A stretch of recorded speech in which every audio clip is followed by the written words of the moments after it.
The library lights were bright, and the air conditioner hummed faintly. Lin Yue stared blankly at the open advanced math exercise book, having been lost in thought for 10 minutes. The formulas resembled a school of tadpoles, making his eyelids heavy. Only 1 week until the exam, time was running out. He sighed, twisted open the bottle cap, and took a gulp of cold water. The icy liquid barely revived him. Just as he picked up the pen again, the tip about to touch the paper, a sudden change occurred. A piercing shriek, as if to rupture his eardrums, exploded without warning in the depths of his mind. Lin Yue groaned, instinctively covering his ears with both hands. But the sound came from within. Covering his ears was useless. Everything before his eyes began to spin and blur. The characters on the book twisted and elongated like melting wax. Then abruptly all sound and visual distortion ceased. A cold, flat, mechanical voice devoid of any emotion rang out clearly, not through his ears, but directly imprinted into his mind. High compatibility, individual detected. Initiating connection protocol. Connection successful. Global disaster warning and response system bound. Host Lin Yue. Lin Yue remained frozen in his chair, his hands still pressed to his ears, his knuckles whitened. What was that? His heart pounded like a drum, blood rushed to his head, and then receded, leaving a cold, blank void. Was it an auditory hallucination? Was he having mental problems from staying up too late studying? He squeezed his eyes shut, then opened them again. The library was as normal as ever. A girl sat diagonally opposite him, gently turning pages. In the distance, 2 male students whispered over a laptop. A librarian pushed a book cart past at a leisurely pace. Quiet. Ordinary. Yet right in his direct line of sight, suspended in the air, a semi-transparent light blue panel hung silently. The panel's edges glowed faintly, its texture terrifyingly real. The information displayed was succinct and cold. Authority level: primary available resources 1000 units, initial energy core activated, initial assets, base vehicle undeployed, X1 newbie guidance task: find a safe area and deploy your base. Disaster countdown: 6 days, 23 hours, 59 minutes, 5 seconds. The countdown numbers, precise to the second, were ticking down relentlessly. Lin Yue stared fixedly at that line, holding his breath. Disaster. Apocalypse. Countdown. 7 days. A chill shot up from his tailbone to the nape of his neck, his hair stood on end. Absurdity and instinctive fear intertwined, making his throat dry. He wanted to convince himself it was a hallucination, a prank. But the panel was too real. It adjusted its angle slightly as his gaze moved through. Under the light, there were subtle refractions. This was definitely beyond current technology, at least beyond anything he had ever encountered. And that mechanical voice, the sound that poured directly into his brain. System. He mouthed the words silently, and a heavy pressure gripped his heart. If it were true, he dared not think further. Almost instinctively, he focused on the panel. The moment the thought, what other functions are there, arose, the panel's content changed. Basic modules loaded 1. Resource management view convert 2. Construction blueprint unlock requires conditions 3. Environmental scan primary limited range, environmental scan. Lin Yue's gaze stopped on the third option. Driven by an inexplicable impulse, he tried to touch it with his mind. In that instant, his perspective shifted. As if his soul had left his body, his vision shot upward, overlooking the entire study area in a bird's-eye view, then passed unimpeded through the floor cement layers and kept descending. The scene before him became a complex network of pipelines. The school's underground drainage system, dim, damp, filled with the stagnant odor of accumulated years. His vision darted through them rapidly. Then he saw it. In a shadowy corner of the main drainpipe, amidst piled sludge and decaying debris, several dark figures were curled up. They were crawling slowly, movements stiff and unnatural. Though the light was poor, Lin, you could still see some. These things had roughly human silhouettes, but their skin was a lifeless gray-white, stretched taut over bones like old cement. Their joints were twisted, bent backward at angles impossible for a normal person. The most chilling part was their head. There were no clear features, only 2 deep, light-absorbing black holes that stared fixedly into the dark depths of the pipe. A pure primal hunger aimed at all living things. Even through this strange scanning perspective, transmitted clearly. One of the dark masses seemed to sense something. It twisted its neck violently, the 2 black holes staring straight in the direction of Lin Yue's consciousness. Lin Yue shuddered. The scanning perspective shattered instantly, and his consciousness was yanked back into his body. He panted uncontrollably, his back drenched in cold sweat, hair sticking to his skin. Cold. Clammy. His fingers trembled slightly. Not a dream. Not a hallucination. Those things were down there. Under the university campus, with thousands of students and faculty, perhaps only a dozen meters away, they existed in silence. And the system said the disaster was still 7 days away. The countdown still pulsed in the corner of his vision, silent, yet more oppressive than any noise. 6 days, 23 hours, 57 minutes, 41 seconds. Time was being devoured bit by bit. The initial shock and fear gradually receded, replaced by a cold, heavy clarity. Flee alone. With this system, maybe he could secure a narrow chance of survival. That thought flickered by. Then more images surged into his mind. The county town of his hometown, his parents' small supermarket. His father habitually patted his lower back after moving goods. His mother sat behind the cash register wearing reading glasses to check accounts. On the phone, they always said, "Yeah, do you have enough money? Focus on your studies, don't worry about home."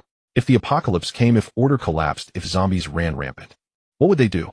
Two ordinary, kind, unarmed, middle-aged, or elderly people. How long could they survive in such a hell? A few hours. A few days. Lin Yue closed his eyes, took a deep breath, then exhaled slowly. It wasn't enough. One man, one base vehicle, 1,000 units of resources faced with a global catastrophe. How far could he run? How long could he hide? Who could he protect? The power of an individual was pitifully small against a natural disaster of this scale. Like a leaf in a flood. Another thought, crazier, bolder, yet perhaps the only one that could illuminate the darkness, pierced through the chaos in his mind like the light of dawn. What if he wasn't alone? What if he gave the system this warning, these 7 remaining days? This thought made his heart pound violently, not from fear, but from an almost trembling excitement. Yes, in his hands the system might be a somewhat advanced survival tool for one person, but in the hands of the nation, it would be a spark, a fortress, an ark capable of sheltering millions or billions. If he could know the disaster in advance, the nation could prepare in advance. He had the base vehicle blueprint, the nation had terrifying industrial capacity to turn it into reality. He had limited resources alone, the nation could mobilize unimaginable materials and manpower. This wasn't a choice. It was the only solution for survival. Lin Yue opened his eyes, the confusion and panic in his gaze had vanished, replaced by a determined, door-die resolve. He looked at his phone screen again. The lock screen wallpaper was last year's Chinese New Year family photo. The 3 of them crowded into the frame, bright smiles, the red couplets on the door in the background. His fingertips gently brushed over his parents' smiling faces on the screen. "Dad, Mom," he whispered in his heart, "this time, let me do something. Not to become a hero. Just to ensure that such smiles could still exist on this land 7 days from now." He dismissed the system panel before his eyes. He packed his school bag, placing his pen and exercise book in one by one. His movements were steady, even slower and more deliberate than usual. He zipped up the bag and slung it over his shoulder. He took one last look at this ordinary, quiet study area that would soon cease to exist, then turned and walked toward the door. His steps were heavy at first, but with each stride they grew more solid. The last rays of the setting sun slanted in through the window at the end of the corridor, stretching his shadow long on the polished floor, pointing toward the world outside the library that was still whole. He knew that from now on, every second was precious. And the road he had to walk would be arduous, but he had to keep. The library door closed gently behind him. It separated 2 worlds.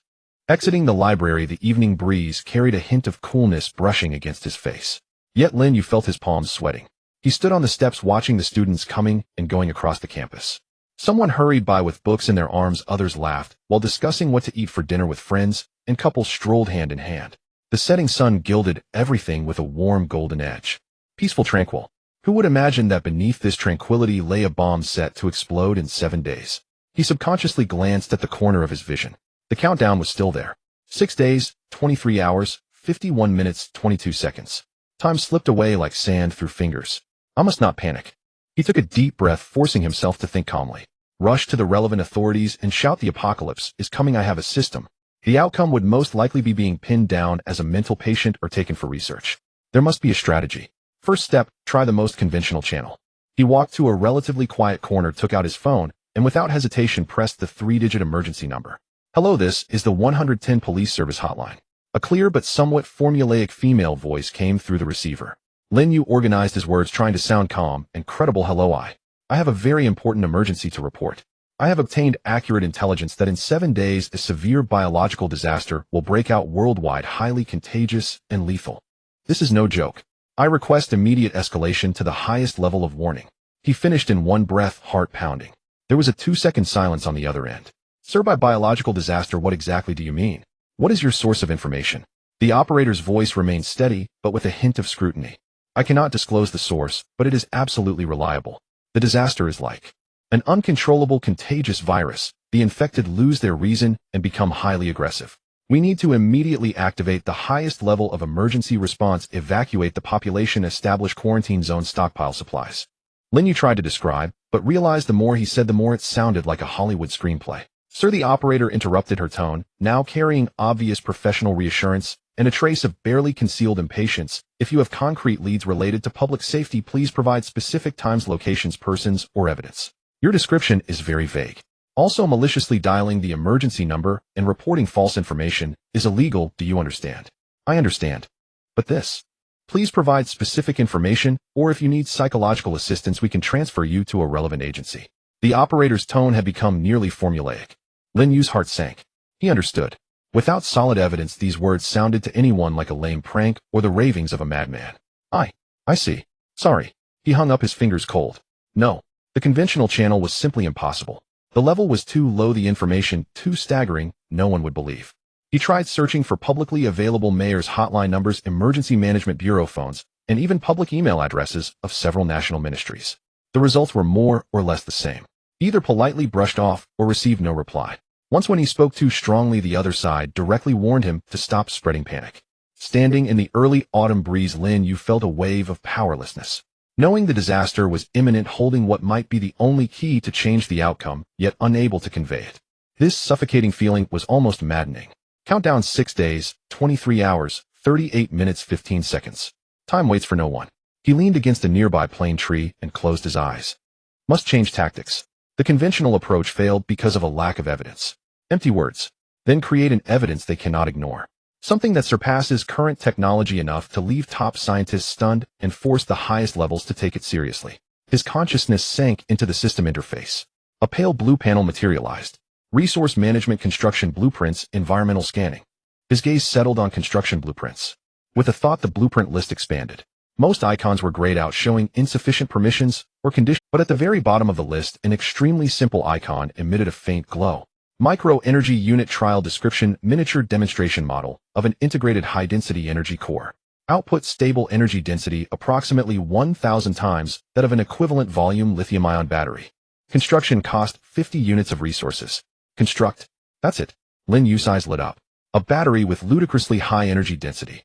Once produced, its material science and energy technology would overturn existing paradigms. Nothing is more convincing than a tangible, era-defining technological artifact. Construct. He silently commanded. Command confirmed. Resources deducted: 50 units. Micro-energy unit trial building. Estimated time: 12 minutes. A small progress bar appeared in the lower right corner of his vision, creeping forward. Lin Yue let out a breath, but also felt a twinge of nervousness. Once it was built, how to deliver it? To whom?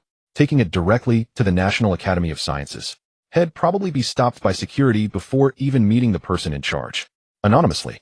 It must be sent anonymously. And it must ensure it reaches someone truly knowledgeable and of sufficient standing. He recalled a name he had seen in the news recently: Dragon Xia Advanced Technology Research Institute, abbreviated as Lonka Institute. It was one of the most top-tier, mysterious, comprehensive research institutions in the country, covering frontier energy, materials, aerospace, and more. That's it. Decision made, he quickly walked toward the commercial street outside the campus. He found a large chain stationery store, bought a plain cardboard document box, some cushioning foam, and tape. Next, at a nearby electronics shop, he bought a small, unbranded portable LED light board that typically requires external power. Finally, he found a small courier store on a street corner that offered anonymous shipping. Such stores had lax management and didn't even require real ID. When he returned to a secluded corner of a small park near the school, the system prompt sounded at just the right moment. Construction complete. Micro-energy unit trial stored in system space, ready for retrieval. Lin Yue looked around, making sure no one was watching. With a thought, his palm felt a slight weight, and an object materialized out of thin air. It was about the size and shape of a thick smartphone, in a matte, deep gray with a cool, smooth touch, neither metal nor plastic, its material unidentifiable. No interfaces, buttons, or markings on the surface, only a fine, breathing blue light strip that pulsed slowly along the edge. It lay quietly in Lin Yue's hand, astonishingly light, yet seemingly containing terrifying power. This was the thing with insane energy density. He carefully picked up the LED board, found its positive and negative contacts for external power. Then he tried to press the smooth surface of the battery against the contacts. No wires connected. But the moment of contact, a faint hum emanated from inside the board. Then all 36 high-brightness LED beads lit up simultaneously, without any delay. The light was stable, bright, even a bit brighter than when the board was connected to a fully charged, dedicated power source. Meanwhile, the deep gray battery continued to pulse calmly, as if it had done nothing more than a trivial task. Success. Lin Yue switched off the board, his heart pounding with excitement. He moved quickly, wrapped the battery carefully in foam, and placed it in the document box. Then he took out a sticky note and pen bought from the stationery store, pondered for a moment, and wrote a few lines to the person in charge of the Energy Materials Research Institute of Lonka Institute. This sample is a proof-of-concept prototype of a new high-density energy storage device with energy density approximately 1,000 times that of the current best lithium batteries, charge-discharge efficiency 99.70, absolutely safe and stable. Relevant theory and complete technology can be further provided after sample authenticity is confirmed. PS in 7 days global upheaval. This is the key to coping. Do not ask, the source time is pressing. An ordinary person who doesn't want to see the flame of civilization extinguish. No signature, no date. He folded the note, placed it in the box, closed the lid, and sealed it tightly with tape. On the shipping label, he filled in the public address of Lonka Institute that he remembered and wrote the recipient as person in charge, Energy Materials Research Institute, urgent. The sender information he made up randomly. He paid for express delivery and watched as the shop owner tossed the package into the outgoing bin. Half of Lin Yue's anxiety eased. That was all he could do for now. The other half was unknown waiting and anxiety. He walked out of the shop. The sky had already darkened. The city lights began to flicker on. Traffic flowed like a river, a bustling night scene. Countdowns silently ticked in the corner of his vision. 6 days, 22 hours, 47 minutes, 9 seconds. The package should arrive at Lonka Institute tomorrow. And then, will they believe? Will they take it seriously? Will it be in time? Countless questions swirled in his mind. He wandered aimlessly on the way back to the dorm, feeling as if he were separated from this noisy, peaceful world by a layer of transparent, thick glass.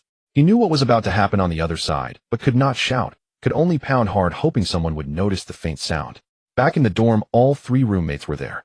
One was shouting while gaming, another was laughing with earphones watching variety shows, a third was lying in bed scrolling through his phone. Old Lin back. Had dinner yet? The gaming roommate asked without looking up. Yeah, I ate. Lin Yue replied, his voice a little dry. He climbed into his own bed, pulled the curtain closed, isolating himself in a small space. In the darkness, only the system panel emitted a faint glow, the countdown numbers decreasing second by second. Like a heartbeat, like a death knell. He didn't know what ripples that battery would stir. Nor did he know if his desperate message would be seen by the right person and sound the alarm. He only knew that he had to wait. And also be prepared for what to do next if this path also failed. Night deepened. The noise in the dorm gradually subsided, leaving only the even breathing of roommates. Meanwhile, at the other end of the city, in the heavily guarded research forbidden zone, where the ordinary express package was about to arrive, the highest-level secret meeting, caused by the era-defining energy sample, was being urgently prepared. The storm perhaps had already begun to gather its first wisp of airflow in places he could not see. At the Longxia Advanced Technology Research Institute Material Testing Center No. 3. It was 1127 p.m. Most labs were dark with only a few windows still lit. The night breeze rustled through the lush trees in the campus, a soft whisper in the stillness. Professor Chen Mingyuan rubbed his tired eyes and switched off the electron microscope monitor. Another day of repetitive experiments without any breakthrough. The energy density of the new solid-state battery had been stuck at 60% of the theoretical limit for over half a year, like an invisible wall blocking the entire research group. He sighed and began tidying up the experimental records on his desk. Just then a gentle knock came at the lab door. Come in. Chen Mingyuan didn't look up. It was his doctoral student Xiao Li, holding an ordinary cardboard file box, a hint of confusion and uncertainty on his face. Professor Chun, the reception just forwarded an urgent express delivery. The recipient is listed as director of the Energy Materials Research Institute, no specific name. It was tightly sealed, so I brought it over. Chen Mingyuan frowned. An anonymous delivery, addressed directly to the director. In scientific research, one occasionally received so-called breakthroughs from amateur inventors, mostly nonsense and a waste of time. Just leave it there. Let the security team inspect it tomorrow. He waved dismissively, not too concerned. His mind was still occupied with those stubborn experimental data. But Professor Xiao Li stepped closer and lowered his voice. This box. It feels a bit strange to hold. Very light, but when I passed the security gate it triggered an alarm. Not a metal alarm, but there was an anomalous energy reading, very weak, but the equipment definitely detected it. Oh. Chen Mingyuan paused in his tidying. An anomalous energy reading. Captured by an ordinary express security gate.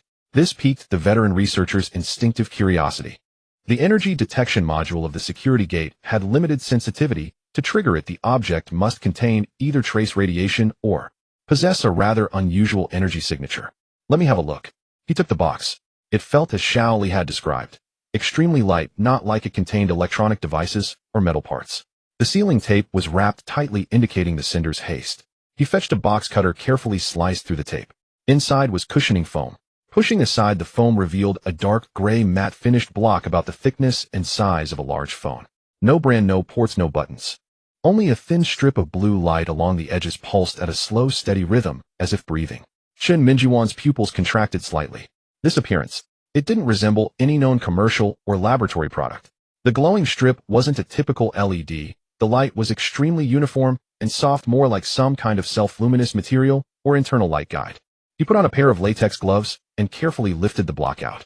A cool, smooth texture met his fingers. The material was neither metal nor plastic, and he could not immediately identify it. Is this a battery? Shaoli leaned in full of curiosity. Such a strange shape. No positive or negative terminals. How is it used? Chen Mingyuan didn't answer. He carried the block over to a commonly used multi-channel battery tester nearby. This was a high-precision instrument capable of measuring voltage, current, internal resistance, energy density, and a series of key parameters. He tried pressing the block against the tester's universal contact plate. No connection. The tester screen remained blank. As expected, the interfaces didn't match. Chen Mingyuan shook his head about to put the block down, but his gaze was caught by the steady pulsing blue light on its edge. This light, where did its energy come from? It was glowing on its own, meaning there was a continuous energy output inside. A bold thought crossed his mind. He instructed Xiao Li to fetch a spare small circuit board with exposed electrodes, which had only a single LED bulb as the simplest load. Chen Mingyuan gently pressed the smooth bottom of the dark gray block onto the circuit board's power contacts. No welding, no wires. The instant they made contact, a faint, almost inaudible hum emanated from within the circuit board. Then the tiny LED bulb lit up. Not an ordinary light. It instantly reached its rated maximum brightness, stable, without the slightest flicker. Chen Mingyuan and Shaoli both held their breath. But that wasn't all. Chen Mingyuan suddenly turned his gaze to the battery tester that had been in standby mode. The tester's screen had already lit up on its own, frantically refreshing a stream of data. It's wirelessly inductively powering the tester. Shaoli's voice trembled slightly. Chen Mingyuan didn't answer. He stared fixedly at the final lines of numbers displayed on the screen. Voltage stable at 712 volts. Perfect. Internal resistance displayed as 0,000. The instrument could barely measure it. Energy density estimated. After a few jumps, the number settled at a value that made Chen Mingyuan's heart. The unit was WHKG. That number was 2 orders of magnitude higher than the target value that his team had been striving for years to achieve, which was considered the industry ceiling. Nearly 1,000 times. Impossible. Chen Mingyuan muttered, his fingers trembling slightly. He abruptly shut down the tester, restarted it, then swapped to a more precise isotope detector. He placed the dark gray block into the detection chamber. No abnormal radiation. It wasn't a nuclear battery. He then attempted to discharge it with a small current, and later tried to charge it using the lab's most efficient wireless charging pad. The charging pad ran at full power, but the block's own energy reading did not increase in the slightest. It was like a bottomless calm lake, steadily outputting a gentle trickle, yet refusing any external energy infusion. Self-sustaining energy source. Near infinite energy density. 0 internal resistance. With each word Chen Mingyuan spoke, his face grew paler, yet the light in his eyes blazed ever brighter. A flame born of profound shock and scientific fervor. This was no mere breakthrough. It was a subversion of the existing physical and chemical energy systems. A product that transcended the ages. Professor, where did this come from? Xiao Li's voice carried an incredulous terror. Only then did Chen Mingyuan suddenly remember the file box. He quickly rummaged through and found a folded note at the bottom of the foam. He unfolded it. The instant he read the handwriting, the seasoned professor's hands trembled so much he nearly dropped the flimsy paper. Energy density approximately 1000 times that of the best current lithium batteries. Charge-discharge efficiency 99.7. What was written on the paper matched his rough test results astonishingly well. His eyes raced down. In 7 days, a global upheaval. This is the key to cope. Ask not its origin, a time is pressing. An ordinary person unwilling to see the flame of civilization extinguished. The last 2 lines pierced Chen Mingyuan's eyes like icy daggers. Global upheaval. In 7 days. If the person who sent this possessed technology so far beyond the era. Then his warning. Chen Mingyuan felt his blood run cold for a moment, then it was ignited by a burning urgency. He hesitated no longer. He didn't even take off his lab coat. He snatched the red internal secure phone receiver, his fingers whitening with the force. This is Chen Mingyuan of Material Research Institute No. 3, identification code A7 Vermilion Bird 3341. His voice was hoarse and urgent, carrying an unshakable weight. I am requesting activation of the Swearin protocol at the highest priority. Repeat, requesting activation of the Swearin protocol. Reason received an unknown energy sample surpassing current technology by at least 50 years, accompanied by the highest level global crisis warning. Sample and information have been preliminarily verified as authentic. Request immediate reporting to the highest level. There was a brief dead silence on the other end of the line. It seemed even the operator was stunned by this sudden highest level alert code. After a few seconds, a calm but equally grave male voice responded, received. The swear-in protocol has been activated. Please stand by, Professor Chun. Maintain absolute isolation of the sample. Security and intelligence teams will arrive at your location in 30 seconds. Highest level response procedures are being activated simultaneously. The call ended. Chun Mingyuan put down the receiver, his back drenched with cold sweat. He gazed out at the serene night sky, then down at the dark gray block breathing blue light in his hand and the flimsy note on the table. The storm was brewing. No, a tsunami was coming. He knew that from this moment certain things would change forever. The peaceful night was about to be shattered. At nearly the same moment, on the outskirts of the capital, within a heavily guarded underground facility that appeared on no map, harsh red alert lights began to rotate silently, casting a scarlet glow over the deep corridors. A special operation unit codenamed Eagle Eye assembled all members in the briefing room within 90 seconds. They wore unmarked black combat suits, their faces hidden behind tactical masks, leaving only their eyes, sharp as eagles. The large screen ahead lit up, displaying several blurry but rapidly clarifying photos. One was a screenshot from a surveillance camera at the Lonka Institute's express reception point, showing the side profile of a young man in a hat and mask. Another was a public camera image from the campus library entrance, capturing Lin Yue walking out with a backpack. Finally, there was an enlarged facial recognition match result, with simple information listed: Lin Yue, male, 20 years old, third-year student at Jingxing Institute of Technology. In front of the screen, a middle-aged man with no stars on his epaulets, but an aura as steady as a mountain turned around, his gaze sweeping across this group of silent blades. His voice was not loud, but carried a metallic quality, echoing in the quiet room. Target confirmed, identity as above. Task classification top secret. Authorization source highest. Requirements absolute silence, absolute speed, absolute guarantee of target's personal safety. Operation codename. He paused and uttered two words. Candle Dragon. Now move out. There was no reply. Only the uniform, nearly inaudible sound of weapons being checked. Several dark figures like droplets merging into the night swiftly. An orderly left the briefing room and boarded the unmarked black vehicles already idling outside. The low rumble of engines was absorbed by excellent soundproofing. The convoy drove out of the underground base, merging into the still busy night traffic of the capital, heading silently and steadfastly toward the Jingxing Institute of Technology. The night sky was deep, dotted with countless stars. The city's neon lights still flickered. Most people were either asleep or lost in the clamor of nightlife. No one knew that a squad belonging to the nation's sharpest shield had already been dispatched. Their target was an apparently ordinary college student. And perhaps the fate of the world now hung on this young man. The countdown silently pulsed at the corner of 6 days, 21 hours, 14 minutes, 33 seconds. Time was ticking away. The night was still long. At 1:13 a.m., on the third floor of the 7th student dormitory at Jingxing University of Technology, the sound-activated corridor lights had long since gone out. Only the faint green glow of the emergency exit signs cast a weak light. The entire building was immersed in the stillness of deep sleep, punctuated by the occasional mumbled dream or the creak of a bed frame as someone turned over.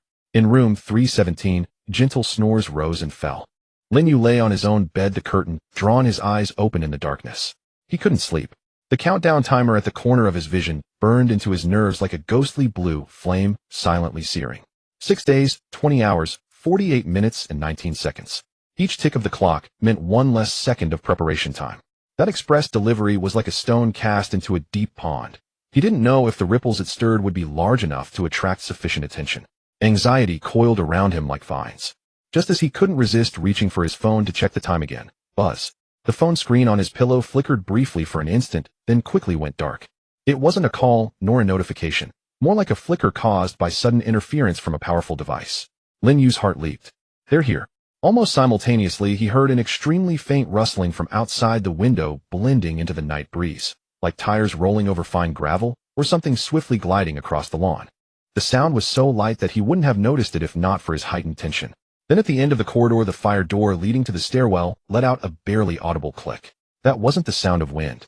It was a precision tool almost soundlessly disengaging the lock. The dorm door had an electronic lock, but the fire door was mechanical. Lin Yue held his breath. He gently turned his head, pressing his ear to the wall. No footsteps. Or rather, footsteps were suppressed to an almost terrifying degree. Only an extremely faint rhythmic rustling of clothing and the subtle disturbance of moving air, approaching steadily and rapidly from the end of the corridor toward room 317. Not one person, a team. Well-trained, precise movements, unmistakable purpose. They stopped outside 317. No knock, no inquiry. Lin Yue heard the faintest electronic beep from a device, a very short pulse lasting perhaps a fraction of a second. The sound of a portable decoder cracking an electronic lock. Click. A soft noise from inside the lock, unlocked. The entire process was frighteningly swift.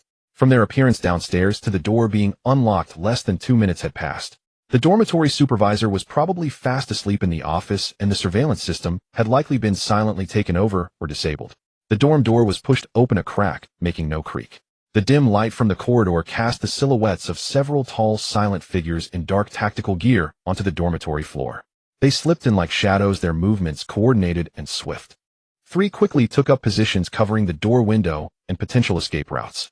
One figure moved silently to the beds of Lin Yue's 3 roommates, holding a pin-shaped device. He gently pressed it near each sleeping roommate's head area. A faint, barely visible green light glowed from the tip of the device. Then the previously suffocating snores and slight, turning sounds grew even deeper and more regular. It was some kind of safe sedative or deep hypnotic gas, ensuring they wouldn't wake up or remember any anomaly from tonight.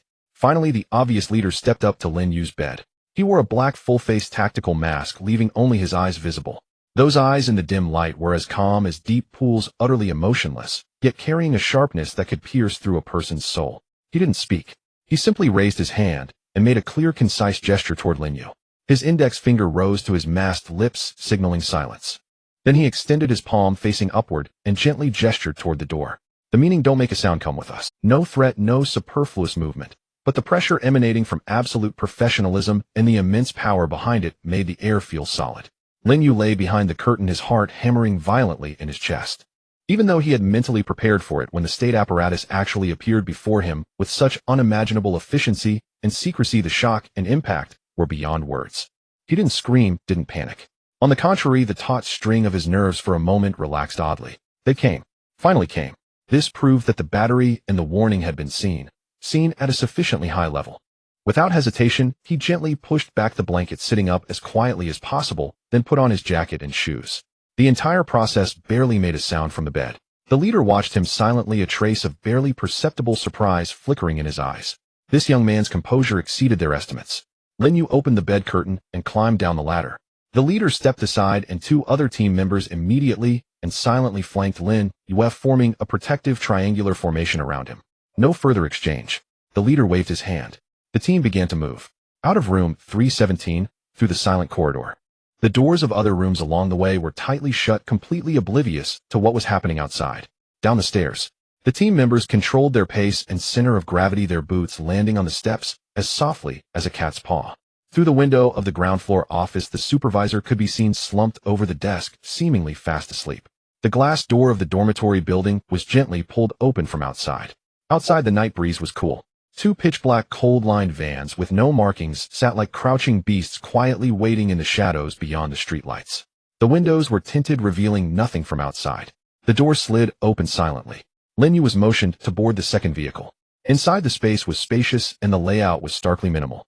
Apart from necessary seats and a control panel, nothing extra was present. The lighting was soft, cool white. Besides the driver, another similarly dressed team member sat in the front passenger seat. Lin Yue was directed to sit in the middle row. The leader sat beside him. The other 2 members took the back row. The door closed. A faint motor sound hummed. The vehicle started smoothly and quietly glided out of the campus, merging into the sparse, early morning traffic. Silence inside. Only the soft, warm air from the air conditioning and the extremely faint road noise. No one asked questions. No one explained. They didn't even glance at him much. This silence was more oppressive than any interrogation. It clearly conveyed one message: for now, you only need to obey. You would be told what you needed to know when the time came. Lin Yue leaned back in his seat, looking out at the empty urban streetscape rushing past in the early hours. Neon lights still blazed, but pedestrians were scarce, as if the world had pressed slow motion. He forced himself to stop counting the countdown in his mind. Since it had come to this, the next step was to face it. The vehicle traveled for about 40 minutes, not entering any central district, but heading toward the suburban mountainous area. The roads became increasingly quiet, the streetlights farther apart. Eventually, the vehicle turned off the main road onto what seemed like an ordinary asphalt forest road. After a few more minutes, a gate appeared that looked like the logistics warehouse of some unit. The guard seemed only to glance at the license plate, and the heavy electric iron gate slid silently open to both sides. The vehicle entered, and the gate closed behind them. Inside, it was not a warehouse, but a descending, gently sloping passage. The lighting became bright with smooth concrete walls on both sides. The passage was long, sloping slightly downward as if burrowing into the mountain. After a few more minutes, the space opened up. A vast, awe-inspiring underground space appeared before them. The ceiling soared-high lights blazed large enough to accommodate several large aircraft. Everywhere were busy but orderly personnel in various uniforms or plainclothes vehicles shuttling, electronic screens flickering. This was a completely independent underground city, one of the nation's secret hearts. The vehicle stopped at one of the passage entrances. The leader finally spoke. His voice, muffled by the mask, was somewhat dull, but clear. "Comrade Lin Yue, please get out. Follow me." He deliberately used the term comrade. Lin Yue took a deep breath and pushed open the car door. His feet touched the solid, smooth, special material floor. The cool air carried the slightly damp, distinctive underground scent. He raised his head and looked ahead. At the end of the passage, a heavy, cold, metallic blast door slowly slid open to both sides. Inside, the light was soft. One could faintly see a room with a simple but dignified arrangement. Behind a wide desk sat an elderly man with graying hair, a clear, angular face, dressed in a dark Zhongshan suit. The old man raised his head, his gaze calm, yet seemingly able to perceive everything crossing the long passage and settling on Lin Yue, who had just stepped out of the vehicle. In that gaze there was scrutiny, gravity, and perhaps a trace of barely discernible expectation. Zhao Lao. The name from the outline flashed through Lin Yue's mind. He knew. The real conversation was only beginning now. The conversation that would decide the future fate of this nation, and even the entire world. He straightened his jacket collar, which was slightly mussed from the rush, squared his shoulders, and accompanied by the leader, perhaps he should be addressed, as Captain Hawkeye stepped forward toward the open door. His steps were steady. Behind him the countdown flowed silently. 6 days, 20 hours, 1 minute 11 seconds. The door closed silently behind him.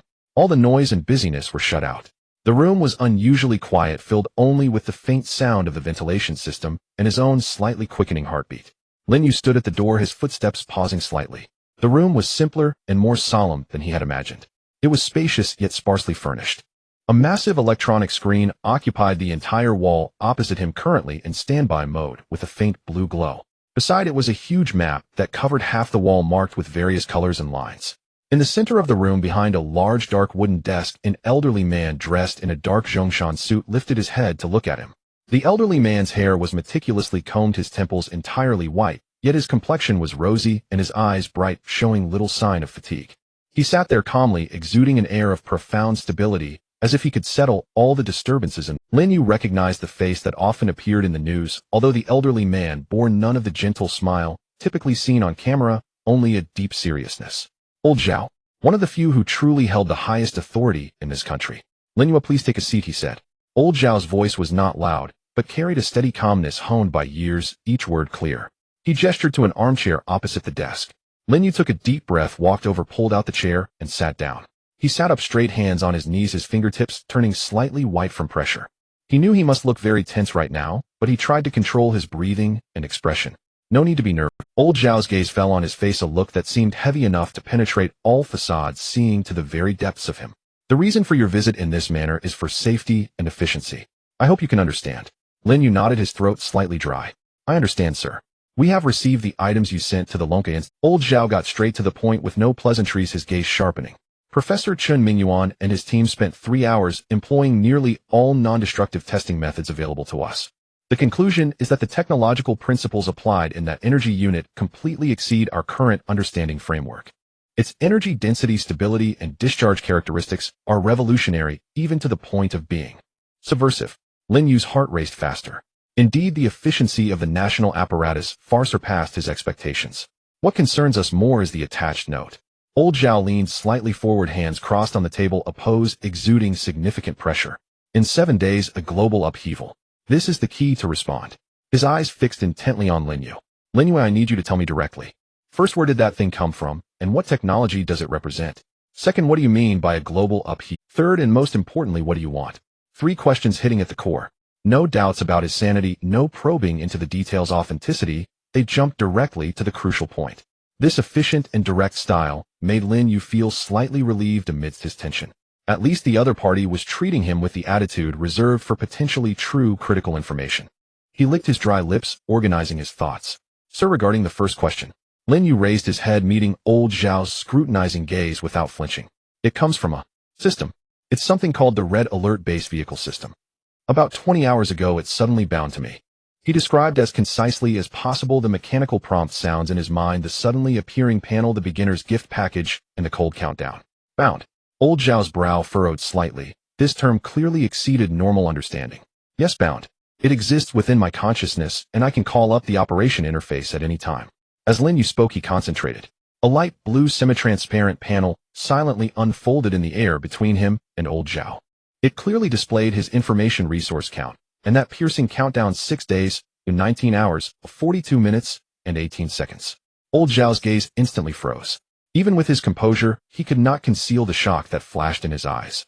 It was neither a projection nor a holographic image. The panel seemed to exist within that air itself, the light natural edges sharp, even allowing a glimpse of minute data streams rolling beneath. With the highest classified technology accessible to him, it was absolutely impossible to achieve such realism, such incredibility. From the shadow behind him, there seemed to come an extremely faint, almost imperceptible change in breath. There should be guards standing there who were also likely equally stunned by this incomprehensible scene before them. This is the system interface. Lin Yue's voice had calmed a bit. Since he had shown it, there was really nothing left to hide. The countdown is real. As for why it chose me, I don't know. It only stated that it detected a compatible soul. Old Zhao remained silent for a few seconds, his gaze shifting from the panel back to Lin Yue's face, as if reassessing this young man. He did not question the system's authenticity. At his level, he understood that too many unknowns existed in the world. He jumped directly to the next critical point. So what is this so-called global upheaval? Lin Yue's expression turned extremely serious. It's a kind of virus, or some form of infection mechanism that we cannot comprehend. At midnight in 7 days it will erupt globally through some means, possibly through air, possibly through water sources. The infection speed is extremely fast, with a fatality rate close to 100%. Moreover, the infected will not truly die. They will lose all reason and become mindless creatures that only know how to attack and devour the living. I have already discovered early infected bodies in our school's underground drainage system through the system's map vision. They are breeding, although their numbers are still few after 7 days. Old Zhao's body slowly leaned back against the chair, his face devoid of any expression, but the fingers of his crossed hands unconsciously tightened slightly. The air in the room seemed to solidify. A global virus outbreak with a 100% fatality rate, the infected turning into highly aggressive monsters. This scenario, which only exists in disaster films, was being described by a young man with a surreal system in an incredibly serious tone. Absurd. Utterly absurd. But combined with that error-defying battery and this inexplicable system interface before him, old Zhao closed his eyes, seemingly digesting this earth-shattering information. After a few seconds, he reopened his eyes, his gaze already restored to its previous sharpness and clarity. Evidence. Besides what you have seen, is there anything else? Other functions of the system.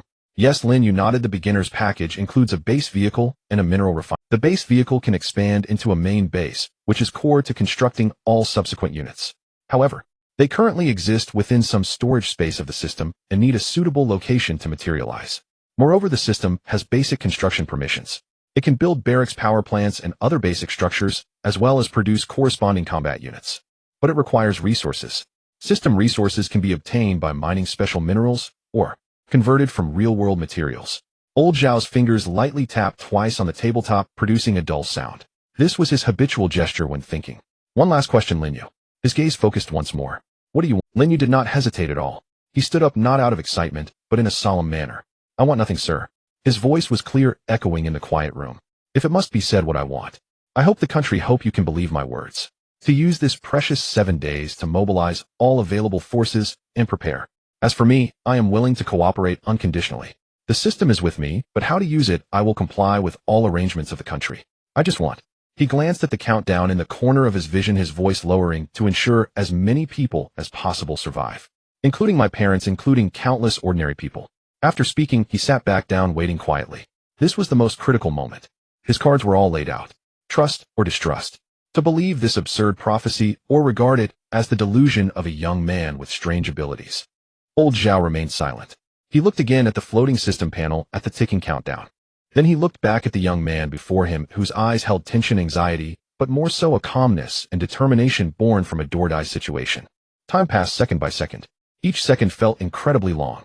Finally, old Zhao slowly stood up. He did not immediately make a statement, but walked to the massive map wall, gazing at the vast territory representing this country. His back stood straight like a silent mountain. After a long while, he turned around, his gaze like lightning focused in his look, all scrutiny, and weighing vanished, leaving only a resolute decision. Comrade Lin Yue. He changed his address. From now on, you are officially included in the highest confidentiality sequence of the Zhulong plan. Your safety will be fully overseen by the Eagle Eye team. Regarding all the information you provided, the Zhulong Command Center will immediately initiate the highest level of evaluation and simulation. Simultaneously, he paused, his tone becoming grave. I, using my personal authority, approve the initiation of preliminary preparations for the Kunlun contingency plan. All the support you need will be in place as quickly as possible. As for the system in your mind and that base vehicle, old Zhao walked to the desk and pressed a concealed communication button. Notify the General Staff, the General Equipment Department, the Science and Technology Bureau, and the Emergency Management Department. All heads of units related to the Zhulong plan that a top-secret meeting will be held in the No. 1 briefing room in 30 minutes. Additionally, prepare the Northwest base. We need an area that is absolutely safe, absolutely concealed, and possesses strategic depth. Putting down the communicator, old Zhao looked at Lin Yue, his gaze revealing for the first time an emotion other than seriousness. A mixture of heaviness, determination, and a hint of almost imperceptible sharpness belonging to a soldier. Briefing Room 1 was located in a deeper subterranean layer. It was less a conference room and more a compact command center. Ring-shaped, tiered seating surrounded the central holographic projection area, with walls covered in screens of various sizes, most of which remained dark. When old Zhao and Lin Yue entered, over a dozen people had already gathered in the room in silence. They wore different uniforms, some with the faint gleam of stars on their epaulets, others in white lab coats, and a few with composed and keen expressions that hinted at unspecified roles. Most were older, their eyes carrying the steady sharpness of long-held authority. The moment Lin Yue followed old Zhao into the room, all gazes converged on him. Curiosity, scrutiny, probing, and a trace of barely concealed doubt. These stares felt almost tangible, causing a slight tension across Lin Yue's skin. He knew that every person seated here could shake an entire field with a single move. And now his presence as an ordinary college student, along with what he was about to reveal, would completely overturn their understanding. Old Zhao skipped any superfluous opening remarks and walked straight to the central seat. Time is short, let's dispense with formalities. His voice rang clear in the quiet room. This is Comrade Lin Yue, the source of all information. He will now conduct the initial demonstration. He turned to Lin Yue and nodded his eyes, signaling begin. Lin Yue took a deep breath and walked to the open space in the center. He could feel everyone's eyes fixed on him like searchlights. I need a sufficiently large empty area, Lin Yue said, his voice steadier than he had anticipated, to materialize the system's initial assets. Old Zhao nodded to a middle-aged officer in military attire with a resolute countenance. The officer pressed a button on the console before him. A faint mechanical whirring sound arose. The metal floor in the central area, roughly half the size of a basketball court, began to slowly descend. Transparent protective panels rose from the edges, forming a sunken massive display chamber over 10 meters in height. Is this sufficient?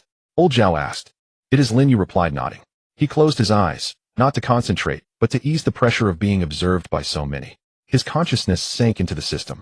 Newbie gift pack base vehicle. Extract. Yes. Command confirmed. Note the base vehicle will enter an initial undeployed state upon materialization. Ensure the materialization area is secure. Lin Yue opened his eyes and looked toward the sunken display chamber. It's coming. No sooner had he spoken than the air at the chamber's center began to warp unnaturally. Light seemed crumpled by an invisible hand, accompanied by a low hum that sounded as if from an immense distance. Then intricate pale blue light grids of extreme complexity appeared out of nowhere, transitioning from virtual to solid, swiftly outlining the contours of a massive object. The outline solidified with breathtaking speed. The hum peaked and then abruptly ceased. The light grid dissipated. A steel behemoth crouched silently at the center of the display chamber. Dead silence filled the room. Even breathing seemed to vanish. Everyone rose, leaning forward, eyes locked on the object below. It could hardly be called a vehicle. It resembled more a mobile steel fortress. The main body was spindle-shaped, over 25 meters long and nearly 4 meters high. Its surface bore a matte, deep gray coating that reflected a cold, heavy luster under the chamber lights. The hull was covered with complex modular armor seams and faintly visible sensor arrays. It had no wheels. The undercarriage was a hover-style design suspended about half a meter above the ground. The front end featured wedge-shaped ramming armor oppressively thick. On the sides and rear, retracted engineering arms and structures resembling turret bases were faintly discernible. A silent crushing industrial might radiated from it. This was unmistakably beyond current Earth technology. Its design, language, and very existence proclaimed a transcendence. Red Alert-based vehicle initial model Lin Yue's voice broke the stillness. It is currently in mobile mode. Once deployed at a selected safe zone, it will become the main base and unlock subsequent construction sequences. A gray-haired elderly scientist with thick spectacles trembled as he adjusted his frames. His voice dry. What is the hovering principle? Anti-gravity, or magnetofluid. And its energy core, is it an enlarged version of those microunits? The system did not provide detailed principles, Lin Yue answered honestly, but it is certain that its energy system far exceeds our current levels. After deployment, independent power plants can be built to supply the base. The resolute middle-aged general, his gaze sharp as a hawk, asked in a low voice, what about its defensive capabilities? Construction speed after deployment. What units can it produce?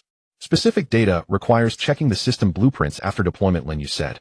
But according to the system description, the base itself has basic self-defense firepower. Construction speed depends on resource supply. Initially producible basic infantry units called conscripts have individual combat abilities exceeding human limits and are absolutely loyal. Later factories can be built to produce tanks, armored vehicles, and other combat platforms. Exceeding human limits, absolute loyalty. The general savored these words, his eyes cutting like blades. How do you prove that? Lin Yue paused for a moment. He contacted the system again. Some newbie resources remained. Build conscript basic infantry equipment required resources 100 units build. Resources deducted. Beside the base vehicle, the same light grids flickered back into being, outlining and solidifying. This time the process was much faster. In less than 10 seconds the light dissipated. A figure stood there. He wore a simple yet highly functional dark gray combat uniform with a full coverage tactical helmet.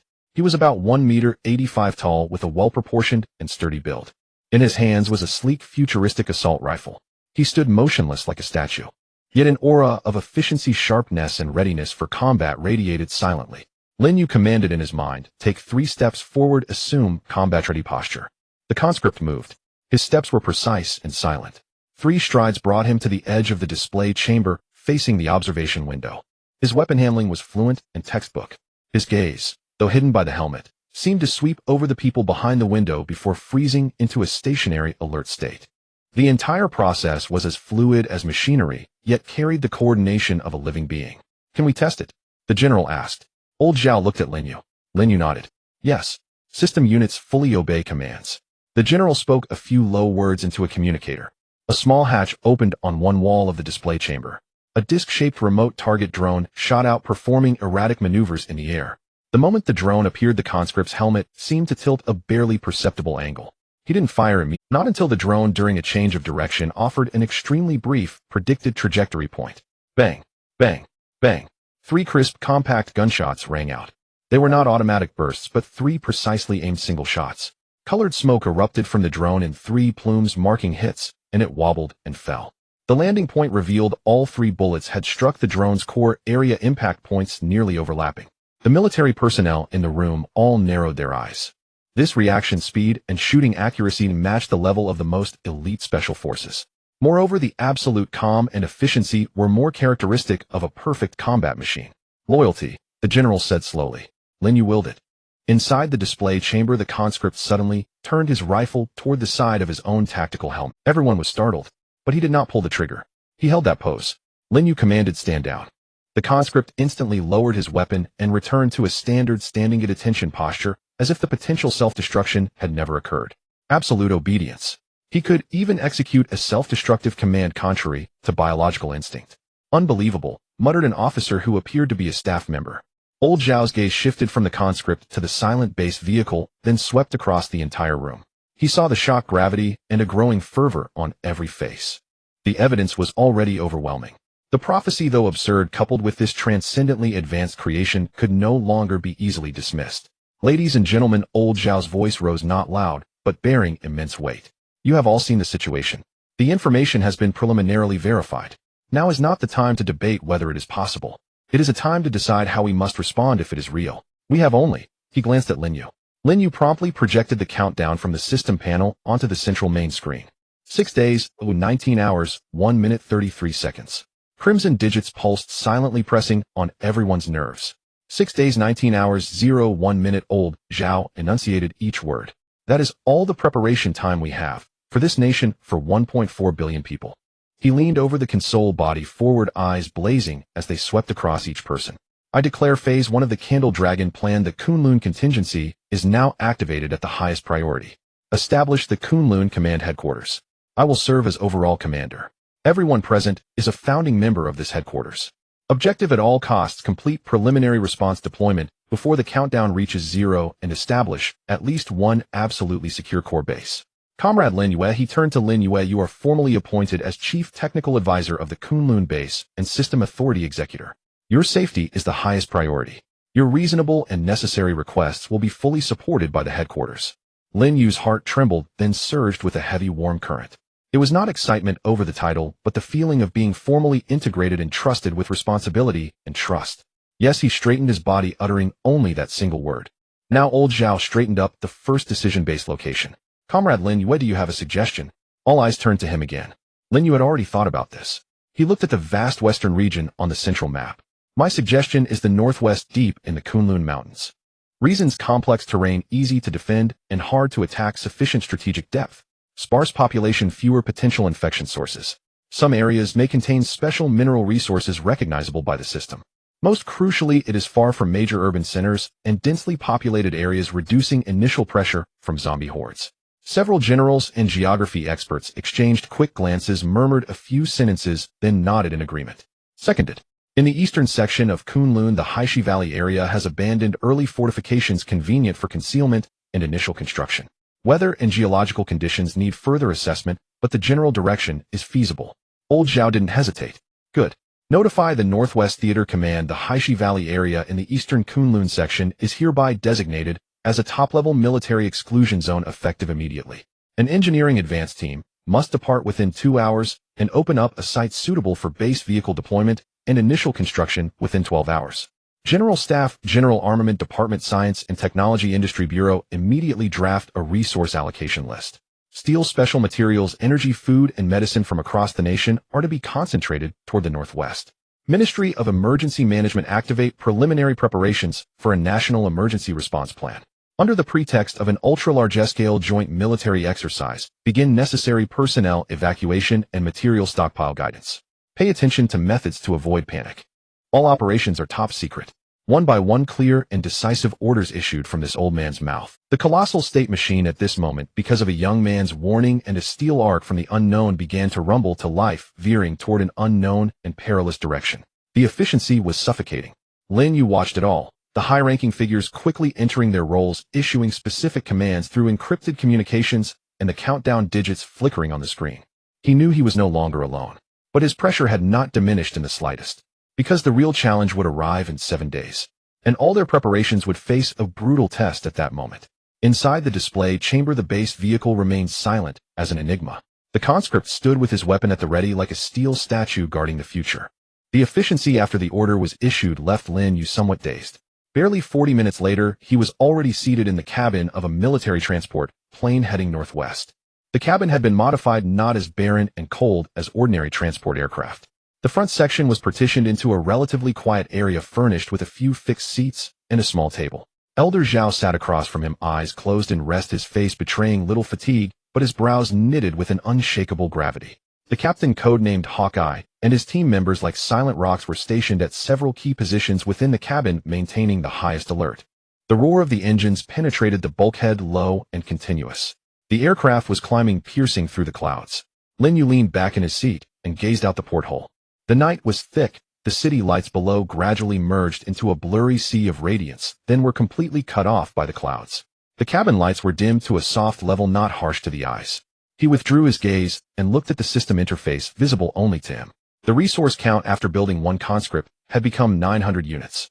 Countdown: 6 days, 18 hours, 27 minutes, 15 seconds. Time was slipping away second by second, and they were in the air, flying toward the Kunlun Mountains, thousands of kilometers away. Nervous. Elder Zhao's voice suddenly rang out. He had opened his eyes without Lin Yue noticing. Lin Yue snapped back to reality and nodded honestly a little.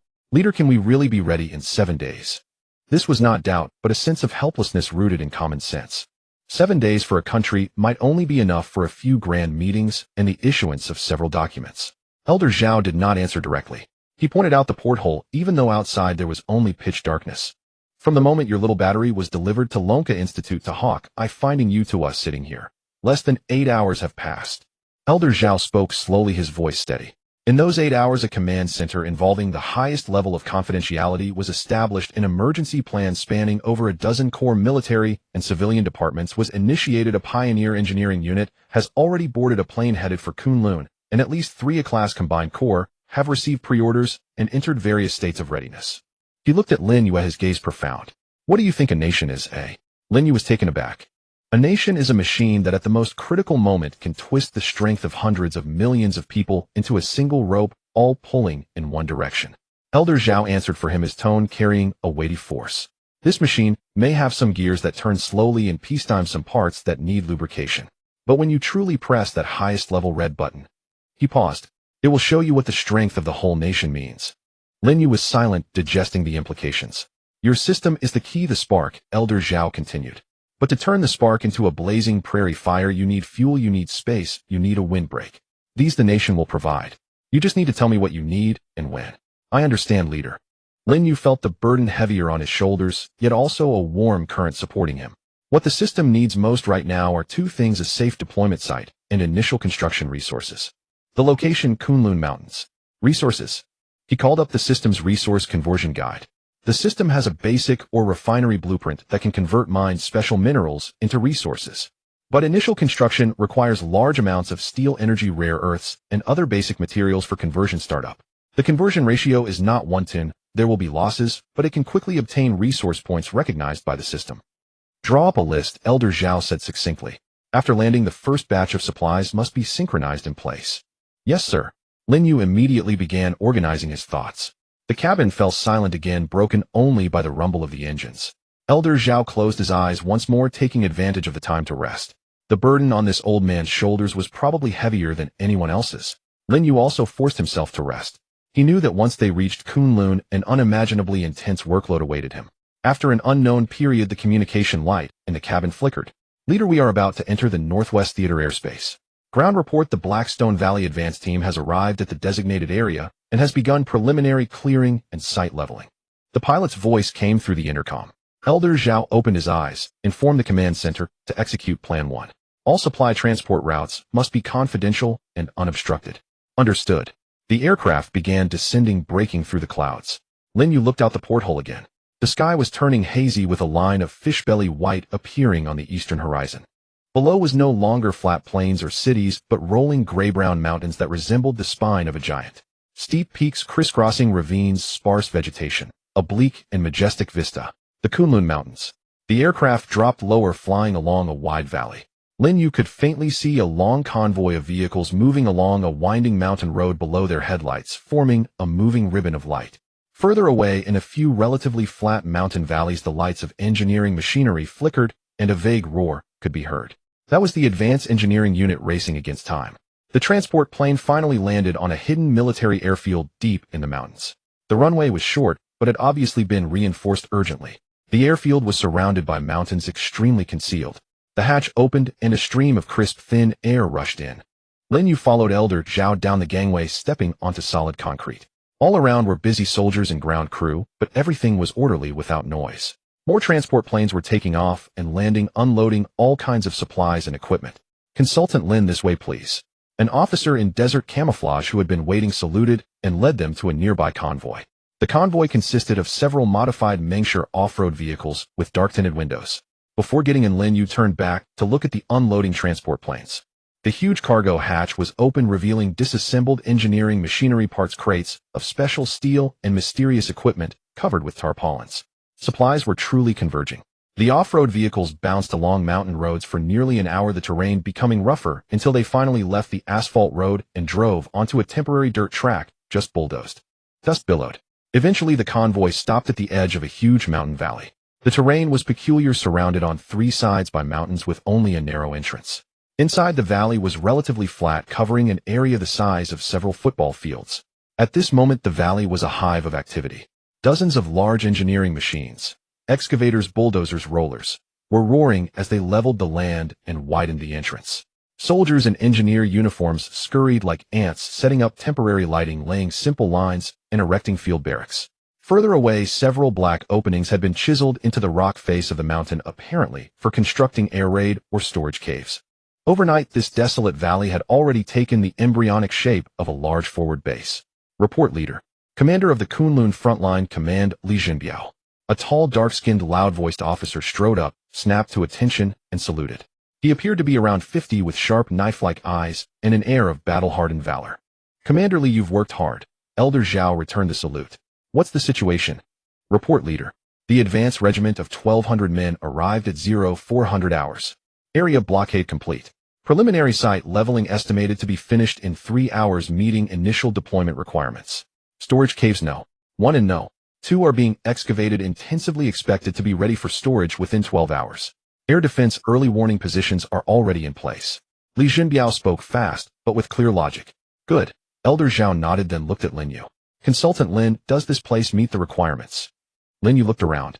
The terrain was strategically important and easy to defend, but hard to attack. The space was ample. In his system map view, he could vaguely sense rich mineral vein reactions underground, though the specific types were unclear. It's suitable, he affirmed. Elder Zhao said no more, turning to Li Yue. Commander Li, from now on, all operations here must prioritize Consultant Lin's requests. His orders are equivalent to mine. A flicker of surprise passed through Li Yue's eyes, but a soldier's instinct allowed no hesitation. He snapped to attention again. Yes, sir. We will resolutely complete the mission. He turned to Lin Yue, extending a rough, powerful hand. Consultant Lin, I'm a rough man, don't understand those high-tech things. But since the higher-ups tell me to follow you, I, Li Yue, and the thousands of brothers under my command, will absolutely back you up. Tell me which mountain to dig, just point the direction. Lin Yue grasped that hand, feeling the thick calluses and warm strength. Commander Li, I appreciate your efforts. The first thing, please clear a completely unobstructed area 50 meters long and 30 meters wide on the flattest section. The base vehicle deployment needs space. No problem. He'll supervise it personally. Li Yue turned and bellowed into his communicator, 1st Battalion Commander. Take your company and flatten that area to the east within half an hour. Not a single stone left. Move. His roar echoed through the valley. The roar of even larger machinery arose. Lin Yue stood at the edge of the valley, looking at this bustling, vibrant land before him, at the distant, towering, silent Kunlun peaks, and then at the crimson countdown in the corner of his vision. 6 days, 17 hours, 08 minutes, 44 seconds. The base was established. Manpower was available. The full support of the nation was also in place. Now it was time to let the silent steel giant unfurl its fangs on this ancient land. To ignite the first spark of civilization for the darkness 7 days from now. He took a deep breath of the crisp, dust-laden air. System, he murmured in his mind, prepare to deploy the base vehicle.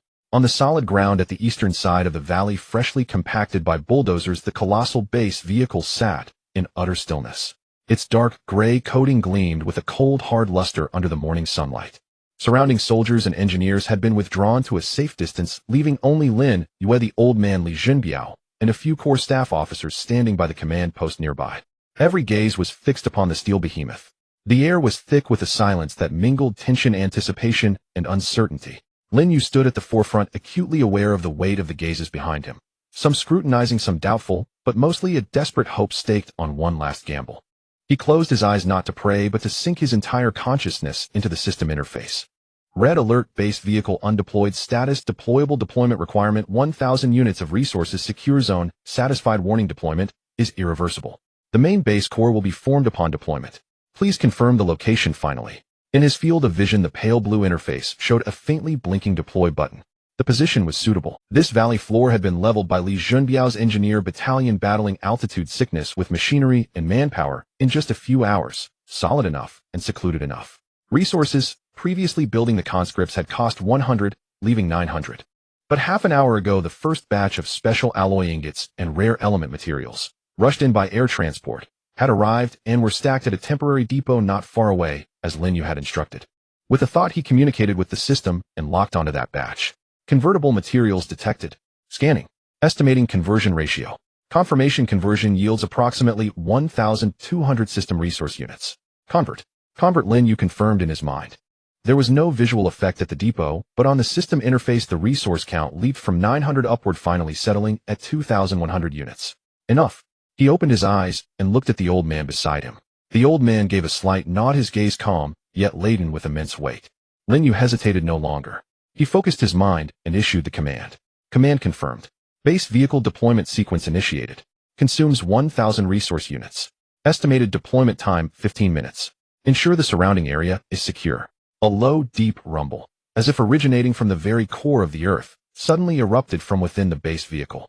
It was not the roar of an engine but the sound of colossal mechanical structures being activated, energy surging and accumulating in closed circuits. Then countless lines of eerie blue light ignited on the vehicle's thick, smooth armor surface. Like living veins, the luminous patterns rapidly spread and interwoven, covering the entire body. A continuous teeth-grinding metallic deformation sound began. Clanks, cracks, and crashes. Enormous metal components started moving, pivoting, and reorganizing. The once streamlined body unfolded like a blooming steel flower, extending slowly outward. The suspension units underneath emitted an even brighter blue glow, lifting the heavy vehicle steadily. The wedge-shaped armor at the front split to both sides, revealing an interior of dizzying complexity. A massive central pillar bristling with energy conduits rose slowly. Armor plates on the sides and rear peeled away layer by layer, sliding outward to extend vast platforms and mechanical arm bases. More lights flickered on within the unfolding structure, blue, green, red, interweaving into a palette of futuristic technology. The entire process was quiet, yet radiated a terrifying sense of power. No sparks, no steam. Only the absolute precision of mechanical meshing and deformation. An industrial aesthetic that transcended the era, blending raw violence with order, assaulted the vision and cognition of every onlooker. Li Jinbiao's jaw hung open, his binoculars forgotten in his hand. Several seasoned staff officers beside him were rendered speechless, staring dumbfounded at the ever-changing, expanding steel creation. 15 minutes, under the overwhelming shock, felt both like an instant and an eternity. When the final armor plate clicked into place and the last structural lock emitted a dull, resonant clang, the glow stabilized. What lay before them was no longer that spindle-shaped vehicle. It was a small, angular steel fortress. It occupied roughly the area of a standard basketball court and rose over 10 meters tall. At the center stood the core pillar, radiating a soft blue light, surrounded by layers of armored platforms, enigmatic tower-like structures, and several self-propelled mechanical tracks. The surface was studded with sensors and what appeared to be weapon interfaces, exuding a silent, overwhelming intimidation. Main base deployment complete. Building menu unlocked. Constructible power plant, barracks, or refinery. Resources 1,100 units. Building menu unlocked. Constructible power plant, barracks, or refinery. Resources 1,100. The system chime echoed in Lin Yue's mind. He exhaled long and slowly, only then realizing his palms were drenched in sweat. Not tension, a nearly cathartic excitement. It had succeeded. The first fulcrum of civilization had been erected in this isolated, deep valley of Kunlun. My God! Li Jinbiao finally recovered, his voice thick with awe. This thing, is it alive? The old man remained silent, but his usually placid eyes now rippled. He saw deeper, farther. This was not merely a wonder, it was a starting point. A starting point that might save hundreds of millions of lives. Consultant Lin, the old man, said, his voice still steady but tinged with a barely perceptible urgency. Next step. Lin Yue forced himself to snap out of the shock. Now was not the time for admiration. He turned to the system interface. The power plant was essential. Base operations demanded energy. The barracks would provide basic combat units. The ore refinery ensured long-term resource supply, but it required locating a mineral vein and establishing extraction channels. It could wait. Priority power plant, then barracks. Lin Yue decided rapidly. The plant provides stable energy. The barracks can begin training conscripts. They'll be the primary defense and construction force in the early stage. He brought up the power plant construction interface and selected a cleared area beside the main base. Construct basic coal-fired power plant. Consumes 600 resource units. Construction time 30 minutes. Confirm. On the ground just behind the main base, pale blue light nets appeared again, outlining complex shapes. Boilers, turbines, cooling towers faintly visible. The luminous mesh solidified, the glow gradually subsided. A building of heavy industrial style, yet far cleaner and sleeker than any real-world power plant, grew from the earth at a visible pace. Silver-gray metal walls, thick pipes, a tall chimney, though with apparent complex filtration systems. Everything radiated a sense of robust reliability. No deafening construction noise, only a low hum and the light click of metal components joining. In 30 minutes, a fully functional power plant stood silently. Power plant construction complete. Base power supply 100 sufficient. The moment the plant finished, Lin Yue immediately initiated the barracks construction. Construct basic barracks. Consumes 500 resource units. Construction time 25 minutes. He chose a location on the opposite side of the power plant. Same light nets, different outline. A sharp-lined building resembling a large warehouse, but with unmistakable military character, took shape rapidly. When the barracks were complete, Lin Yue had only a pitiful 100 units of resources left. Yet a miniature self-sufficient base prototype had been born in this barren valley. The main base power plant and barracks, interconnected by underground conduits or surface passages, formed an organic whole. "We can begin," Lin Yue said to the old man and Li Jinbiao. "The barracks can produce basic infantry units, conscripts. They are well-equipped, highly disciplined, and extremely obedient. They can immediately take up base defense and perimeter security duties. Moreover, their very existence saves significant manpower, allowing the engineer units to focus on outer fortifications and material transport." The old man nodded and instructed Li Jinbiao commanderly detach one company to assist consultant Lin in receiving these new soldiers and integrate them into the defense system immediately. "Yes, sir." Li Jinbiao suppressed his awe and replied loudly. Lin Yue wasted no time. He opened the barracks production interface. "Produce unit conscript. Cost per soldier 100 resources. Production time 5 minutes per soldier. Max Q per batch 5 soldiers." He had just enough resources for one. He selected production. The barracks door lit up and faint mechanical sounds came from within. 5 minutes later, the side airlock slid open. A soldier stepped out clad in standard dark gray combat gear, wearing a full coverage tactical helmet and holding a streamlined assault rifle. He moved with precise, powerful steps. He strode directly to Lin Yue, stopped 3 meters away, stood at attention, and raised his hand in a crisp salute. "Commander Conscript 1 reporting for duty. Awaiting orders." The voice came through the visor, a steady synthesized tone devoid of any emotion. Lin Yue sensed through the system a clear and direct connection between himself and the conscript. He could issue any order, and it would be executed unconditionally.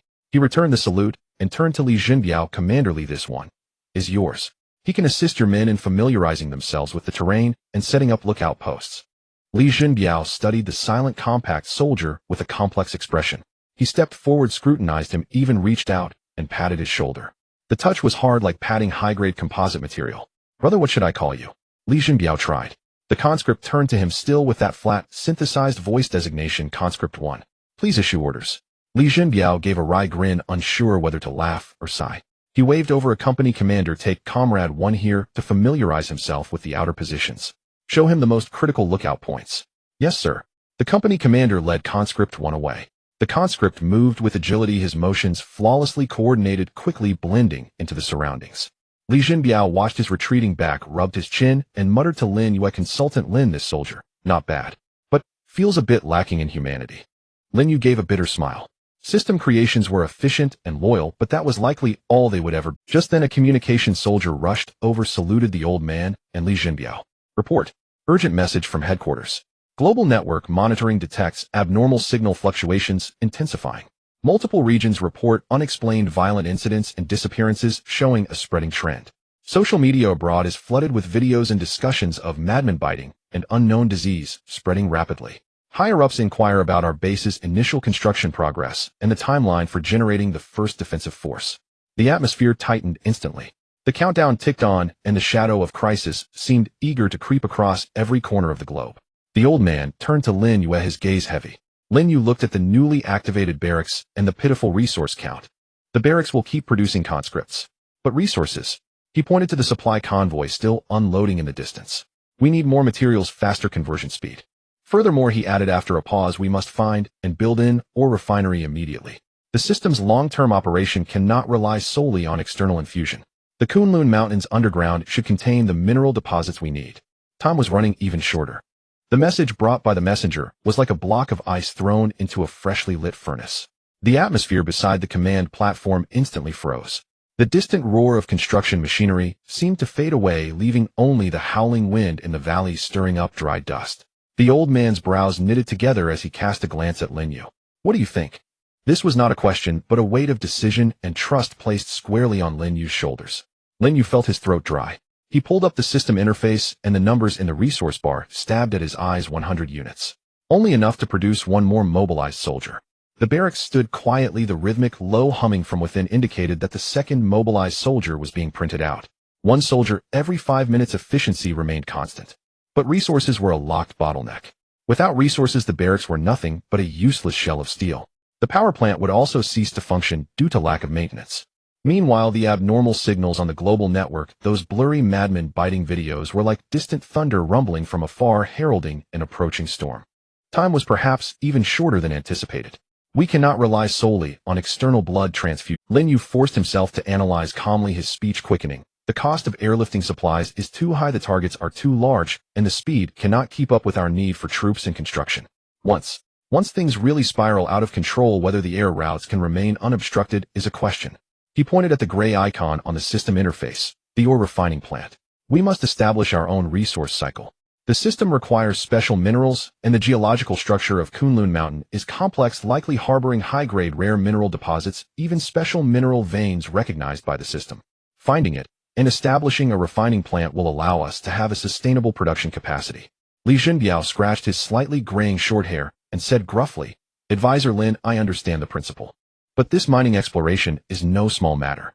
Even with the most advanced equipment, it would take at least 10 days to get definite news. What we lack most right now is time. In my opinion, we should focus all transportation capacity, first gather all the steel and cement we can, and let Advisor Lin hurry to produce more soldiers. Having soldiers will make us feel secure." His words represented the thoughts of some stable, prioritizing immediate safety. Lin Yue shook his head. "Commander Li, if we use all our transportation capacity to move ordinary supplies, converting them into system resources, the efficiency will only last for 2 days. What about after 2 days?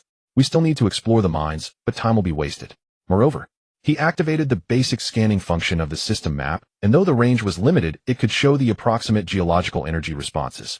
The system has basic detection capabilities. Although the accuracy is low and the range is small, it can guide us in the general direction.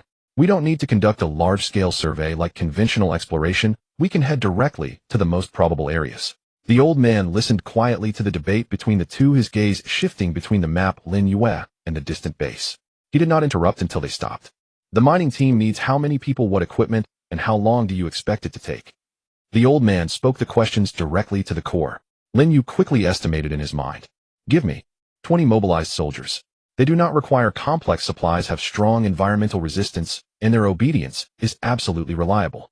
They are the best exploration team members. Pair them with 2 off-road vehicles equipped with necessary drilling and sampling tools and communication devices. If the system guides accurately, I should be able to confirm whether the ore point exists and the approximate reserves within 24 hours. 20 soldiers." Li Junbiao nearly jumped up. "Advisor Lin, the barracks can only produce 12 soldiers an hour right now. 20 soldiers would nearly equal 2 hours output. We also need vehicles and equipment. If the mine isn't found, or if it is found but cannot be extracted in the short term, this shortfall in manpower. Risks and opportunities coexist." The old man said slowly, interrupting Li Junbiao. "Commander Li, your concerns are valid. But Advisor Lin's thinking is focused on the long term." He looked at Lin Yue, his eyes sharp as a knife. 24 hours. I will give you 20 mobilized soldiers, 2 fully equipped enhanced marauders, and the best geological engineer and guard soldiers. But after 24 hours, regardless of the results, the mining team must return. Meanwhile, barracks production must not stop. Resources are prioritized for the barracks until the mining team returns with definite news. This is a compromise and also the best solution under current pressure. It provides an opportunity for exploration while maximizing the accumulation of initial defense forces. Understood. Lin Yue and Li Junbiao replied simultaneously. The order immediately turned into action. Li Junbiao cursed, but efficiently coordinated vehicles, equipment, and personnel. He personally selected 5 of the most elite and familiar veterans from his guard company, pairing them with a top geological expert urgently dispatched from the rear. Lin Yue stood in front of the barracks. Resources had already run out. He could only wait. 5 minutes passed, and the first mobilized soldier went offline, walked out of the barracks, and stood at attention in silence. 10 minutes later, the second one. Time dragged on painfully. Every minute felt elongated. The countdown in the corner of his vision mercilessly ticked away. 6 days, 15 hours, 4 minutes, and 18 seconds. When the 20th mobilized soldier walked out of the barracks and lined up in front of Lin Yue, it was already over 2 hours later. Clad in deep gray combat uniforms, with full-cover helmets, their postures stood tall like pines. 20 pairs of eyes hidden behind goggles stared at Lin Yue, waiting for orders. There was no noise, no whispering, only absolute stillness and obedience. Lin Yue assigned them as Exploration Team 1, appointing the first mobilized soldier produced as the temporary team leader. The geological expert, surnamed Zhou, was a bespectacled, slender, middle-aged man, somewhat nervous from the situation, but his eyes were filled with excitement at the prospect of unknown mineral deposits. The 5 veteran guards were much calmer, checking weapons, familiarizing themselves with the vehicles, and quietly discussing the precautions for mountain operations. Two specially modified Marauder off-road vehicles were filled with fuel, the trunks stuffed with portable drilling machines, sampling boxes, analysis instruments, and sufficient supplies.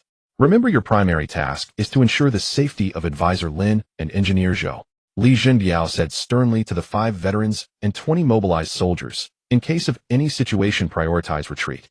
Keep communication open and report every 2 hours. Understood, the veterans growled. The mobilized soldiers simply nodded in unison. Lin Yue took one last look at the barracks that continued to operate and glanced at the pitiful numbers in the resource bar. The barracks were still consuming the resources just converted from the newly delivered batch of alloys producing the 21st and 22nd mobilized soldiers. These soldiers would be responsible for guarding the core area of the base. Set off. No grandiose speeches. Lin Yue and Engineer Zhou got into the first vehicle driven by a veteran. The 5 veterans and 20 mobilized soldiers boarded the 2 vehicles. The engines roared, stirring up dust as they drove out of the bustling construction site of the valley base, heading towards the majestic, seemingly unchanging Kunlun Mountains. According to the vague energy response indicated by the system map, the direction where the mineral veins might exist lay in a remote glacial valley in the northwest. There the altitude was higher, the climate harsher, and the roads were nearly non-existent. Watching the convoy disappear around a bend in the rugged mountain path, Li Jinbiao spat fiercely and turned to shout at his subordinates. What are you looking at? Get back to work. Reinforce that slope to the east again. Hurry. The construction of the base advanced with greater efficiency under immense pressure. At this moment, in the makeshift communications room of the underground command center, the old man was watching the global intelligence summary that refreshed constantly on the screen. Those scattered reports, initially dismissed as rumors or isolated incidents, were increasing at an alarming rate, subtly spreading from some fringe areas towards the major cities. Time. The old man murmured, his fingers unconsciously tapping on the table. The countdown on the screen ticked away, echoing in the hearts of everyone. Lin Yue's mining team seemed to be racing against a tsunami that was about to engulf the world, trying to find that crucial lifeline before the giant wave crashed down. In the world outside the valley, dusk was approaching, and a foreboding dark red hue spread across the horizon. The wheels crunched over the gravel, producing a continuous rattling sound. Barely 2 hours after leaving the base valley, the scenery outside had become entirely different. All traces of green had vanished, leaving only endless gray-brown rocks and the dazzling white above the distant snow line. The road had long disappeared. The convoy relied entirely on the veterans' driving experience and the vehicle's navigation to struggle through dry riverbeds and rugged slopes. The air was thin and crisp, carrying the characteristic chill of a glacier. Lin Yue sat in the passenger seat, wrapping tightly the military overcoat that Li Jinbiao had insisted he take before departure. The desolate scenery outside the window was unsettling. Engineer Zhou sat in the back, clutching his instrument case, his face somewhat pale, whether from altitude sickness or tension no one could tell. This godforsaken place. Not even a bird would shit here, muttered the veteran driving. His name was Wang Hu, his face dark and ruddy with large knuckles. Consultant Lin, are you sure this direction is right? Further ahead is the old glacier. In summer when the snow melts there's water, but in this season there's nothing but rocks and ice. The system indicates this direction, Lin Yue said, gazing at the system map that only he could see. The faint patch representing the ambiguous energy reaction seemed to have brightened slightly in the direction they were heading. The energy reaction is intensifying. It shouldn't be far now. He glanced at the rearview mirror. The Mengsher vehicle behind followed closely, carrying 4 more veterans and 20 silent mobilized soldiers.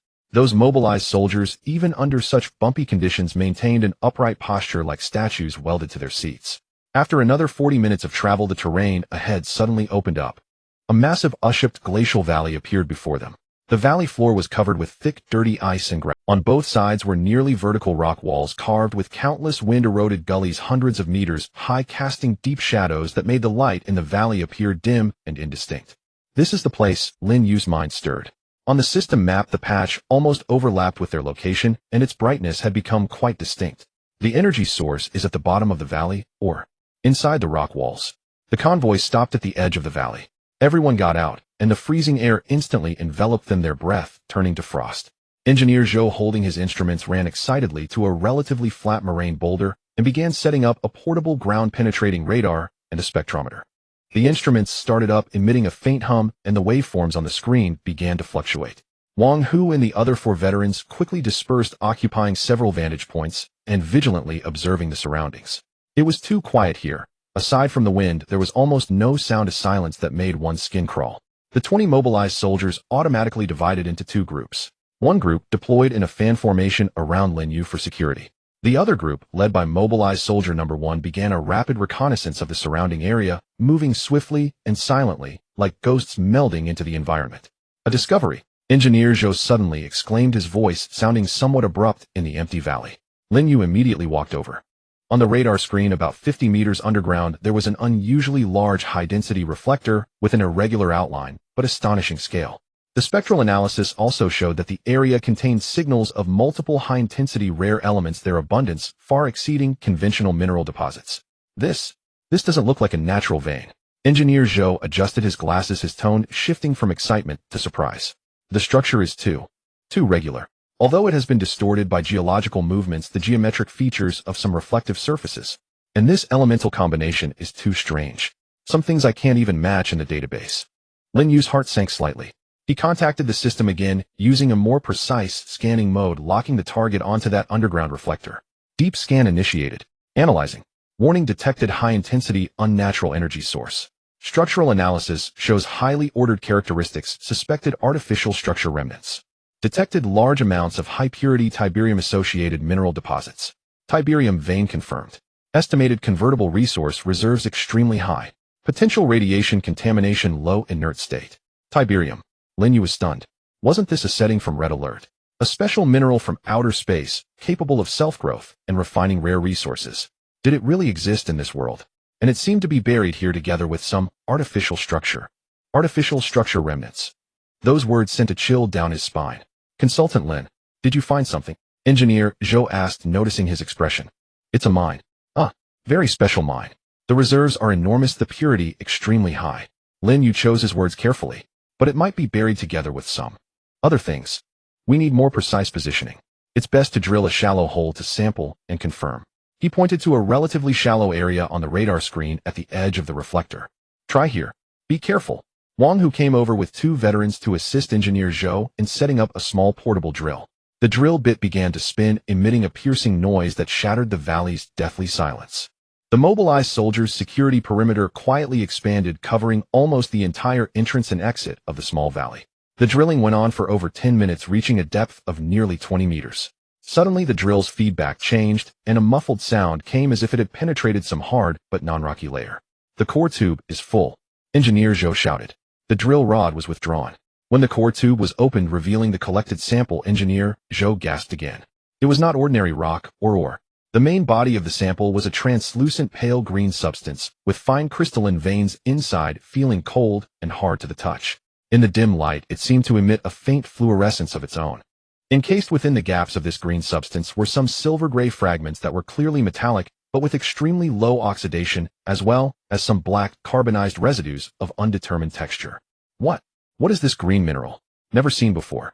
Engineer Zhou carefully picked up a small piece with tweezers and placed it under a portable microscope. The structure. It's too perfect, like crystallized cultivation. And these metal fragments, the composition. He suddenly stopped because Lin Yue's system interface upon contact with the green sample automatically brought up information. Detected tiberium or sample low activity. Unit mass convertible resources 500.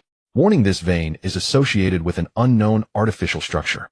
It is recommended to establish an isolation mining protocol. 500 units of resources from just this small piece. Lin Yue's heart thumped uncontrollably a few times.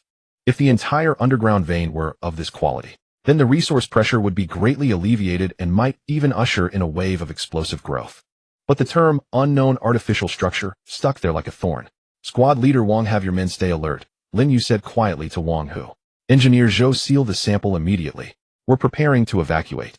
Evacuate, not continue exploring. This could be a world-shaking discovery. Engineer Zhou was anxious. Precisely because it might be too big, we need to be more careful. Lin Yue's tone was firm. We've got the sample and data. Well, analyze them back at the base, and then decide the next step. This place gives me a bad feeling. His words had barely faded. Who? A low, long hum, as if coming from the deepest underground or from within the glacier itself, sounded without warning. The sound was not loud, yet it made everyone's heart skip a beat. It was not the wind. At the edge of the valley, several loose rocks rolled down with a rustle. What's that sound? Wang Hu immediately raised his gun, alertly scanning the surroundings. The few veterans also quickly gathered. The 20 mobilized soldiers adjusted their positions almost in the same instant, their muzzles pointing in all possible threat directions, their movements uniform, without any superfluous motion. Engineer Zhou turned pale, frantically packing up his instruments. Lin Yue also felt a strange palpitation. He looked at the system map again. The patch representing the energy source seemed to pulse slightly. Quick, get in the car. Lin Yue no longer hesitated. Everyone hurriedly loaded the most important instruments and samples into the vehicle. The engine roared, tires slipping on the gravel, sending up a spray of debris. The two vehicles turned around, following the tracks they had made, and sped toward the valley exit. Lin Yue turned back, looking through the rear window at the gradually receding, shadow-shrouded glacial valley. The hum from earlier did not sound again. Everything returned to that deathly stillness. But the unease in his heart lingered. Beneath that ground lay not only rich mineral deposits. Reflected on the car window was his slightly furrowed brow and the cold prompt in the system interface about the unknown artificial structure. The convoy drove out of the valley and climbed back up the rugged slope. The way back was in sight. But Lin Yue knew that some things once touched might never return to their original course. He hugged the sample case tightly. The cold sensation transmitted through the case, like the pulse of some sleeping entity. Two off-road vehicles caked with ice shards and dust roared back into the bustling valley base. Before the vehicles had even come to a halt, Li Junbiao strode over with swift, urgent steps, his face etched with impatience. How is it? Any finds? His eyes locked onto the sample case, clutched tightly in Engineer Zhou's arms. Lin Yue stepped out of the vehicle, the biting air jolting his senses. Yes, and more. Extraordinary than we anticipated. The reserves might be immense. Without further words, he led Engineer Zhou and the sample case straight to the command center prefab that had already taken considerable shape. The old leader and several core staff officers were already inside. On the wall, the massive screen displayed real-time construction images of the base and a constantly updating global intelligence summary. The atmosphere was even heavier than when they had left. What did you find? The old leader asked without pleasantries, his gaze settling on the sample case. Engineer Zhou carefully opened the case, retrieving a faintly glowing pale green or sample along with several flakes of silver-gray metal debris. He placed the samples on the white flannel-covered table, his voice trembling slightly from excitement and lingering altitude sickness. Preliminary assessment indicates a new, unknown composite crystalline mineral. The energy signature is unusually active yet stable. The associated metal fragments cannot be fully analyzed in composition, but their strength and corrosion resistance far exceed any existing alloy. More importantly, he brought up data from the portable instrument and connected it to the command center screen. Geological radar reveals a massive high-density or body beneath the surface. Initial estimates suggest reserves incalculable. The screen displayed the awe-inspiring underground structure. A logistics staff officer couldn't help but guess. If this is true, how many supersized mining fields would that equal? More than that, Lin Yue interjected, drawing everyone's attention. He pointed to the green ore. The system identifies it as Tiberium ore. Its resource conversion efficiency per unit mass is hundreds of times that of standard high-quality steel. The room fell silent for a moment, punctuated only by the low hum of equipment. Hundreds of times. The concept ignited a sharp glint in the eyes of the seasoned veterans. What did this mean? It meant that as long as a stable mining and refining channel was established, the resource bottleneck plaguing the base would be resolved. It could even provide near limitless blood for future large-scale troop production and technological upgrades. Location, mining difficulty, environmental risks. The old leader fired 3 questions rapidly. Located in a glacial ushaped valley about 60 kilometers to the northwest at a depth of 50 to 100 meters. The surface is covered with moraine, gravel, and permafrost. Conventional mining would be difficult, but Lin Yue paused. The ore refinery provided by the system has specialized mining capabilities. It can be built directly above the surface vein for automated drilling and refining. Environmental risk is marked as low as the ore is in an inert state. Good. The old leader did not hesitate. He scanned the assembled team. In that case, change the original plan. Elevate Operation Kunlun to the highest priority. Mobilize all available heavy engineering equipment. At all costs, within 72 hours, I want a heavy transport corridor from the base straight to the mining site. Order engineering regiments from the Northwest Central Plains and Northeast Theater Commands are to immediately maneuver toward Kunlun. Grant highest-level transit clearance on all railway and road nodes along the route. Order the National General Reserve Bureau is to activate a special-level contingency. All listed steels, special alloys, precision components, and fuel are to be triple the originally planned quantities and converge on Kunlun through every available transport method.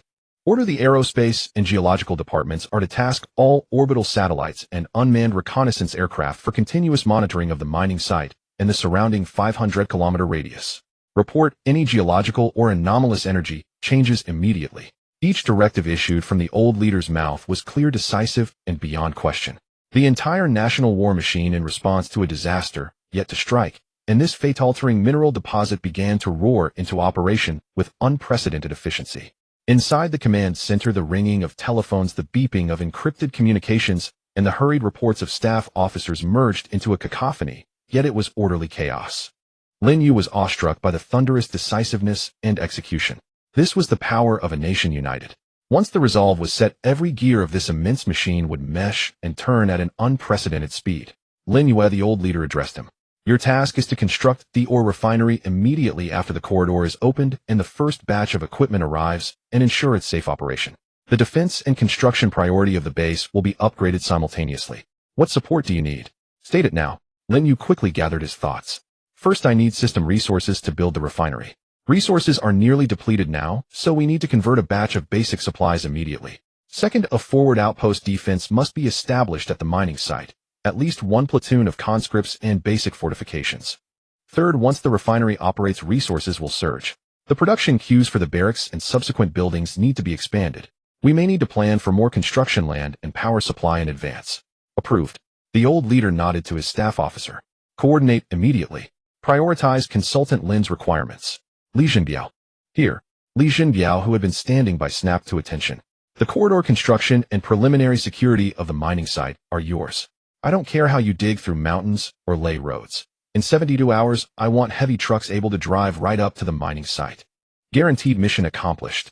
Li Jinbiao bellowed, then spun around and charged out of the command center. His rough voice exploded outside. 1st and 2nd Battalions. All of you assemble on me. Grab every piece of gear and follow me to break the trail. The very earth seemed to tremble at his roar. Over the following tens of hours, Lin Yue truly witnessed what the term infrastructure maniac meant under the national will. In the sky, the roar of heavy transport planes continued day and night, like migrating steel giant birds, airdropping crates of heavy equipment and supplies onto makeshift landing zones. On the ground, military trains and heavy truck convoys converged from all directions, crawling along the hastily widened national highways like sinuous dragons, eventually merging onto the only road leading deep into the Kunlun Mountains. Bulldozers, excavators, and road rollers formed a torrent of steel beasts. Under Li Jinbiao's roaring commands, they forcibly crushed a sturdy temporary road through the snowy peaks and glaciers fit for heavy vehicles. The engineering troops of the railway division performed miracles. They utilized a long-abandoned National Defense Railway spur working around the clock with ultra-high-intensity reinforcement and extension. The rails, like black arteries, extended toward the mining site at an unprecedented pace. The base itself expanded frenziedly. More power plants were built to meet the surging electricity demands. A 2nd and 3rd barracks rose from the ground. With all three operating simultaneously, a fully armed conscript emerged every few minutes, quickly assigned to defense or engineering support teams. In Lin Yue's hands, system resources began to slowly and steadily recover through continuous conversion of large quantities of basic supplies. But he strictly controlled their use, hoarding most for the critical or refinery. Finally, at dawn on the 5th day of the countdown, a rough but solid gravel road like a gray serpent wound its way to the edge of the glacial Ushipped Valley. Heavy trucks roared in, delivering prefabricated fortification materials, large drilling rig foundations, and an entire company of conscripts alongside guard soldiers to the mining site. Lin Yue arrived by off-road vehicle in this silent valley once again. Unlike before, it had transformed into a bustling construction site. Simple defensive fortifications were being erected, watchtowers rose, searchlight bases were driven into the frozen earth. The conscripts worked silently and efficiently, a stark contrast to the shouting and sweating human soldiers. He walked to the central area where system detection indicated the strongest energy response from the mineral vein. Beneath his feet was the frozen hard ground. High-purity Tiberium vein detected. Conditions met for ore refinery construction. Construction requires 800 units of resources, 200 power requires additional power plant. Construct. Lin Yue silently commanded, simultaneously sending coordinates through the system to the newly built 3rd power plant requesting remote energy linkage. The familiar pale blue network of light emerged once more, this time covering a larger area, outlining a far more complex and massive structure. It was an integrated building combining a giant drilling tower, multiple smelting furnaces, automated sorting lines, and resource packaging modules. The light grid solidified. A truly monumental steel edifice grew out of this ancient, desolate glacial valley with a low roar and the clang of metal. It dwarfed the combined size of the power plant and barracks. Thick pipes crisscrossed, and the towering drill rig aimed at the gray sky. The whole structure exuded an efficient, cold, industrial beauty. Ore refinery construction complete. Automated drilling unit starting up. Connecting to main base resource network. Connection successful. Resource income 50-minute initial rate increases with drill depth. It was done. Lin Yue watched the resource bar on the system finally display a steadily climbing green positive figure, and the tension that had been gripping him eased slightly. With a continuous resource income, many plans could now be advanced. Yet, just as he was about to contact the base to report the refinery's successful operation, engineer Zhou, who was setting up deep geological monitoring instruments at the mining site, ran over with a pale face, clutching a freshly printed waveform chart. Consultant Lin, look at this. On the waveform chart beneath the ore veins reflection signal at a greater depth, a series of faint, yet terrifyingly regular pulse fluctuations appeared, like the slow beating of some creature's heart. Simultaneously on Lin Yue's system map interface beside the green patch representing the mineral vein, a faint blinking red triangular marker emerged. Next to the marker, a line of small text read anomalous weak signal source detected. Signal type unknown. Threat level unaccessible. Recommendation maintain monitoring. Lin Yue and engineer Zhou exchanged a glance, both seeing the shock in each other's eyes. The secrets beneath the glacier seemed far deeper than they had imagined. An urgent communication arrived from the command center. Consultant Lin, latest summary from the global monitoring network. Overseas abnormal violent incidents are increasing exponentially. Communications have been cut off in multiple cities. Unverified blurry footage suggests large-scale collective attacks. The situation is spiraling out of control. The countdown flickered at the corner of the screen. 5 days, 04 hours, 11 minutes, 23 seconds. Time was running out. The low hum of the ore refinery's drilling tower became a new backdrop in the glacial river valley. The sound was steady, powerful, carrying the unique rhythm of the industrial age. The thick alloy drill bit rotated, piercing into the permafrost and delving deep into the underground vein. A complex system of pipes began to work, transporting the crushed and initially refined green crystal raw material to the smelting module in a continuous stream. Lin Yue stood before the newly built command post on the outskirts of the refinery, watching the system interface. The resource numbers were increasing steadily at a rate of 50 units per minute. Though the initial rate wasn't staggering, it meant a stable source of self-sustenance had been established, no longer relying entirely on external transfusion. He immediately allocated most of the resources to the production queue of the barracks. 3 barracks operated at full capacity, with the production lines running at top speed. Every 5 minutes, a fully armed conscript emerged from the airlock, silently marching to the assembly area. Viewed from above, the scene was striking. In the desolate frozen Kunlun Valley, a steel base exuding a sci-fi aura stood towering. The silver-gray main base, the rugged power plant, the angular barracks, and the newly completed most massive ore refinery together formed a burgeoning industrial complex. Before the base, the deep gray phalanx was expanding visibly. A platoon, a company. In less than half a day, 2 full-strength conscript companies had assembled. They looked like clones, standing rigid with identical gear, their faces blurred beneath helmets, exuding an aura of cold, efficient, absolute obedience. Li Jinbiao, hands on his hips, watched the rapidly swelling Silent Legion with a complex expression. He had led troops his entire life, seen the most elite aces and fresh recruits, but never soldiers like these. They didn't eat, didn't sleep, needed no morale boost, followed orders to the point of being mechanical, and executed tactical moves with machine-like precision. Well, I'll be damned. That's downright eerie, he muttered, turning to a technician debugging a new set of equipment. You sure this will work? The technician was debugging a simple command link terminal. According to the interface protocol provided by Lin Yue, this terminal could send basic area defense or patrol commands directly to designated conscript squads, enabling semi-automated command and greatly reducing human command pressure. Theoretically, no problem, Commander Li. The technician adjusted his glasses. Their reception and execution units are highly unified, reacting faster than the best trained soldiers. Just lacking flexibility. Flexibility for what? Li Jinbiao glared. Holding positions, firing on command, plugging gaps. That's enough. Leave the flexible stuff to my men. His crude words hit the key point. Conscripts were the perfect foundation, the tireless, absolutely reliable filler for the defense line. The true tactical core and complex tasks still required experienced, proactive human officers and special warriors. Lin Yue understood this as well. In his planned defense system, conscripts formed the backbone, while Li Jinbiao's battle-hardened veterans served as the joints and brain.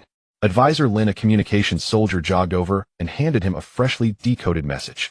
Urgent dispatch from headquarters, global situation summary, and your parents' relocation info. Lin Yue's heart tightened. He took the summary first. The contents were alarming. Reports of sporadic abnormal violent incidents had exploded over the past 24 hours. Large-scale riots erupted in border cities of several countries, with communication blackouts spreading like more blurry videos surfaced online quickly deleted, but the scenes of frenzied crowds biting and streets running with blood could no longer be fully concealed. Some governments declared states of emergency, but responses were chaotic. Several small countries' official social accounts had fallen completely silent in the past few hours. The world outside the wall was visibly sliding into the abyss. Inside the wall, Huaxia, order was still maintained on the surface. Troop movements and material requisitions under the guise of ultra-large-scale joint military exercises continued, while resident emergency evacuation drills in some coastal and border cities proceeded as planned, but a tense unease already permeated the air. Speculation and rumors began to fester on social platforms. They truly had little time left. Lin Yue took a deep breath, suppressing his anxiety, and looked at the other message about his parents. The message was simple. His parents had been invited by local state security personnel under the guise of temporary family support for key project participants to stay in a high-security guest house in the provincial capital. The operation was gentle and discreet, drawing no attention. They were safe and emotionally stable. A weight lifted from his heart. The greatest personal worry from the system had been temporarily resolved. He could focus on this race against time. Advisor Lin, the old man's voice, came from behind. Accompanied by several staff officers, he approached, his gaze sweeping over the nascent army and base, a flicker of consolation in his eyes, but more of gravity. The refinery is running smoothly, easing resource pressure. That's good news. The old man walked to Lin Yue's side, looking toward the soldiers and conscripts reinforcing the mountain pass fortifications. But the bad news is we may not have the full 7 days. Lin Yue nodded silently. The dispatch said it all. According to latest intelligence analysis and simulations, the virus, or whatever triggers the mutation, spreads and intensifies far faster than initial estimates. Border pressure is immense. We must prepare for the worst. The old man paused. What are the current defense capacity and production limits of your base? Lin Yue pulled up the system interface and did a quick calculation. With 3 barracks at full speed, we can produce 864 conscripts per day. Resource-wise, at the current refinery rate, we get 720 units per day, slightly exceeding base maintenance and barracks production costs. But that's based on 1 refinery. If resources are sufficient, I can immediately build a 4th barracks and start constructing a war factory. A war factory? The old man's eye sharpened. Yes, a building that produces armored units. Upon unlocking, we can manufacture light scout vehicles, armored personnel carriers, even main battle tanks. Lin Yue pointed to a reserved area beside the base. With armored forces, our defense depth and mobile strike capability will undergo a qualitative change. But the war factory itself is expensive, and producing armored units is resource-intensive, requiring more refineries to support. A clear choice lay before them: continue mass-producing infantry to fortify the line, or invest heavily to climb the tech tree and unlock stronger armored units. The old man did not answer immediately. He gazed at the vast mountains beyond the valley, the direction from which the coming storm would arrive. Build the war factory. After a long moment, he said in a deep voice, at the same time, plan a 2nd refinery at a suitable mining site. We'll find the resources. If 7 days aren't enough, well, tighten the fence and sharpen the blade within 5. He turned to Lin Yue, his eyes sharp as an unsheathed sword. Lin Yue, I know you're under tremendous pressure. But every extra tank we build and every extra soldier we produce could save 10 or 100 ordinary people on the defensive line. Go ahead. Whatever you need, the entire nation is behind you. Lin Yue nodded firmly, a surge of heat in his chest. Just then, a technician monitoring the refinery data exclaimed, drilling speed is increasing automatically. The underground veins' crystal purity is higher than estimated. Resource output is rising. On the system interface, the resource income number jumped from 50 minutes to 55 minutes and was still climbing very slowly. Meanwhile, Engineer Zhou, who had been monitoring the abnormal signal beneath the vein, reported that pulse signal. Its fluctuation amplitude is slightly increasing. The frequency seems to be accelerating. Still unable to analyze the signal source. Good news and bad news always arrive together. The increase in resources meant faster mass production and tech advancement. But the unknown pulse beneath the glacier was like a time bomb buried deep within the precious vein. Lin Yue glanced at the flickering red triangle on the system map. Then he turned his gaze to the ever-expanding camp and the even larger silhouette of the war factory rising from the ground. Survive first. Only after weathering the coming cataclysm would there be a chance to uncover the secrets. Lin Yue fixed his gaze on the fluctuating resource numbers on the system panel. The refinery was operating steadily, generating 55 units per minute. Combined with the previous surplus, the total resources had barely surpassed 2,000. The construction requirement for the war factory was glaringly marked 1,500 units. It was a colossal investment that would nearly drain the existing reserves, putting the already strained resource pipeline under immediate pressure. Yet there was no choice. The elder's words tightened the fence and sharpened the blades still echoed in his ears. The storm beyond the border was transforming into a global hurricane. The faint flame in Kunlun Valley had to become a conflagration capable of consuming all threats as quickly as possible. And a conflagration required harder fuel and sharper blades. Conscripts were a reliable foundation, but against threats that could exceed common sense, a more powerful and decisive force was needed. The blueprint of the grizzly tank was crystal clear in his mind. The image of those steel beasts crushing the battlefield was the most solid reassurance at this moment. He took a deep breath and hesitated no more. His consciousness locked onto the war factory construction icon, selecting the broad leveled area on the eastern side of the base that had been reserved long ago. Construction confirmed war factory. Resource consumption 1500 units. Estimated construction time 48 hours. Warning: this resource investment will significantly impact production and construction of other units. Confirm. Confirmed. The resource number plummeted instantly, leaving only a paltry few hundred units. Almost simultaneously on the designated ground, a pale blue energy light net blazed into being, more dazzling and grander than any previous construction. The light net rapidly outlined an extraordinarily complex silhouette, far more massive and intricate than the barracks or refinery. A low, powerful hum emanated from beneath the earth, as if some giant beast was being awakened. The ground trembled lightly. Huge prefabricated steel structures materialized from nothingness, rising like growing organisms, automatically splicing and riveting. Robot arm bases, heavy crane tracks, sparks of armor welding. All proceeded methodically under the guidance, but this was not enough. 48 hours. 2 days and 2 nights. At a time when the countdown might already be less than 5 days, every second was precious. Lin Yue turned and looked at the communications officer who had been standing by the command console, tasked with liaising with the rear. Contact headquarters immediately. The war factory has been initiated, but we urgently need special alloys. Large quantities right now. The system's construction method can greatly shorten the timeline, but the demand for basic materials is real. The communications officer nodded firmly and immediately sent the information and requirements through encrypted channels. The message traveled at light speed back to the rear command center. Just 10 minutes later, a reply arrived, brief and powerful: full support. Comrade Ma Qianli will coordinate. Less than half an hour after that, a detailed material allocation list and transportation schedule came through. The list specified types, specifications, and quantities of special alloys, accurate to the ton, and noted the first batch arrival time before 10 p.m. tonight. Ma Qianli. Lin Yue recalled seeing this man on television, the head of National Logistics Support, renowned for his decisive action and meticulous planning. With him in charge, material concerns might indeed be laid to rest. Sure enough, at 9:40 p.m. that evening, the temporary landing strip at Kunlun Base was ablaze with lights. 3 massive military transport planes tore through the highland night sky, landing one after another with a heavy roar. The cargo hatches opened, revealing not common containers, but bare silver-gray special alloy ingots gleaming with cold light, firmly secured on custom pallets. Engineers and red alert conscripts who had been waiting surged forward like a tide. Heavy forklifts, crawler loaders, and the inhuman strength of the conscripts worked in unison to quickly unload the heavy alloy ingots and transfer them near the war factory construction area. A middle-aged man in a military-style uniform, travel-worn but energetic, jumped down the gangway of the last transport plane and strode briskly toward the command center. He appeared to be around 50, with a lean face and sharp, eagle-like eyes, walking with authority. Advisor Lin Yue. The man came straight to Lin Yue, extended his hand, rough and strong. Ma Qianli. Under orders from the chief, I'm in charge of coordinating all logistical support here. First batch 7800 tons of special alloys. More to follow. Tell me whatever you need, and I'll find a way. His words cut straight to the point with no pleasantries, carrying an unshakable certainty. Commander Ma, thank you for your efforts. These alloys are exactly what we urgently need. Lin Yue shook his hand, feeling the thick calluses on his palm. Don't mention it. Compared to the hard work you're doing on the front lines, my errand running is nothing.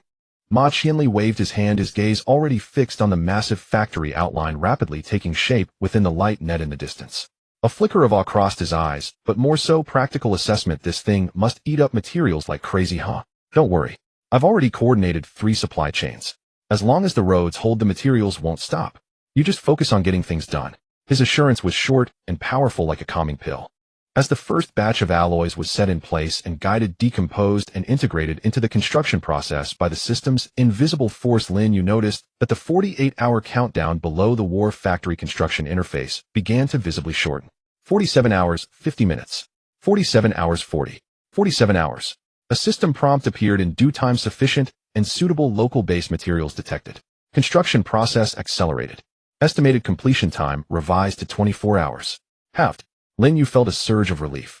This was the power of the national machinery. The system provided technology and blueprints beyond the era, while the motherland supplied the terrifying material allocation capability and execution needed to turn those blueprints into reality.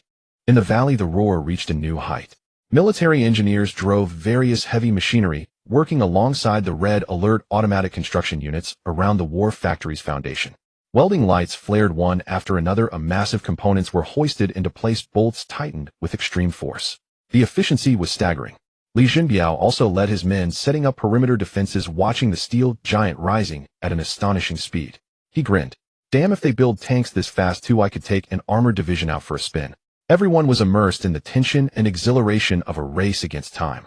Just then, at the edge of Lin Yue's vision, the system interface suddenly popped up a new notification box, its background flickering with a faint yellow glow. It was not a resource prompt nor a construction completion notification.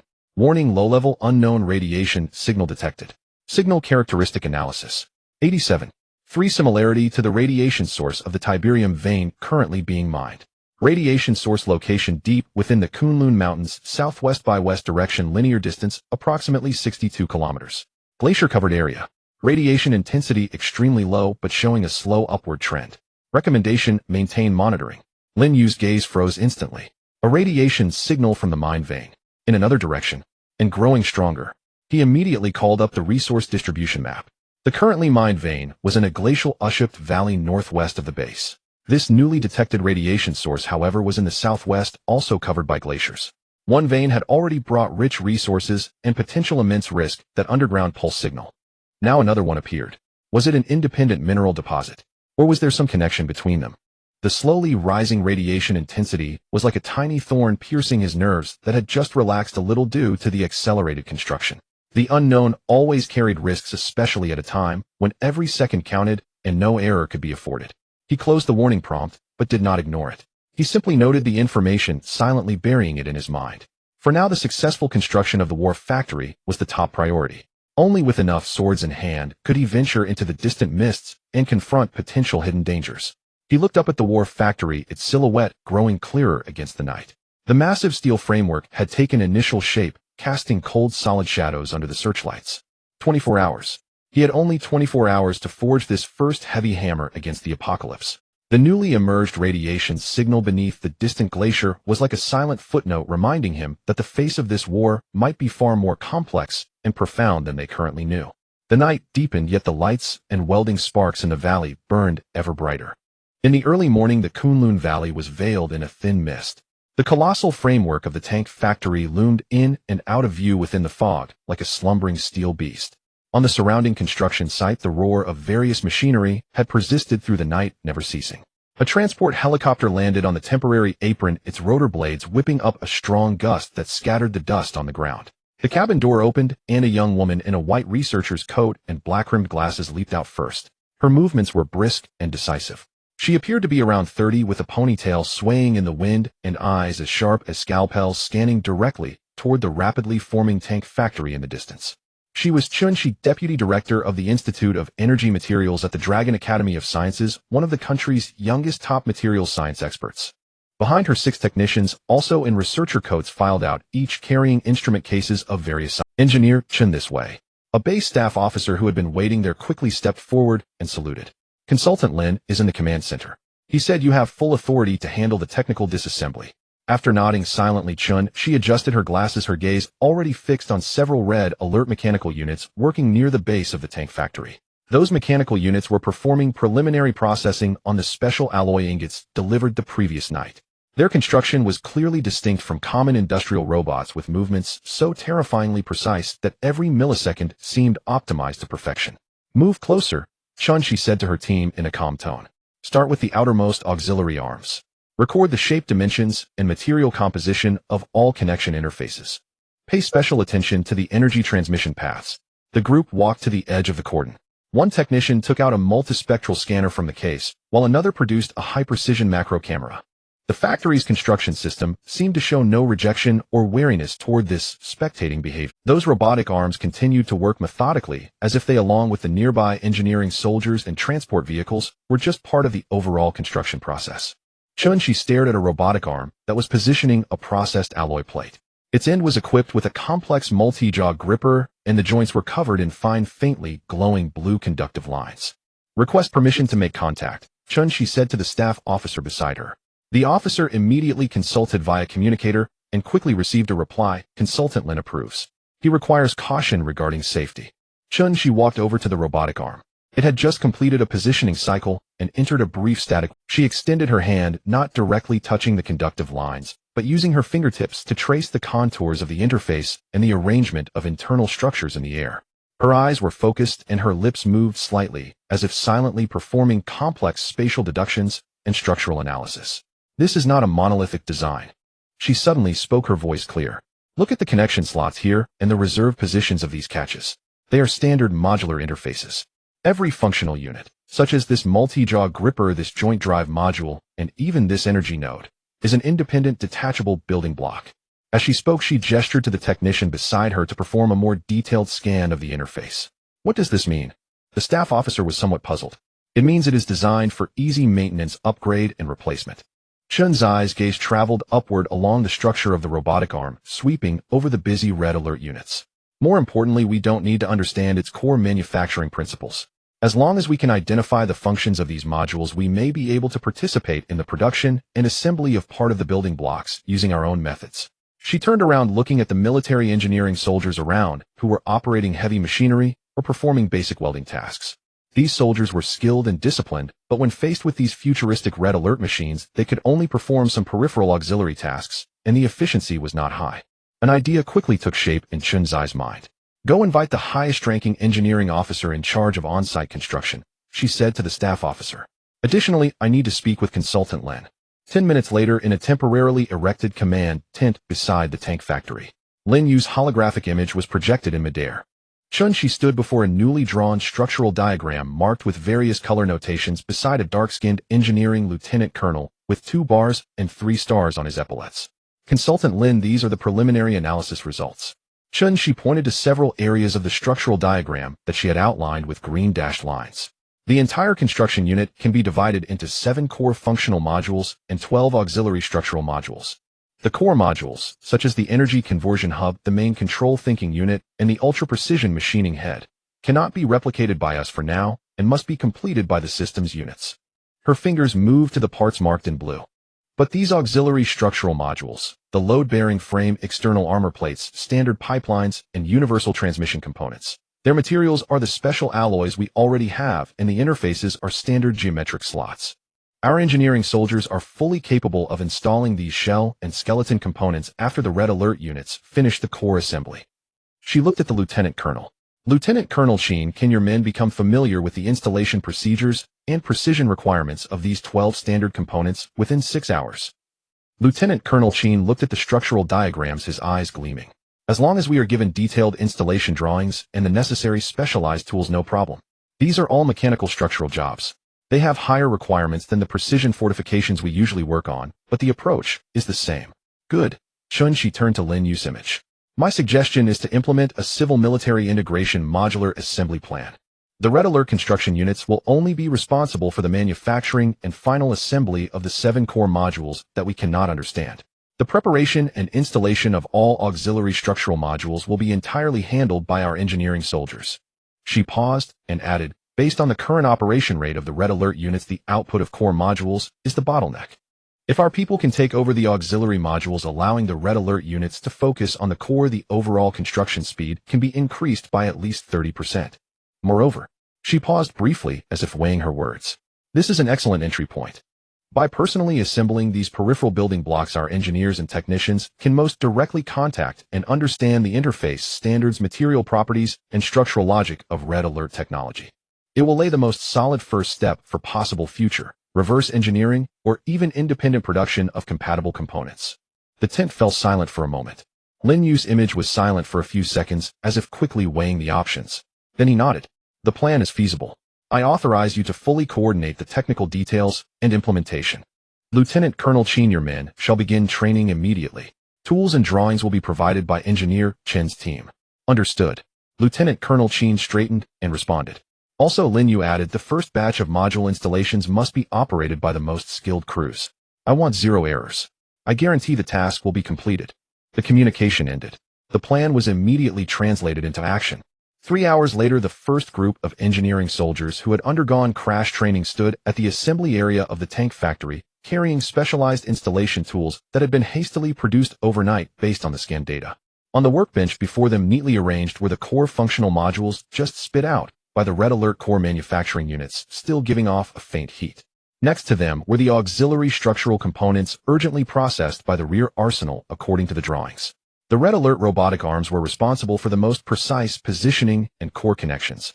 The engineering soldiers worked in groups of 3-2 were responsible for aligning the heavy alloy frames and armor plates with the interfaces according to the holographic projection instructions, while the third used a hydraulic tool with laser calibration for the final locking. The clang of metal collisions, the low hum of tools, and the brief echoes of commands. Efficiency visibly improved. The assembly process, which originally required full participation of red alert units, was now clearly divided. The core part was completed at high speed by system units, while the auxiliary part was quickly followed up by more numerous standardized trained human engineering soldiers. Lieutenant Colonel Qin patrolled the site, occasionally correcting minor angular deviations. Chun-Shi meanwhile moved with her team between several key workstations, continuously recording data and adjusting installation parameters. At 3 o'clock in the afternoon, less than 6 hours after the plan's implementation, the first set of tank factory core power units assembled using the civil-military integration method passed all system self-checks. The efficiency improvement data was calculated 33.7, even better than expected. By evening, the news was transmitted back to the rear command center. The old man was listening to another briefing about the deteriorating border situation when he heard that the assembly efficiency of the Kunlun base tank factory has increased by 33.70 and the civil military integration modular plan has shown initial results. He nodded slightly. This is what technology implementation looks like. He put down the pen in his hand and said to the staff officer beside him, tell Comrade Chun-Shi to continue like this. Don't be afraid to touch, but be sure to figure out the rules. Night fell again. The main structure of the tank factory had basically taken shape, its magnificent silhouette clearly visible under the lights. Chun-Shi did not rest. She stayed in the newly set up temporary analysis room, with several relatively independent functional modules dismantled from red alert machines placed in front of her. Her gaze fell on the interface of an energy conversion unit. It was a port for receiving and distributing system energy, with a structure so exquisite that it was breathtaking. Next to it lay a standard-sized Tiberium energy block produced by the ore refinery. It was a backup energy source purified and compressed from high-purity Tiberium crystals during previous tests, usually used for short-term power supply to certain high-energy consumption equipment under emergency conditions. Chun-Shi picked up the energy block and slowly brought it close to the delicate interface. No adapter was used, and there was no forced matching action. Just as the two approached a certain distance, the faint light guiding lines on the edge of the energy block and on the interface simultaneously emitted an extremely subtle resonant glow with perfectly consistent frequency. Click. A sound of engagement so soft, it was almost inaudible. The moment the energy block contacted the port, the complex microstructures inside the interface automatically adjusted and extended, as if activated, perfectly meshing with the corresponding grooves and energy nodes on the block surface. A perfect fit, as if they were originally one piece. Chun's eyes suddenly lit up behind her lenses. A bold, almost insane blueprint for an upgrade began to rapidly take shape in her mind. The construction progress of the vehicle factory was astonishingly rapid. The civil-military integration scheme had injected a potent stimulant into the entire building process. The red alert mechanical units were churning out core components at high speed, while military engineering squads followed closely, deftly installing the heavy alloy frames and armor plates. The colossal factory structure rose visibly skyward, the clang of metal and the roar of engines intertwining into a symphony of steel within the valley. The entire Kunlun base was enveloped in an atmosphere of extreme tension, yet orderly discipline. Conscript patrols moved silently along fixed routes, and the freshly deployed anti-aircraft turrets slowly rotated their radar antennas. At the distant mountain pass, engineer units were reinforcing the last few defensive positions, and the air was thick with the smells of diesel and welding metal. At exactly 10 o'clock in the morning, a formation of 3 helicopters painted in low-visibility camouflage like silent hawks skimmed the undulating ridge of the Kunlun Mountains and quietly arrived over the valley. Instead of landing directly, they circled the perimeter of the base, twice their noses tilting slightly downward, as if scrutinizing the rapidly forming steel fortress with an invisible gaze. Then the formation turned and landed one by one on the dedicated landing pad inside the base. Before the rotors had fully stopped, the cabin doors swung open. The first to descend was a tall, elderly man with graying hair. He wore a dark training uniform devoid of any insignia, his back as straight as a pine. Despite the fatigue of the long flight etched on his face, his eyes were sharp enough to pierce through anything as they calmly swept across the entire base. Behind him followed several senior officers similar in age or slightly younger, each with a grave and focused expression. Lin Yue was already waiting at the edge of the landing pad. The elderly man stood half a step beside him. Chief, the old man stepped forward and saluted the leading elder. Lin Yue followed suit. "Zhao Lao, you've had a hard journey." The elder returned the salute, his voice steady and forceful. His gaze then fell on Lin Yue. "So this is Comrade Lin Yue." "Yes," the old man said, stepping aside. Lin Yue, report the base's basic situation to the chief. "Yes." Lin Yue stepped forward, his voice clear. "Report, Chief. Kunlun Base has currently completed the main structures of the command center, 3 power plants, 3 barracks, and 1 refinery. The vehicle factory is under construction, currently 65% complete, expected to be operational in 18 hours. He used no grandiose words, merely stated the facts. The elder's gaze shifted from Lin Yue's face to the distant semi-finished vehicle factory, then to the conscript formations performing guard duty around the base's perimeter. He observed carefully, as if imprinting every detail into his mind. "Those soldiers, are they units produced by the system?" the elder asked, returning his gaze to Lin Yue. "Yes. Basic infantry units, conscripts. Currently the base has 1,400 conscripts on roster responsible for base defense and perimeter security. They are absolutely reliable in obedience, and their individual combat proficiency surpasses the highest human standards, but they lack the ability for complex adaptive responses." Lin Yue answered objectively. "Like machines," the elder mused, "but more reliable than machines." "What about production capacity?" "Currently the 3 barracks are operating at full capacity, producing 864 conscripts per day. Resource consumption is roughly balanced with refinery output. Once the vehicle factory is operational, it can produce the Raging Rhino main battle tank and the multi-function infantry vehicle, which will greatly enhance our mobile defense and area denial capabilities. However, armored unit production will create additional resource pressure." Lin Yue's report was well organized and did not evade issues. The elder nodded and asked no further questions. He turned to the old man beside him. "Let's go see the defensive line." The group left the landing pad and walked along the base's main road toward the perimeter. Along the way, transport vehicles carrying supplies occasionally passed by. Upon seeing the procession, they automatically slowed and yielded. Conscripts they encountered halted and performed rifle salutes, their movements uniform and mirrored. A few engineers repairing lines were visibly nervous at the sight of so many high-ranking officers, but they did not pause their work. The elder walked slowly, his gaze sweeping across every defensive node along the route. Machine gun bunkers, sandbag fortifications, concealed sniper positions, hastily erected barbed wire. He examined them meticulously, occasionally stopping to inquire about construction standards or fire support coordination.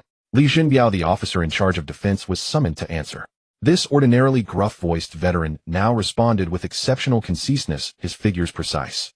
"Insufficient defensive depth," the elder pointed out calmly after hearing a segment of the report. "The preset positions at the mountain pass only have 2 lines. If subjected to sustained high-intensity attacks, there will be a lack of elastic space. Yes, we are constructing a 3rd reserve position 3 kilometers to the rear, expected to be completed within 2 days, Li Jinbiao replied. "Speed it up," the elder said simply. They reached the outermost observation post.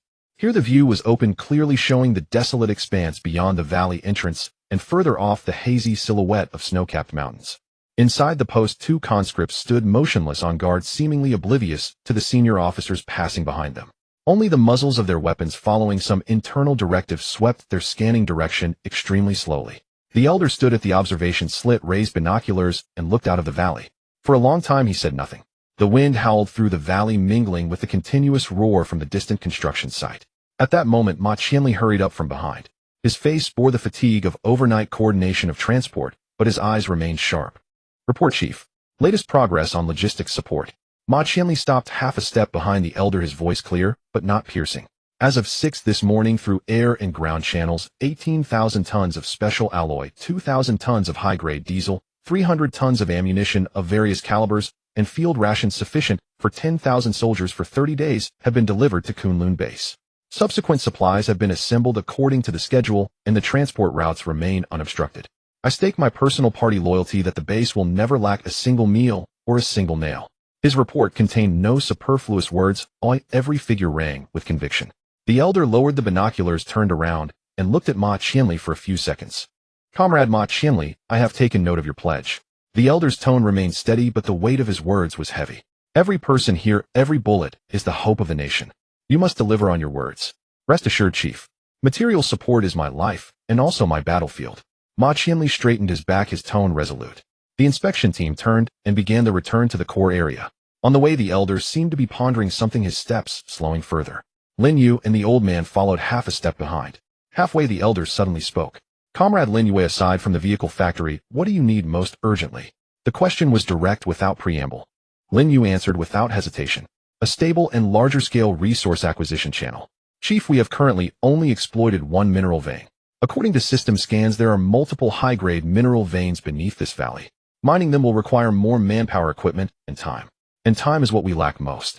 He spoke candidly, neither concealing the resource strain nor exaggerating the difficulties. The elder halted, turned around, and once again surveyed the entire valley, then looked deeper into the snow-covered mountains. Resources are the lifeline. The mineral veins are the heart of resources. He spoke slowly, as if talking to himself or making a decision. Kunlun is not only a defensive line, it should also be the production base for us to rise again in this catastrophe. He looked at Lin Yue again. How many engineering units do you need? At least 2 mechanized engineer regiments with supporting heavy excavation, drilling, and transport equipment. Priority should be given to opening roads and working faces to another suspected mineral site in the southwest direction. Lin Yue's answer was swift and specific, clearly well considered. The elder nodded, asked no more questions, and simply said to an attending staff officer, record this. Transfer the 7th and 9th Engineer Regiments of the Northwest Theater Command with full organic heavy machinery to report to Kunlun Base within 72 hours. Order all units along the route to grant them the highest transit priority without delay. Yes. The staff officer immediately recorded and repeated the order. The command was thus decided on the spot.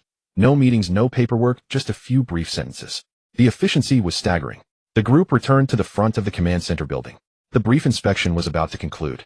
Just then, inside the command center, a communications technician frowned at a sudden jumble of waveforms on the screen. He quickly adjusted several filtering parameters, but the waveforms could not be eliminated. Instead, they exhibited a regular pulse pattern. Report. The technician opened an internal communication, a hint of alarm in his voice. The command center's primary communication frequency band is experiencing unknown signal interference. The interference source is weak but persistent. Preliminary analysis. He tapped a few keys, calling up the signal source localization results. The signal source is preliminarily located outside the border in a west-northwest direction. Specific coordinates are being calculated. The distance is very far. The nature is unknown, but the signal characteristics are not consistent with natural phenomena or conventional communication leakage. The technician's voice, transmitted through the internal broadcast, faintly reached outside the building. The elder, who was about to board the helicopter, paused slightly. He turned his head and looked toward the northwest sky. That was the direction of the national border. Further beyond lay a vast world already plunged into chaos and uncertainty. He said nothing. He cast one final glance at Lin Yue, a glance containing both a heavy entrustment and a silent warning. Then he turned and boarded the helicopter. The cabin door closed. The rotors accelerated again. The steel bird soared into the sky, riding the biting wind of the Kunlun Mountains, flying back toward the direction it had come from. The roar continued in the valley. Yet a new, more hidden urgency, like an undercurrent, had quietly seeped into everyone's tense nerves. Lin Yue stood where he was, watching the direction where the helicopter had vanished, then looked at the glacier-covered mountains to the southwest. The mineral veins within awaited extraction. Outside, the spying had already begun. Time had never been so pressing. The lights in the valley burned all night. When the eastern sky began to pale with the first light of dawn, the final roof armor panel of the vehicle factory closed slowly under the precise control of the robotic arms, emitting a dull, solid thud. This colossal structure now stood complete on the eastern side of the Kunlun base, its silver-gray shell gleaming with a cold luster in the morning light. The warning lights on the factory roof began to rotate, casting a faint red glow, signaling the official completion of this core building. Almost simultaneously, 3 heavy transport flatbed trucks, led by a guide vehicle, slowly drove along the freshly compacted construction road into the entrance of the massive assembly workshop on the east side of the factory. Secured on the trucks were large structural outlines covered with heavy canvas. Inside, the workshop lights blazed, and the space was vast enough to accommodate several main battle tanks parked side by side. The floor was made of specially reinforced concrete, and overhead ran a crisscrossing network of massive crane tracks. The air was filled with the smell of fresh paint and lubricant. Skilled engineers pulled back the canvas, revealing components that gleamed with a metallic sheen. They were the chassis turret ring and partially assembled turret body of the Lieshi main battle tank. The welds were smooth and flat, the armor angles well designed, showcasing a level of craftsmanship far surpassing current main battle tanks. Careful, yes, a little slower. Chun-Chi, dressed in work clothes and a hard hat, stood by the assembly platform, holding an electronic tablet, her voice slightly muffled through the mask. She directed the Red Alert engineering robots and military technicians to work together, hoisting the heavy chassis into position. Her gaze was focused, scanning the tank's structural blueprint on the tablet screen rapidly, then looking up to compare with the actual components. Though she had not slept all night, she was in a state of high excitement. The energy interface data provided by consultant Lin has been imported, she said to an engineer responsible for power systems nearby. We need to conduct a preliminary test of the core energy circuit before final assembly of the power compartment. Understood, Engineer Chun. The interface conversion module is ready. The engineer pointed to a temporarily assembled metal box on a nearby workbench covered with wires and indicator lights. Just then, footsteps echoed from the direction of the workshop entrance. Wang Tinyu led his Eagle Eye squad inside, still wearing full combat gear, but with their weapons slung behind their backs. They were clearly not there to work, but to provide security for this core area. Wang Tinyu stood with hands on his hips, looking up at the massive tank chassis and the turret components stacked beside it, his dark face showing undisguised anticipation and an itching eagerness. Tisk, this hunk of metal looks thrilling. He walked around the chassis, knocking his knuckles against the thick side armor, producing a dull sound. Much sturdier than our current ones. Engineer Chun, when can we take it for a spin? Chun-Chi didn't look up, her fingers sliding quickly across the tablet. Captain Wang, assembly isn't complete, and the fire control system hasn't been calibrated. It'll be a few more days before you can take it for a spin. Besides, this first one is an important test platform, not a toy. Wang Tinyu grinned, unfazed. I know testing is important. Just let me feast my eyes first. He gestured for his squad to disperse to key exits in the workshop for security, then pulled over a stool and sat down out of the way, his eyes never leaving the gradually taking shape tank. Assembly continued. The Red Alert robotic arms performed the most precise positioning and internal pipeline installation, while human technicians handled external component fitting and wiring connections. Efficiency was astonishing. Hours later, the power compartment of the tank was essentially sealed, with only one final inspection cover left to install. Chun-Chi signaled everyone to step back and personally connected the temporary interface conversion box to a reserved standardized socket on the outer wall of the power compartment. Prepare to connect the test energy source. She took a deep breath and pulled out a palm-sized Tiberium energy block, emitting a soft blue glow from a nearby constant temperature cabinet. This was a high-purity sample extracted during the earlier refinery trial run. The energy block was carefully placed into the conversion box's slot. Click it locked. Chun-Chi glanced at the data monitoring interface on the tablet, then at Lin Yue and several officers responsible for equipment standing a short distance away, and nodded. Begin. She pressed the start button on the conversion box. Hum. A low, steady, powerful hum instantly emanated from inside the tank's power compartment. The sound was not loud, but it carried a tangible weight, causing the heart to resonate faintly. Several indicator lights on the conversion box lit up green one after another. On the tablet screen, the data curve representing energy flow began to climb smoothly. Energy circuit clear, output stable, the engineer reported. Chun-Chi stared at the screen, her brow slightly furrowed. Output power, 5% higher than the benchmark data from the system. 8%, still rising slowly. Everyone held their breath. Lin Yue stepped forward as well. The data curve eventually stabilized on a plateau. Output power exceeds benchmark by 15.3%, the engineer said, his voice filled with disbelief. Energy efficiency, 99.1%. Almost. No loss, Chun-Chi added, looking up at Lin Yue with a scientist's glint of discovery. Consultant Lin, the compatibility between this energy block and the tank's power system is astonishing. It's almost as if it were designed specifically for it. Lin Yue's heart stirred. This might be the inherent compatibility between system technologies. But this unexpected overclocking was good news, meaning the tank's actual performance could be stronger than predicted.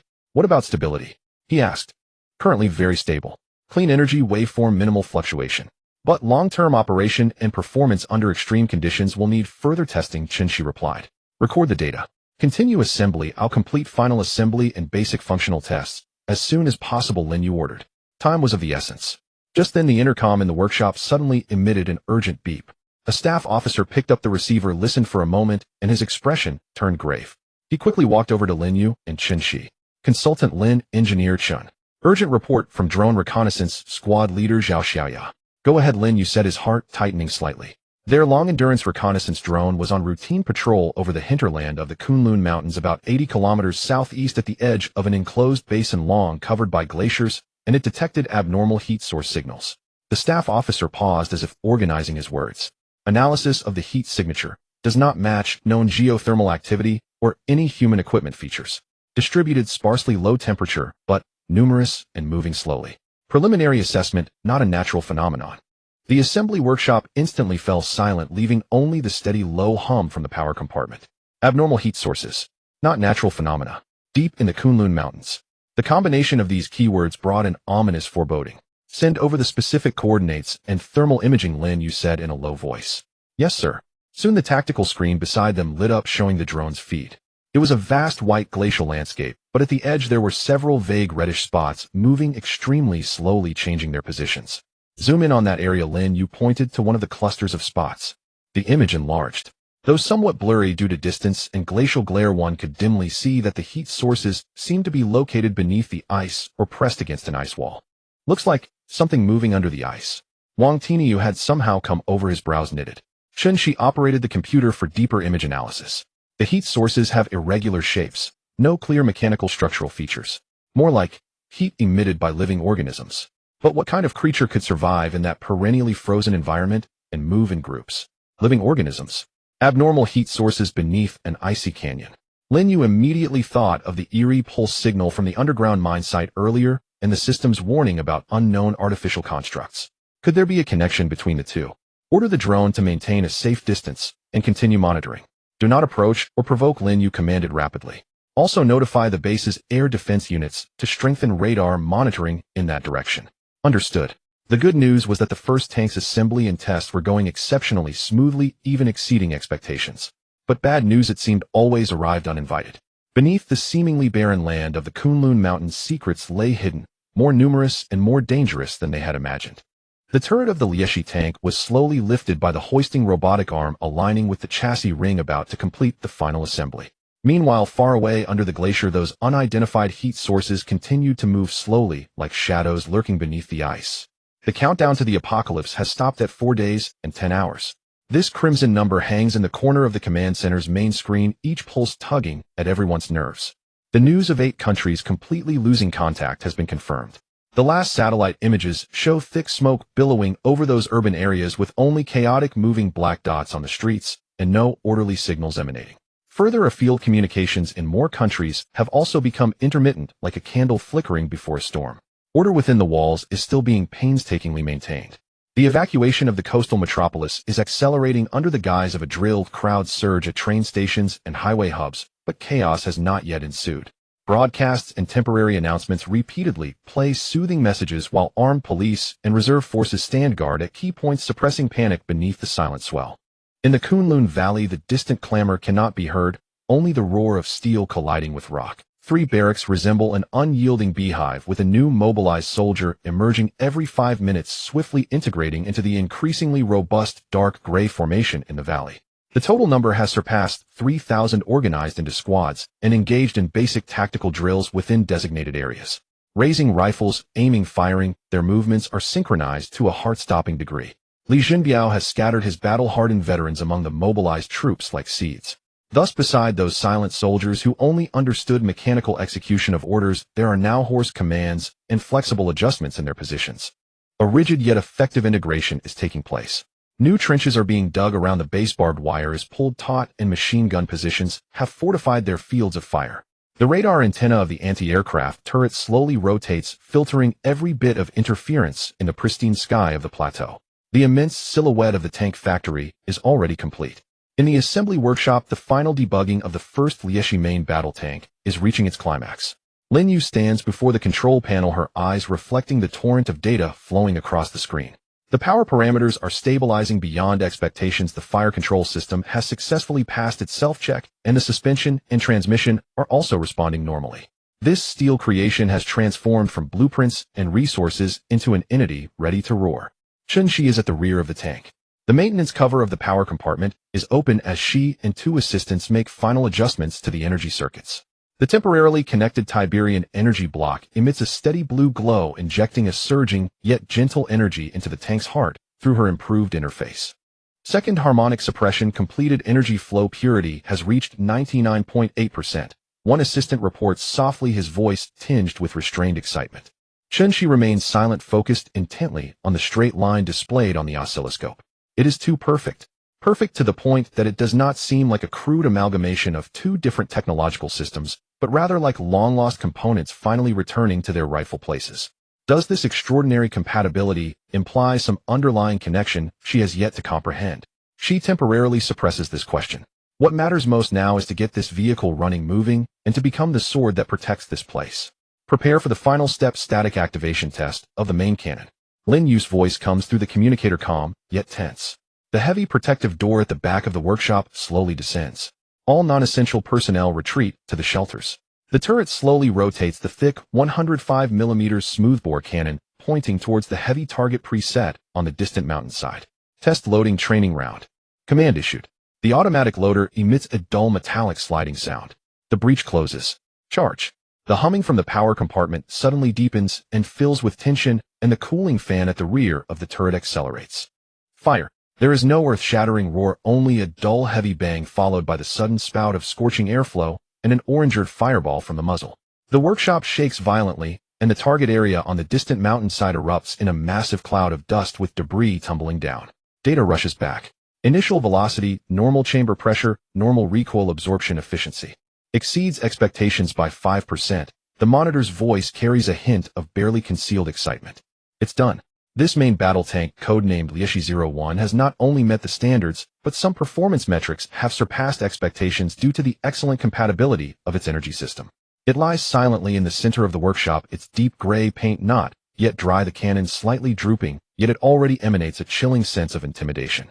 Wang Tinyu has somehow edged back to the workshop door, peering through the glass at the steel behemoth inside, rubbing his hands with bright eyes. Once the final field tests and tactical system adjustments are complete, he can take this beast to practice in the mountains. In this brief, achievement-laden moment of silence, the shrill priority communication alert from the command center once again tears through the air. It is Zhao Zioya's drone team directly accessing the highest priority channel. Her voice is even more urgent than last time, tinged with a hint of barely concealed astonishment. Base, this is Eagle Eye 3. The situation in the target area has changed dramatically. The number of heat sources beneath the ice has increased by 30% in the past hour. The distribution range is expanding. The fissures are continuing to extend, the widest now reaching half a meter. A large number of bubbles are surging from the cracks, composition unknown. The optical lens has captured new clear images. Her voice pauses for a second, as if confirming what she has seen. Confirming, entities have breached the ice. Repeat, entities have breached the ice. 3 in number.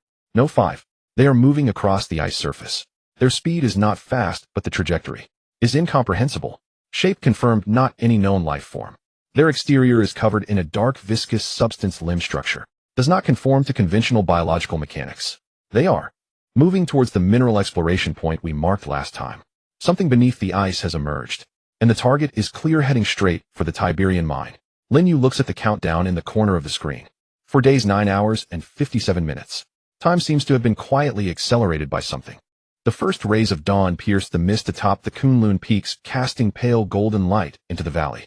The relentless clamor of battle preparations that had continued through the night seemed to settle somewhat under this glow. Yet the atmosphere of slaughter did not dissipate. Instead, it grew heavier as the light sharpened. On the dedicated testing ground outside the tank factory, the dark gray earth was deeply rutted by the passage of heavy vehicles. At the center of the field, the Lieshi-01 tank stood motionless, its silver gray coating gleaming with a cold, hard luster in the morning light. The thickened 105mm smoothbore cannon was slightly elevated, aimed at the barren hillock, serving as a target at the far end of the range. A crowd had already gathered around the tank. Apart from those who remained at their posts, many engineering soldiers, technicians, and even mobilized soldiers on rest breaks watched from beyond the cordon. More gazes came from behind the observation windows of the command center building. Lin Yue and several officers responsible for equipment testing stood on the secure observation platform. Chunshi was also nearby, holding a clipboard, her eyes fixed unblinkingly on the steel beast she had helped. The old man had not come, but several senior military officials who had decided to stay after receiving the test notification last night now stood behind Lin Yue, clad in military overcoats, their expressions grave. Report. Lieshi-01, all system self-checks passed. Ammunition loaded, crew in position. Requesting authorization for first live-fire test. The armored officer commanding the scene reported via the communicator, his voice clear. Test authorized. At that moment a gruff voice cut in. Hold on. Advisor Lin, esteemed commanders. Wang Tiniu appeared from somewhere, now dressed in clean combat gear, his stubble freshly shaved, his eyes gleaming with eagerness. Let me fire that first shot. My driving and gunnery skills were legendary in my old unit. I want to feel out this new beast's temperament. The senior officers exchanged glances. One of them, an elderly man with a star on his shoulder, looked at Lin Yue. Advisor Lin, he's your man. You decide. Lin Yue looked at Wang Tiniu. The veteran's eyes held genuine desire and confidence.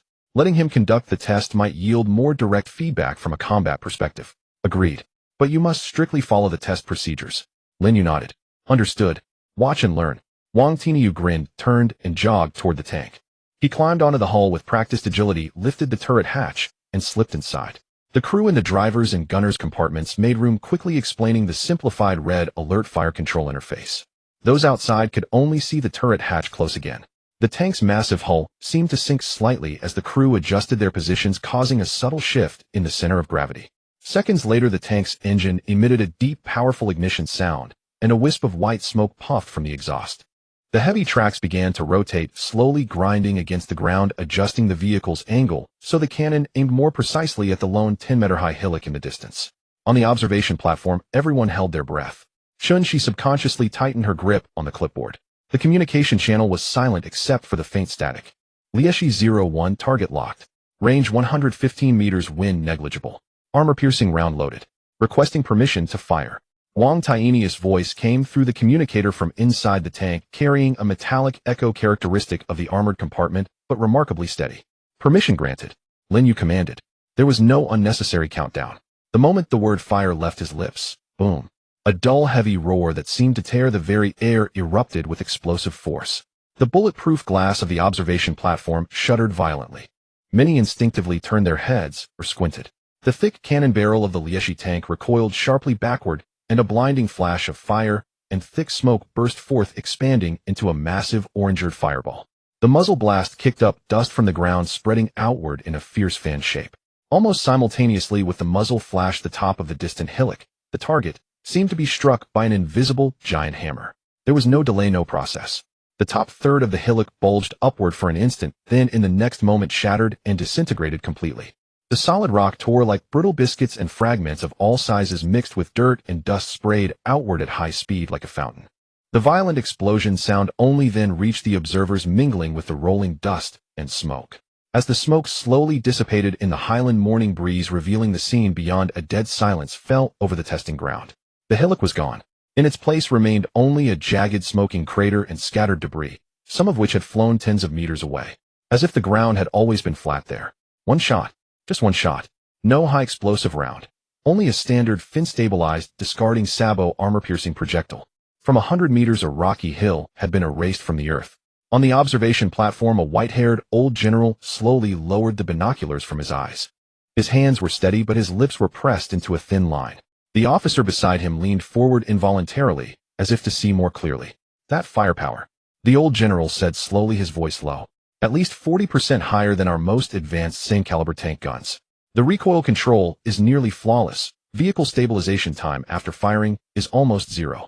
He turned his gaze piercing toward Lin Yue. Comrade Lin Yue, can this tank be mass-produced? What's the fastest production speed? Lin Yue felt a surge of determination, knowing the critical moment had arrived. Provided resource supply and special alloys are in place, with the tank factory running at full capacity, we can produce one every 40 minutes on average. If a second factory is built, output can be doubled. Resources are Ma Qianli's responsibility. Alloys I will coordinate personally. The old general spoke without hesitation, decisively. Draw up a mass production plan immediately. The front lines cannot wait. Yes, sir. Lin Yue and the staff officer beside him replied in unison. This meant that the Red Alert armored forces would officially become a trump card in China's response to the apocalypse crisis. She quickly jotted down several data points on her clipboard, a hint of relief flickering in her eyes. The power of the weapon platform was the foundation for survival. On the testing ground, the turret hatch of the Lieshi tank opened again. Wang Tiniu emerged halfway, his face smudged with gunpowder smoke, but his grin wide as he gave a thumbs up toward the observation platform. A perfect debut.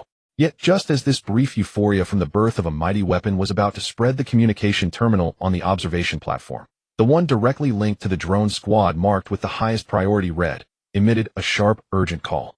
It was Zhao Xiaoya. Her voice had lost its usual calm, carrying hurried breaths and undisguised panic. Base, this is Eagle Eye 3. Emergency situation. Confirmed number of target entities 30. They have left the ice and entered the valley zone. Course correction, not the mineral exploration point. Heading toward the base. Repeat, they are moving toward the base. Speed increasing. Estimated contact with outermost perimeter within 1 hour. Optical imagery transmitted. Their appearance. Unrecognizable. Twisted limbs, bizarre movement patterns, corrosion-like marks on their bodies. Absolutely, definitely not wild animals. Requesting instructions whether to open fire and intercept.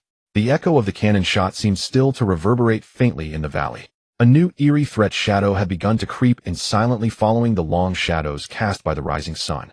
Wang Tiania's voice fell almost simultaneously with Zhao Zioya's emergency communication. Consultant Lin, Commander, let me go. He leaned out of the tank hatch, his soot-blackened face still bearing traces of gunpowder from the earlier cannon fire, but his eyes burned with startling intensity. Let's test this new beast in real combat, and let those inhuman things taste something new. On the observation platform, several senior generals turned their gazes toward Lin Yue. They were the decision-makers, but tactical execution and deployment of red alert units now fell under Lin Yue's authority. Lin Yue's eyes darted rapidly between the fast-moving distorted light points on the screen and the steel behemoth on the test field that had just displayed terrifying firepower. There was little time for deliberation. Approved. Lin Yue's voice came through the communicator, clear and calm. Wang Tianiu, I hereby appoint you as the temporary commander of the elimination squad. The Lieshi 01 tank will be the core of the operation.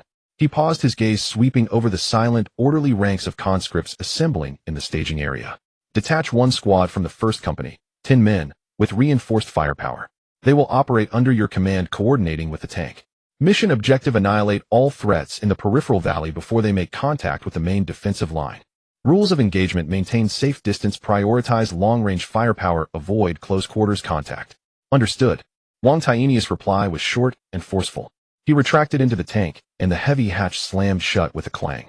Almost as the echo faded, 10 conscripts broke from the formation and sprinted toward the test field, assembling in 2 groups of 5. They carried standard assault rifles augmented with light machine guns and anti-material rifles. From order to full assembly beside the tank, the entire process took less than 2 minutes. Silent, efficient, without a single superfluous word. The Lieshi tank's engine growled again, its massive treads grinding the earth as it turned toward the southeast valley. The 10 conscripts formed 2 loose wedge formations 20 meters behind and to the sides of the tank, using its massive hull as a mobile shield, advancing briskly.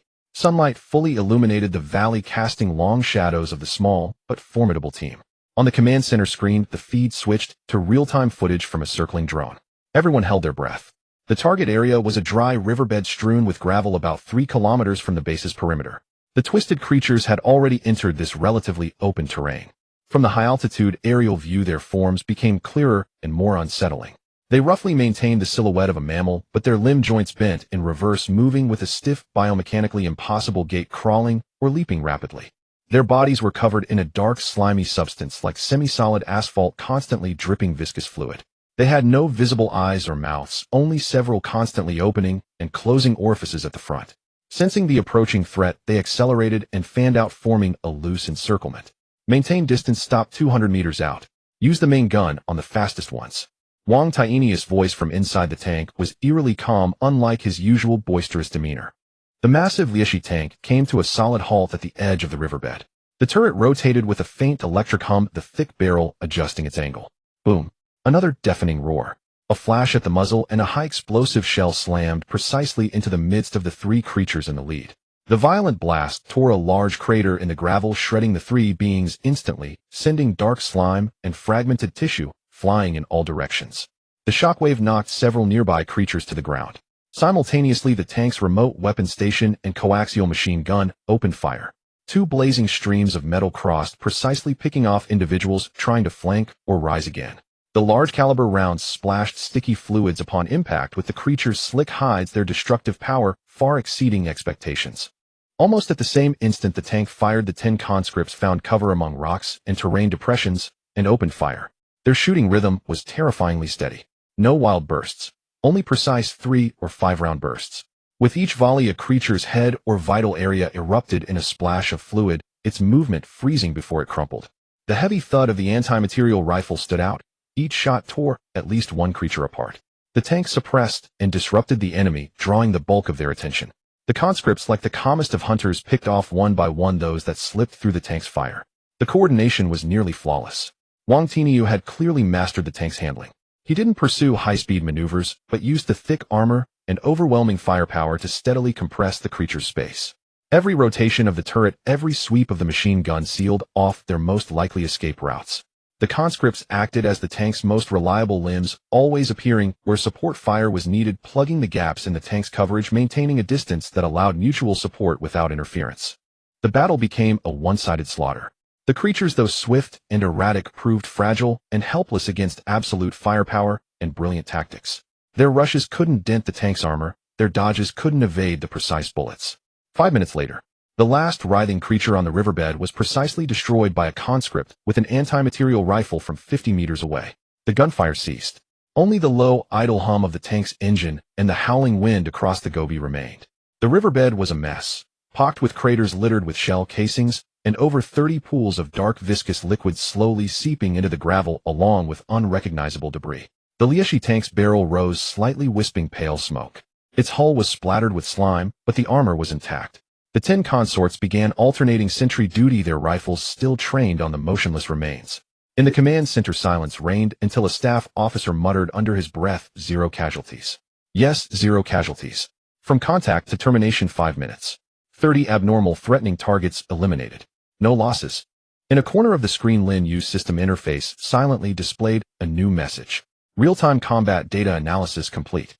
Unit coordinated combat mode optimized. New tactical template unlocked. Basic infantry tank coordination. Red alert units vehicles. Template recorded and available for direct deployment in similar operations. This was not merely a victory, but a precious collection of combat data and tactical validation. The old general on the observation platform slowly exhaled, his gaze complex as he looked at the tank standing tall on the screen and the soldiers standing at attention around it. Such soldiers, such vehicles. Comrade Lin Yue, what you have brought to the nation is far more than we imagined. Lin Yue nodded slightly, feeling no great joy, only a deeper sense of urgency. This was only the beginning. Order the elimination squad to maintain alert. Deploy a reconnaissance team to collect tissue samples from the creatures with proper protection. Engineering units prepare for disinfection and cleanup. The orders were issued. By the riverbed, Wang Tinyu opened the tank hatch, surveyed the chaotic battlefield, glanced at the silent conscripts reholstering their weapons, and grinned. Good coordination. Several conscripts in full protective suits, carrying sampling cases, advanced and began carefully collecting tissue samples from relatively intact remains using tools. One conscript placed a sample into the sealed chamber of a portable radiation detector. The instrument's reading immediately jumped, emitting a faint beep. The radiation index was very low, far below the danger threshold. But after analyzing the radiation spectrum, the screen automatically displayed a comparison result. Spectrum match. Matching database sample. Match probability 99. 7 matched sample Tiberium or inert state. The conscript raised his head. His face was indistinguishable behind the protective mask, but he transmitted the information clearly through the internal communication system to the command center. Report. Weak radiation detected in residual tissue of target organism.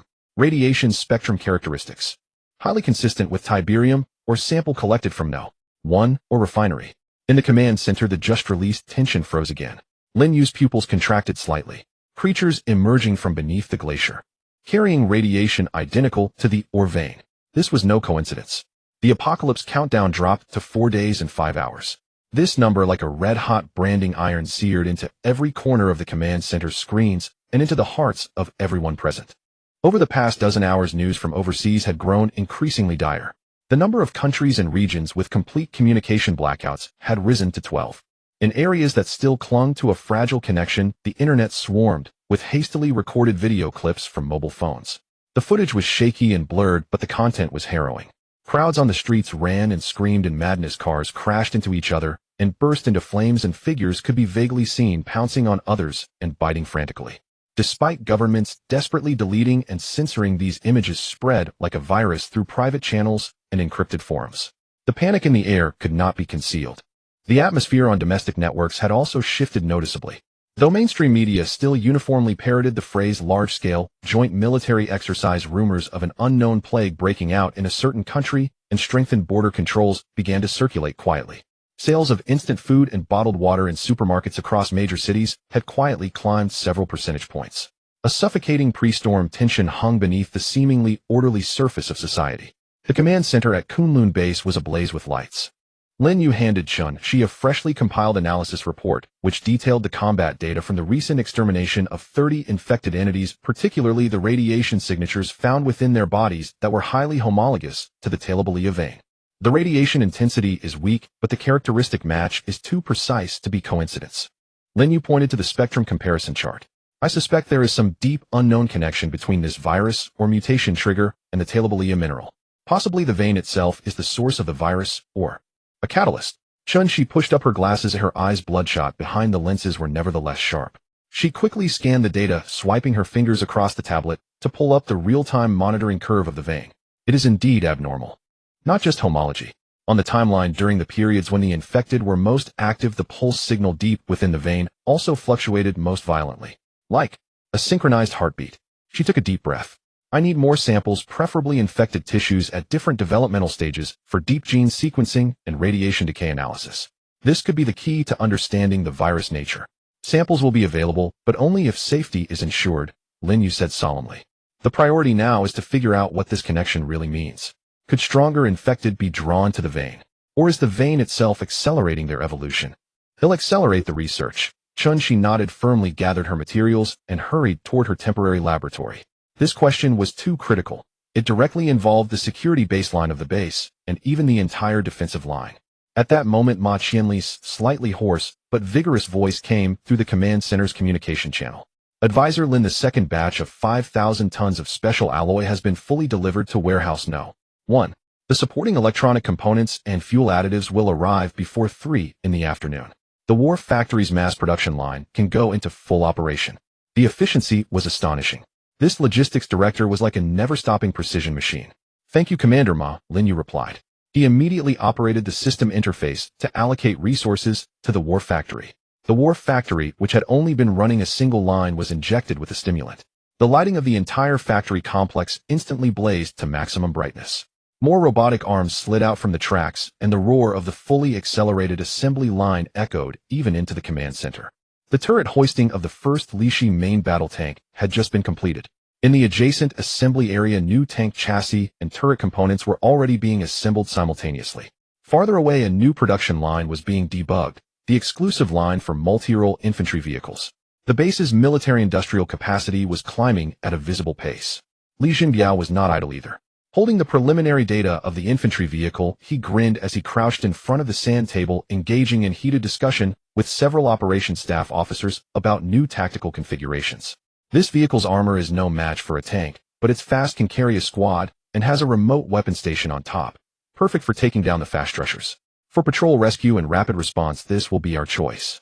His rough fingers drew a few penetration routes on the sand table, his eyes gleaming with a long unseen battlefield light. The outer defenses of the base were also being reinforced in tandem. New trenches were dug deeper and wider. 3 layers of barbed wire were erected. At key commanding heights, the concrete foundations for machine gun bunkers had been poured, awaiting only the lifting of prefabricated armor modules.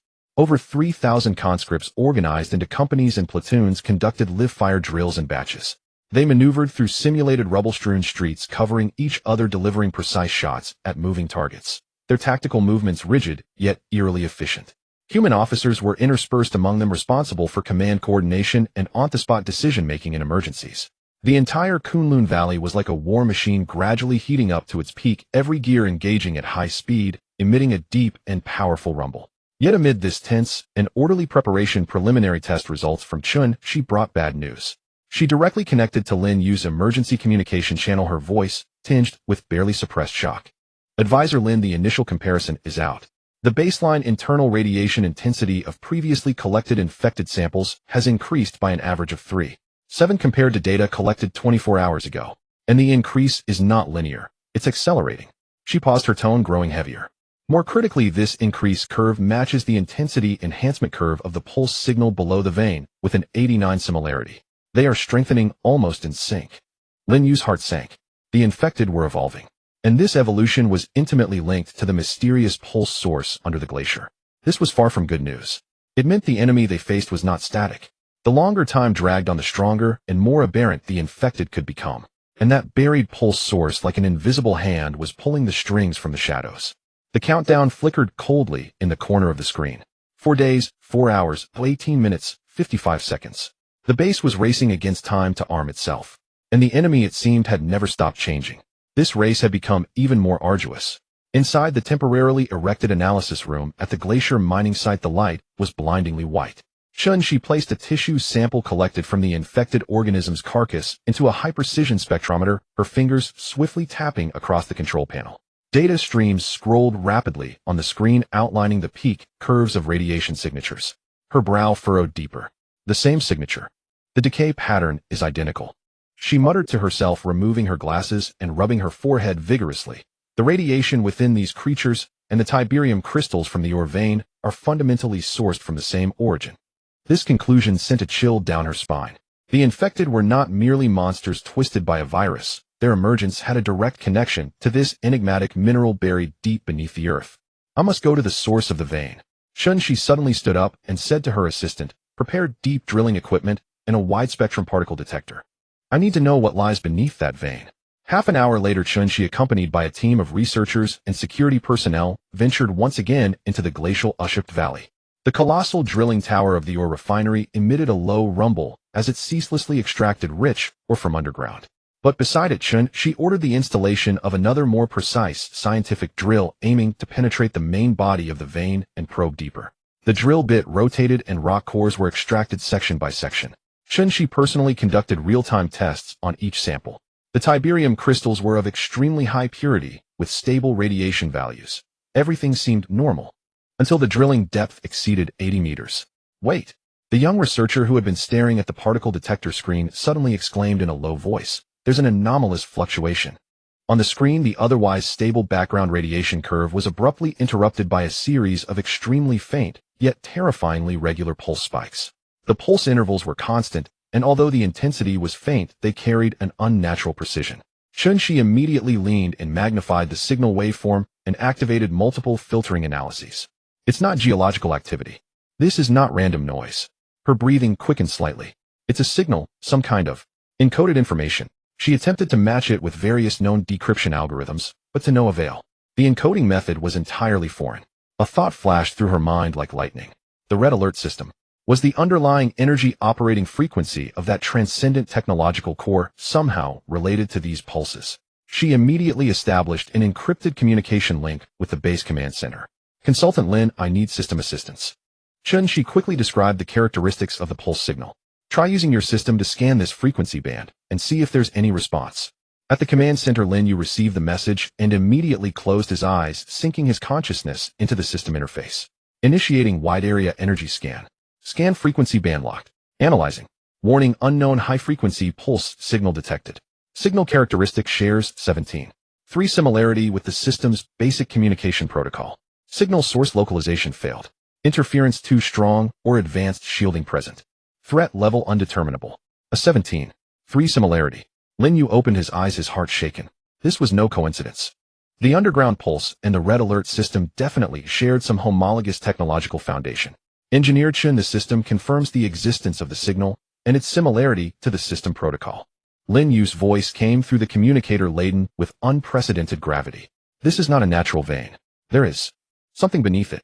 Upon receiving confirmation, she instead grew calmer. Her scientific intuition told her they might have touched the edge of a breathtaking secret. "Continue deepening the drilling and expand the detector's scanning range," she ordered. "I need to know the size of the emission source of this signal and its energy level." The drill roared again, advancing toward a depth of 100 meters. The detectors also adjusted parameters in an attempt to capture even fainter signal ripples. However, just as a new rock core sample was about to be extracted, whoa! A low, deep hum as if from the very core of the earth came without warning through the thick ice and rock layers. Instantly, the pulse signal intensity on the particle detector screen surged by an order of magnitude. The previously faint spikes became sharp, steep waveforms. "The signal has intensified," the researcher exclaimed. Almost simultaneously, another instrument monitoring environmental radiation emitted a frantic alarm. The map on the screen showed an invisible secondary radiation wave spreading rapidly outward in a fan shape centered on the vein. Chun's eyes pupils constricted. The map of the radiation wave's coverage was quickly outlined by the system. It perfectly encompassed the underground area of the campus where early infected bodies had been discovered, as well as the river valley where 30 infected had been eliminated. The pulse signal intensified anomalous radiation burst forth, and the range precisely covered the infection zones. This could no longer be explained by simple mineral vein radiation leakage. Consultant Lin Yue urgently called into the communicator. The pulse signal has anomalously intensified, accompanied by a large-scale directional radiation burst. The radiation circle covers all areas where infected organisms have been found. She paused, then uttered the chilling deduction. This, or vein, or whatever lies beneath it, may not be passively emitting radiation. It seems more like it's performing some form of scanning or activation.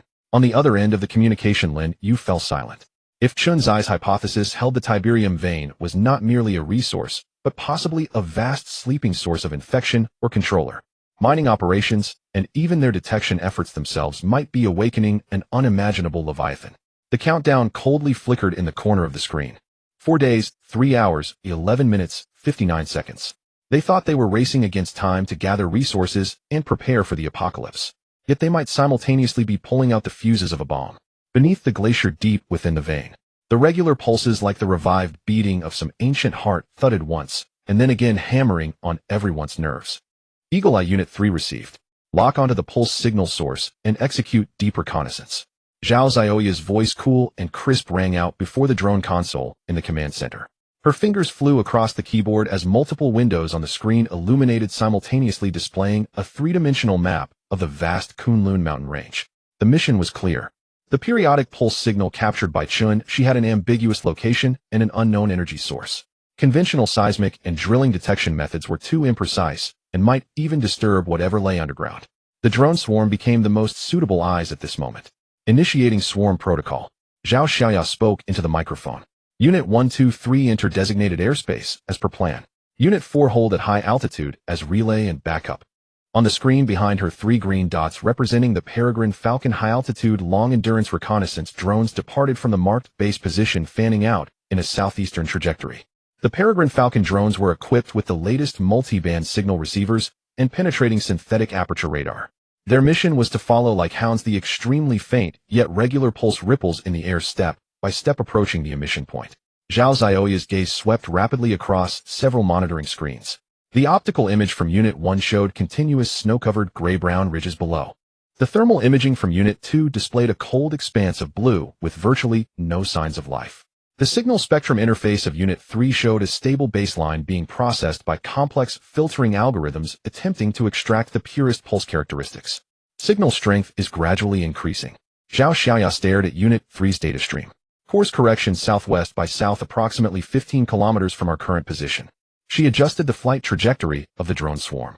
The 3 drones began to descend, maintaining communication distance between each other, resembling 3 silent falcons approaching the unknown region sealed by perpetual glaciers and permafrost.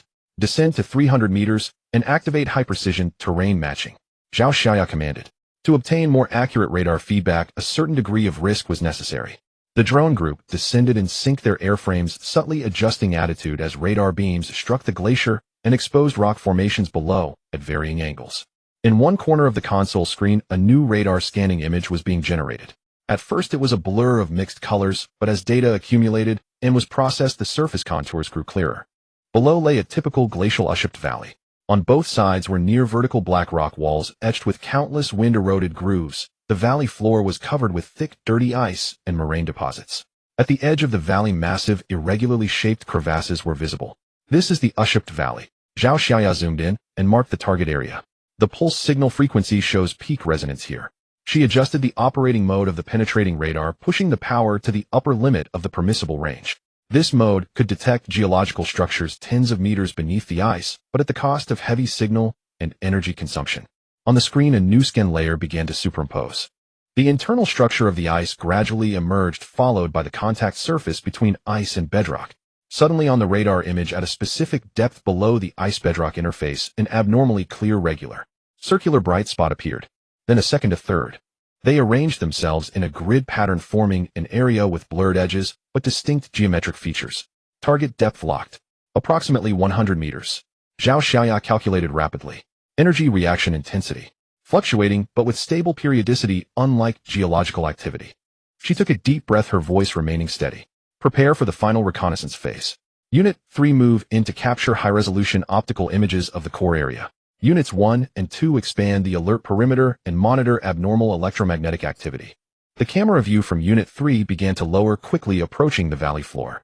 The lens swept past glacial crevasses and rock walls. Ahead lay the center point of the anomalous region locked by radar. As altitude decreased, surface details became clearer. The ice reflected the pale sky light, while exposed black rocks resembled the bones of a giant beast.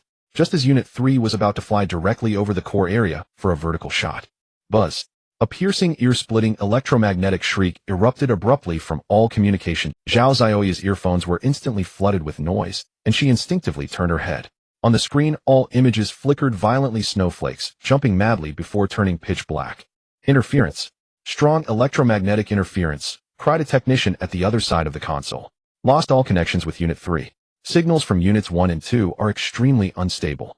On all communication interfaces, the data streams connecting the 3 drones had completely severed, with signal strength displaying a glaring red 0. Zhao Zioya's heart sank. This was bad. Her hands moved frantically across the keyboard, attempting to switch to different backup frequency bands and activate the drone emergency return protocol. No response. The 3 drones, as if swallowed by an invisible maw, vanished over the glacial Ushupt Valley. The control room fell into dead silence, broken only by the hum of cooling fans. Just when everyone believed the reconnaissance had failed completely, with even the final image unrecovered. On the edge of the console, a screen in standby mode, usually reserved only for receiving ultra-low frequency telemetry signals, flickered very briefly. In the center of the screen appeared a single frame, extremely blurred, distorted, as if heavily disrupted by a strong magnetic field. The background showed the outline of underground structures revealed by the radar penetration. And at the center of that outline was a massive shadow, irregular in shape, its edges resembling writhing tentacles or proliferating tissue. The shadow's contour twisted and expanded, occupying nearly the entire underground space. It did not resemble any known or body rock formation or geological structure. It seemed more like something vast, slumbering and apparently being disturbed. A living entity. In the control room, you could hear a pin drop. Zhao Xiaoya stared at the eerie shadow frozen on the screen, a cold sweat creeping down her back. She slowly picked up the communicator and connected to Lin Yue's channel. Her voice tried to stay calm, but a subtle tremor betrayed her. Consultant Lin, the drones. Lost contact. Before the interference, they transmitted a final image. She paused, swallowing hard. There's something underground in the target area. Something large. Alive. Silence echoed on the other end of the line. Only the sound of breathing, heavy and oppressive, swelled and receded in the encrypted channel. The command center was dead silent. The blurry, distorted frame on the screen remained frozen. The huge, shadowy outline under the ice squirmed and writhed like some kind of slumbering giant beast, sending chills down one's spine. Zhao Zioya's voice still carried the lingering tremor of fright as it echoed through the communication channel. The signal interference is too strong. Only this frame came through. Whatever's down there is huge. Lin Yue stared at the shadow, his heart clenching as if gripped by an icy hand. This was no natural formation. The secret beneath the glacier was more unsettling than the mineral veins themselves. He immediately concentrated and contacted the system within his mind. System, analyze the source of this image and its signal characteristics. Attempt to decode the pulse signal source. The pale blue interface flickered, then displayed a line of cold text. Deep scan module, insufficient permissions. Decoding unknown signal source requires base level upgrade to level 2. Current base level 1. Upgrade to level 2 requires main base structure reinforcement, complete additional stable power supply of 3,000 units connected. Upgrade unlocks advanced environmental scanning, basic signal analysis, new building blueprints. The base must be upgraded, and it requires a massive amount of additional power. 3,000 units. That was several times the current base's power consumption. Lin Yue took a deep breath, suppressing the agitation within. He turned to the elderly man beside him, his voice steady, but words rapid. Leader, the system indicates that to decode that pulse signal, the base must be upgraded to level 2. The upgrade requires an additional 3,000 units of stable power supply. The old man's brows instantly knit tightly. 3,000 units. Can the existing grid support it? The staff officer in charge of energy dispatch immediately shook his head. It's very difficult. The base's current power supply is already near full capacity. The grid infrastructure in the Kunlun Mountains area is weak, and short-term expansion is unrealistic. Transferring from surrounding regions will take time and may affect other critical facilities. The atmosphere grew heavy again. Power was the lifeblood of the base. Without it, all expansion was empty talk. What about Ma Qianli? The old man asked in a deep voice. Commander Ma is coordinating the second batch of special alloy transport, estimated to arrive in 1 hour, the communications soldier replied. Get him on the line. the old man ordered.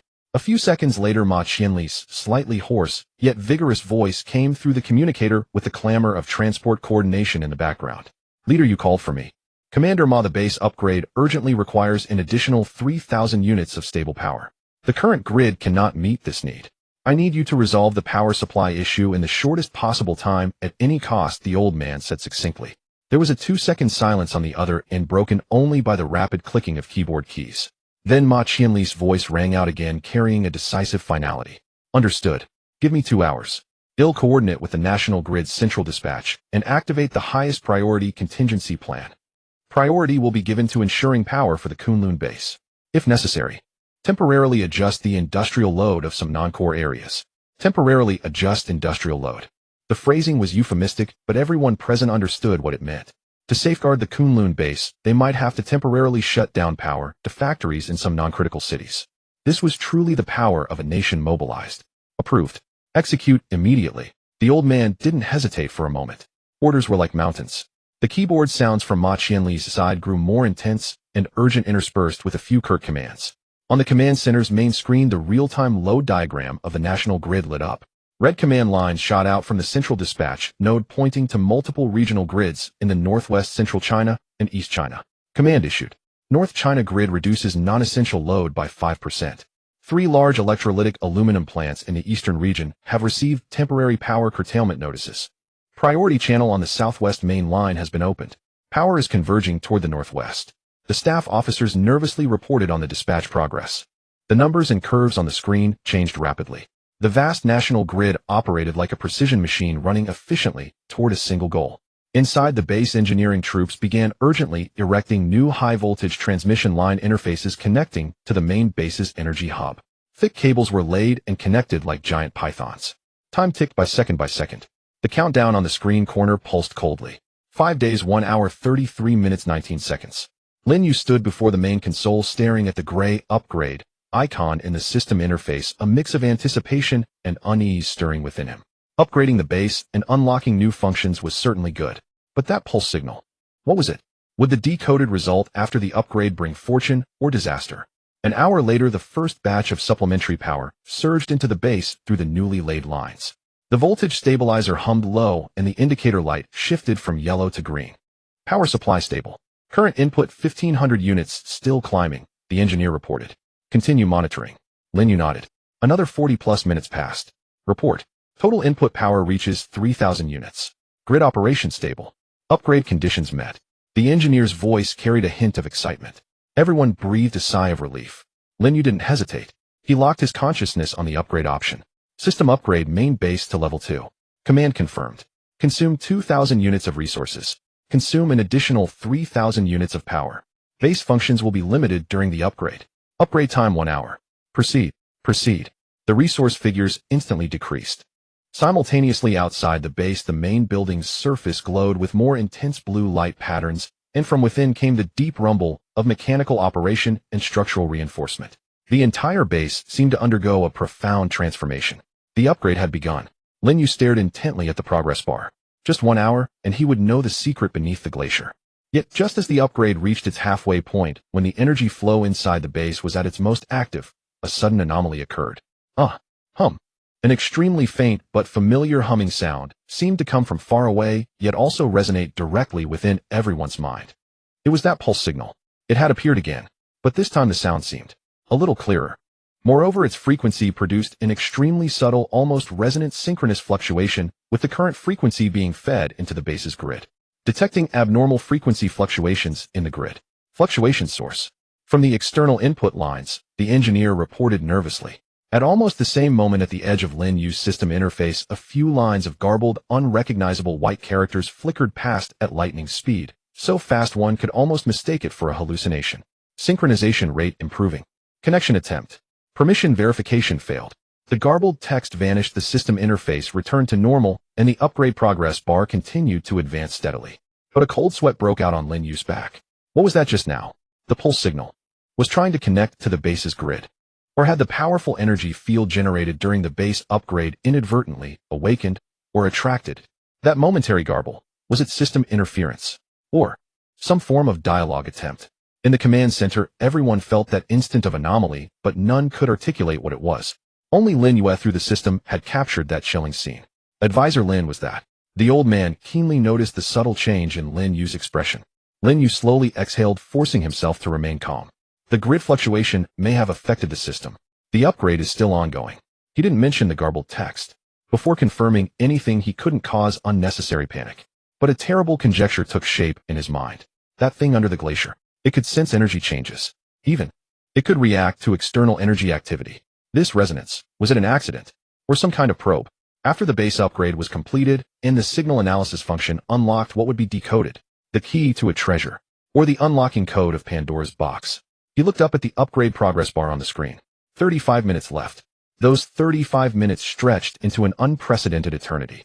And deep within the glacier, the regular pulse seemed to fade away again, leaving only the haunting resonance of that moment. A thorn lodged in the hearts of all who knew.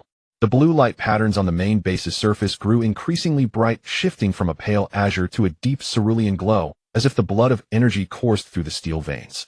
A low rumbling hum emanated continuously from within the structure, carrying a peculiar rhythm that formed a subtle, unsettling resonance with the faint pulse beneath the distant glacier. Lin Yue stood before the command console, eyes shut, immersing his entire consciousness in the system interface. The upgrade progress bar had passed the halfway mark, and he could feel the dramatic transformations occurring deep within the base. An intangible energy field expanded and fortified the processing power of the main control core, surged exponentially, and countless data interfaces and unactivated modules shimmered in the void awaiting awakening. Chun Shima, Qianli Li Jinbiao, and all the senior officers and staff in the command center held their breath, watching the main base's transformation or staring at the flickering data on their own screens. The air felt dense enough to be wrung out. The countdown digits silently pulsed in the corner. 4 days, 2 hours, 58 minutes, and 11 seconds. The apocalyptic arrival drew 1 minute closer. Woo! A resonant, deeper cry distinct from the mechanical hum emanated from the core of the main base. The sound seemed to penetrate every person's body, causing a faint vibration in their chests. Then the cerulean radiance enveloping the base suddenly contracted inward, as if devoured by an invisible black hole. After an absolute darkness lasting only 1/10 of a second, the light erupted once more. No longer a sustained blue, but a bright, stable, milky white glow radiating evenly from every armor seam, observation window, and antenna base of the main base. The entire building appeared more angular and distinct in the light, exuding an introverted, yet powerful sense of strength. The low hum also vanished, replaced by an almost inaudible, high-pitched, subtle current sound, the hallmark of pure energy flow in superconducting circuits. Lin Yue's system interface showed the progress bar reaching its terminus. Main base upgrade complete. Current level 2. Energy core output power increased by 300. Data processing bandwidth expanded by 500. New building blueprint unlocked, magnetic storm coil. New unit blueprint unlocked, thunderbolt infantry. Advanced function unlocked, wide area environmental scan, precision enhanced, basic signal analysis and countermeasures. It's done. Lin Yue's mind calmed, and he immediately opened the newly unlocked blueprints. The icon for the magnetic storm coil depicted a meticulously structured tower topped with complex ring-shaped electrodes. The thunderbolt infantry was represented as a soldier clad in full-body heavy armor, carrying a thick tubular weapon on its shoulder. Almost as he examined them, Chun Shi's research terminal received the synchronized, more detailed technical parameters and energy requirements from the system. Her eyes swept across the data, finally fixating on the energy supply requirements for the magnetic storm coil. Behind her lenses, her eyes widened abruptly. Tiberium high-purity energy crystal drive. Compatibility at 100%. Estimated energy conversion efficiency above 95%. She murmured the key figures, then jerked her head up toward Lin Yue, her voice trembling with barely repressed excitement. Advisor Lin, this magnetic storm coil. It's practically a defense weapon custom designed for our Tiberium, or? If these parameters are accurate, its instantaneous discharge power is enough to vaporize heavy armor, and its lethal radius and efficiency against clustered biological targets will far exceed any existing weapon. Her words drew a low wave of gasps across the command center. Li Jinbiao's eyes lit up, and he immediately began simulating in his mind how such a weapon could seal off the mountain pass. Lin Yue nodded. This was exactly what he had anticipated. There was clearly a profound connection between the Red Alert system's tech tree and the Tiberium, or of this world. Just as he was about to speak, the system interface automatically popped up a new notification, its border shimmering in pale gold. This information was not a simple unlock notice. Its tone differed from the usual mechanical coldness, carrying a deeper, almost archaic implication. Supplemental note detected low-order resonance between the base upgrade energy fluctuations and the energy signature of the Pioneer Civilization ruins. Partial conditions for advanced technology unlock paths have been revealed. Complete blueprints and construction permissions for key technologies e.g. Weather Controller Chronotransport Star Fortress require in-depth interactive verification with specific Pioneer signal sources before gradual unlocking. Warning: deep interaction carries unknown risks. It is recommended to make full preparations before attempting. Pioneer Civilization ruins. In-depth interactive verification. These words together made Lin Yue's heart skip a beat. Indeed, the pulse signal under the glacier, the terrifying shadow captured by the drone, was not unrelated to the system. On the contrary, it might very well be the critical key to unlocking the Red Alert system's more powerful interstellar threat-facing ultimate technologies. Or a lock. Shi also saw the supplemental note synchronized to her screen. Her face instantly turned pale, but her eyes blazed with an even more fervent flame. The explorer's fire of a scientist. Pioneer Civilization. Prehistoric Advanced Civilization. Signal source interaction. She murmured, then abruptly fixed her gaze on Lin Yue. Could it be that the Red Alert system itself is some kind of defense network or legacy left by that Pioneer Civilization? And the thing under the glacier is another component of this system. Or a key. This speculation was too bold, yet too reasonable. Otherwise, there would be no explanation for the energy resonance between them or why the system upgrade triggered a response from the other side. The command center fell silent. Everyone was stunned by this possibility.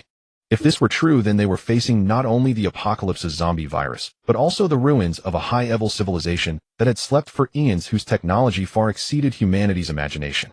And those ruins seemed to be slowly awakening due to their activities. Construction of the magnetic storm coils and thunderbolt infantry must be prioritized immediately. Lin Yue's voice broke the silence, steady as ever.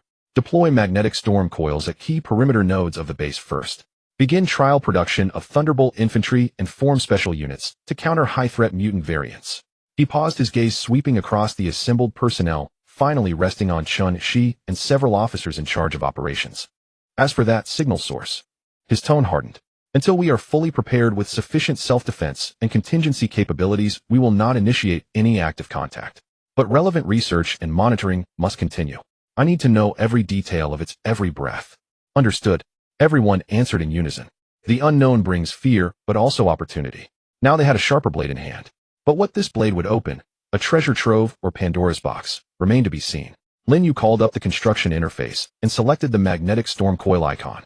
The first construction site was chosen just inside the base's only entrance, the former location of the small hill that had been blasted flat by the Lich Tank's cannon. There he would erect the first thunderous barrier of Kunlun base. And beneath the distant glacier, after the base upgrade's radiance had fully subsided, the regular pulse seemed to sink into an even deeper slumber, not a single ripple left behind. Only the 4 characters' low-order resonance in the system records remained like a deep, dark etching in everyone's perception. The alloy airlock doors of the barracks slid open sideways. 10 figures emerged, their steps heavy and synchronized. They were taller and more robust than standard conscripts, clad in lead-gray angular, enclosed power armor with thick ridges. At the joints of the armor, intricate hydraulic and transmission mechanisms were visible, while a square energy pack bulged on their backs, connected by thick conduits. The helmets were fully enclosed with a dark visor obscuring their faces. The most striking feature was the weapon. It was not a conventional firearm, but a heavy device nearly as tall as a man, rugged in design, with a faint dark blue glow coursing through its body. Its front end consisted of complex multistage acceleration coils and focusing electrodes connected to the energy pack at the rear, exuding a silent, yet perilous sense of power. Thunderclap Infantry, a specialized unit in the Red Alert system designed for countering heavy armor and efficient anti-personnel operations. Lin Yue, Shi Li Jinbiao, and several equipment testing officers were already waiting by the newly constructed energy weapon range within the base. This range was far from the regular shooting area, surrounded by thick insulation barriers and energy absorption devices. Reporting to Commander. Thunderclap Infantry First Squad, 10 men assembled. Awaiting test instructions. The leading Thunderclap Infantry soldier stepped forward, his armor emitting a low metallic sound. His voice came through the visor with an electronic synthesized quality, yet carried more steadiness than a conscript's. Commence basic performance tests. Lin Yue nodded. The 10 Thunderclap Infantry quickly dispersed and took their firing positions. Their movements, though seemingly sluggish due to the heavy armor, were precise and stable. The first target was a 50mm homogeneous rolled steel plate, at 100 meters, simulating light armor. Charge. Prepare to fire. The The Thunderclap infantry raised their magnetic storm rifles. Inside the gun bodies, coils lit up one after another with a deep blue glow accompanied by a low hum, like thousands of bees vibrating their wings. The indicator lights on the energy packs shifted from green to yellow, then to red. Open fire. 10 blinding, nearly pure white, thick arcs of electricity burst forth almost simultaneously from the focusing electrodes at the muzzles. There was no deafening gunfire, only the sharp crackling of air being ionized and torn along with a strong smell of ozone spreading. The arcs moved faster than the eye could track, as if they had struck the target the moment they left the muzzles. Dazzling white light exploded on the steel plate. Not the crisp sound of metal penetration, but a low grating sizzle, like a hot knife cutting through butter. The white light dissipated. On the 50mm steel plate, 10 bullseye holes appeared with melted edges and charred black interior. The metal around the holes showed distorted patterns from high-temperature melting and rapid cooling, still emitting wisps of smoke. One-shot full penetration.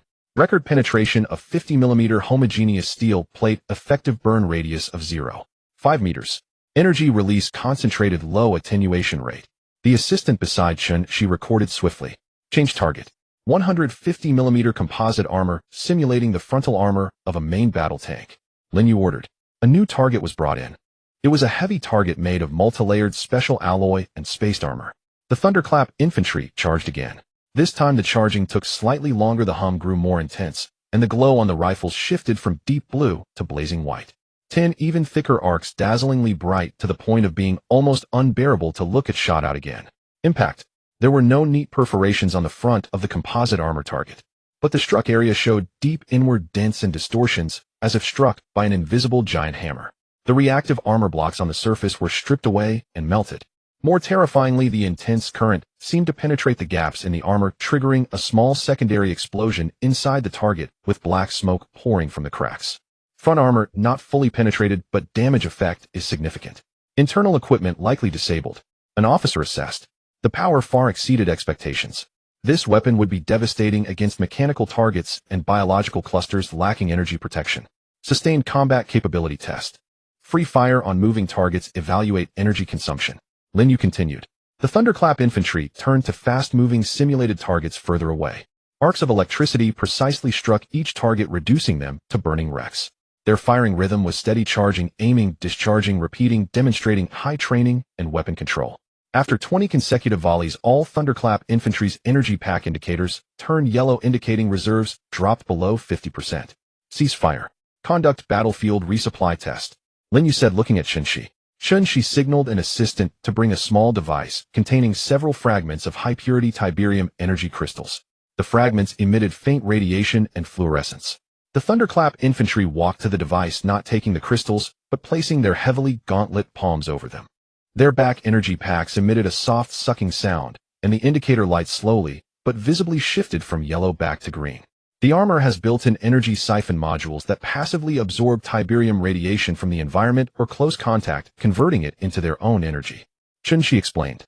Near mineral veins, or with crystal resupply, their sustained combat capability will be considerable. This was an unexpected bonus. It meant the Thunderclap infantry were not only powerful, but also had a degree of battlefield endurance. Wang Tinyu had been watching from the side, his eyes gleaming. He rubbed his hands and said to Lin Yue, Advisor Lin, these soldiers and guns are amazing. They'll definitely work against those thick-skinned monsters. When can we take them out for a real fight? Lin Yue was about to answer. Woo, woo. The shrill alarm from the base radar station suddenly pierced the air above the range. An urgent communication from the command center cut into the test channel. Advisor Lin. Radar detects a large-scale cluster of unidentified biological signals. Direction southeast, distance 45 kilometers. Number. Over 300. Moderate movement speed, but clear direction, heading straight for the base perimeter, specifically toward your range. Biomarker analysis. 95 similarity to the 30 targets eliminated before, but size and energy response are generally stronger. Likely the same group on a larger scale. Their vanguard is expected to reach the outermost warning post in 25 minutes. Over 30. Stronger energy response. Heading straight for the range. Lin Yue's heart sank. The excitement of testing the Thunderclap infantry's power was instantly replaced by a cold sense of crisis. This was no coincidence. Was it the previous battle that attracted them? Or some guidance from the pulse signal? Test terminated. All personnel returned to the base core defensive perimeter immediately. Thunderclap infantry first squad integrate into the rapid reaction reserve. Wang Tinyu, get your men ready to engage. Li Jinbiao outer perimeter defenses to highest alert. Prioritize construction of magnetic coils and accelerate deployment at main passages. Orders were issued one after another. The atmosphere on the range tightened instantly. Wang Taienia's eagerness turned into a wolf-like ferocity. Understood. Perfect chance to test the new guns. The 10 Thunderclap infantry silently holstered their rifles, turned, and jogged with heavy steps toward the assembly area. The indicator lights on the energy packs reignited and the coils on the rifles glowed faint blue again. In the distance along the mountain ridge to the southeast, birds seemed to take flight, but were soon swallowed by a heavier, ominous silence. 30 evolved infected entities. Was this just another tentacle stretched out by the unknown presence beneath the glacier? Or merely a small probe before a larger wave? Lin Yue looked up at the sky shadowed by the mountain range. The countdown continued ticking away unhurriedly. 3 days, 2 hours, 18 minutes, 33 seconds. The true trial seemed to have arrived ahead of time. The lingering echo of the radar alarm still reverberated through the valley. On the distant ridgeline, a rolling swarm of black dots could already be seen surging toward the base at a speed far beyond that of ordinary humans. The number was not large, but the condensed aura of madness could send chills down one's spine, even from several kilometers away. 50 of them. All uniformly evolved infected entities. Their bodies were larger than the common types previously eliminated, their movements more agile, with muscles bulging beneath gray-white skin. They ran on all fours like predatory beasts. Their objective was clear, heading straight for a relatively weak outer guard post on the southeast side of the base. Wang Tiniu lowered his binoculars, the taut flesh on his face tightening, yet a combative flame blazed in his eyes. He growled into the communicator, "Execute Plan 1. Move out and meet them, Hedon. Devour them all. Don't let a single one slip through to cause trouble." The order was given. The base's side gate opened. 5 Thunderstrike infantry soldiers clad in lead gray heavy armor and wielding magnetic storm rifles charged out first. Their movements were uniform, their heavy combat boots thudding dully against the ground. They advanced rapidly in skirmish lines, muzzles lowered, but the sensors beneath their helmets had already locked onto the targets. 2 deep gray raging Rhino main battle tanks rumbled out. The massive turrets slowly rotated, aiming toward the direction of the incoming horde. Tracks crushed gravel, leaving deep ruts. This was a battle-proven infantry tank coordinated tactic. The tanks were the iron fists, the Thunderstrike infantry were the daggers. The evolved infected moved with extreme speed, closing within a kilometer in just a few minutes. They seemed to possess instinctive tactics. Over a dozen exceptionally robust strength-type mutants accelerated forward to draw fire, while the other 30-plus speed-type mutants, moving like phantoms, dispersed and flanked from both sides. Tanks concentrate fire on the front line of iron lumps. Thunderstrike, keep an eye on the fast ones darting from the sides. Let them come close, then shoot, and shoot damn straight.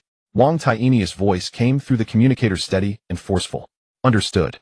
The tank commander and Thunderstrike platoon leader answered simultaneously. Boom, boom. The 2 raging Rhino tanks fired almost simultaneously. High explosive shells slammed into the leading group of strength-type infected. The violent explosion sent dirt and severed limbs flying. 2 strength-type mutants were blasted to pieces, while several others were hurled by the shockwave, suffering horrific wounds. Yet they did not die immediately, struggling to rise again. The flanking speed-type infected had already closed to within 300 meters. They let out sharp screeches, using all 4 limbs to leap and dodge among the rubble, their trajectories hard to track. Fire at will. The Thunderstrike platoon leader's order was concise. 5 Thunderstrike infantry soldiers raised their rifles simultaneously. The low hum of magnetic storm rifle coils charging rang out. There was no indiscriminate spraying, only precise targeted shots. A blinding white arc flashed and vanished. A speed-type infected lunging toward the tank's flank had its head explode. Another arc. Another infected that had just leaped from behind a rock had its chest punctured, a charred, smoking wound. The Thunderstrike infantry's firing rhythm was terrifyingly steady. With every charge and every discharge, a speed-type infected inevitably fell. Their positioning was masterful, always maintaining the optimal support distance from the tanks. The tanks' remote weapon stations and coaxial machine guns also roared to life, a metal storm sweeping toward the stragglers trying to get close. The infantry tank coordination was like a precision killing machine. The tanks were indestructible iron fists, the Thunderstrike infantry were agile lethal daggers. The speed and strength advantages of the evolved infected were neutralized into nothingness by this mature tactic. The battle became a one-sided rout. The strength-type mutants attempting frontal assaults were turned into fragments under the crossfire of tank, main guns, and machine guns. The speed-type mutants trying to launch flanking attacks were precisely targeted and sniped by the Thunderstrike Inf. Occasionally, a few particularly ferocious infected would leap onto the tank armor, clawing and biting frantically, only to leave white scratches on the thick reactive armor before being flung off and shattered by the tank's violent shaking or point-blank gunfire. 10 minutes later, the last infected trying to slink away from the battlefield's edge had its head precisely blown off by a single arc shot from a Thunderstrike infantry soldier 100 meters away. The gunfire ceased. The battlefield was a mess littered with charred remains and viscous dark red fluid. A strong smell of burnt matter and stench pervaded the air. Clean the battlefield. Check for any stragglers. Thunderstrike platoon report casualties. Wang Tiany's voice sounded. Battlefield cleanup in progress. No targets missed. Thunderstrike platoon 0 casualties. Raging Rhino tanks minor armor scratches combat capability unaffected. The platoon leader's report was brief and firm. Another perfect victory with 0 casualties. The infantry tank coordinated tactic once again proved its value. Wang Tianyu grinned, ready to breathe a sigh of relief when an urgent voice from the rear technical team came through the communicator. Commander Wang, Consultant Lin. We've made a discovery in the residual radiation detection on the battlefield. The radiation intensity within this batch of evolved infected is 15% higher on average than the previous samples. Moreover, the radiation pulse frequency shows abnormal fluctuations. The synchronization rate with that unknown signal deep within your vein is climbing rapidly, already reaching 40%. In the command center, Lin Yue stared at the real-time data feed, his brows furrowed. Radiation increase. Synchronization rate rising. This was definitely not a good omen. The evolution of these infected entities was becoming increasingly closely linked to the mysterious pulse source beneath the glacier. Had they been actively strengthened and sent here? Or could the thing beneath the vein influence the evolutionary direction of these monsters in some way? The countdown ticked coldly in the corner of the screen. 3 days, 1 hour, 18 minutes, 33 seconds. The threats outside were escalating and the mysteries underground were deepening. Lin Yue took a deep breath, suppressing the unease in his heart. Order frontline troops to strengthen vigilance. Collect all mutant tissue samples and send them to the lab for in-depth analysis. Also notify the mine guard units to raise monitoring levels and report any anomalies immediately. The battle had temporarily ended, but the true shadows seemed to be just beginning to spread. The orders had been issued. Frontline units fortified sentry positions after clearing the battlefield. Tissue samples coated in viscous slime were carefully sealed and sent to Chunzai's laboratory. The surveillance cameras at the mining outpost adjusted their angles, sensors set to maximum sensitivity. Yet the unease in Lin Yue's heart remained undiminished. The synchronization rate of 40% hung like a cold needle at the edge of his nerves. Standing before the vast three-dimensional terrain map in the command center, his gaze swept over the winding mountain passes and vantage points surrounding the Kunlun base perimeter. The countdown pulsed coldly in the corner of the screen. 3 days, 1 hour, 7 minutes 19 seconds. Time waited for no one, yet the threat evolved at a pace that exceeded all expectations. Infantry lines and armored mobile forces were the spear and shield, but he needed a stronger wall, one capable of repelling a massive onslaught. A thunderous wall that could vaporize a tidal wave in an instant. His consciousness plunged into the system. Among the unlocked technologies of the second-tier base, the Tesla coil icon glowed with a deep blue luminescence. The data indicated that this defensive structure could unleash high-voltage currents across a wide area, delivering devastating effects against clustered organisms and lightly armored units. More crucially, its energy source was listed as standard energy or Tiberium high-purity energy, the latter offering superior conversion efficiency. This was precisely what they urgently needed. If the pulse signals through radiation could guide the evolution of aberrations, then he required a weapon capable of clearing those guided monsters on a large scale with high efficiency. Initiate the Tesla coil construction plan immediately. Lin Yue turned to the awaiting staff officer and Ma Qianli, who had just entered. Originally 10 units covering all major passageways. But time is tight and resources are limited. Time was short and resources were limited. Adjust to Phase 1. Prioritize the southeast, due east, and northeast directions, the 3 most likely paths of aberration attack. Build 3 coils to form a triangular fire support network guarding the broadest entrance area to the base's front. He pulled up the resource panel and power load chart. Constructing 1 Tesla coil required 800 units of resources with an additional 50 points of power consumption for continuous operation. 3 coils meant 2,400 resources and 150 power. Resources were slowly replenished through Ma Qianli's round-the-clock coordination, but a significant gap remained in special alloys and high-precision energy conduction components. On the power front, the base's total load was nearing the safety margin. A replanning was necessary, and some non-critical production and residential power usage might need temporary restrictions. Engineer Chun. Lin Yue looked at Chun-Shi, who had just connected to the communication channel. The compatibility test between the Tesla coil and the Tiberium energy core must be accelerated. I need at least one reliable energy supply solution ready by the time the first coil foundations are laid.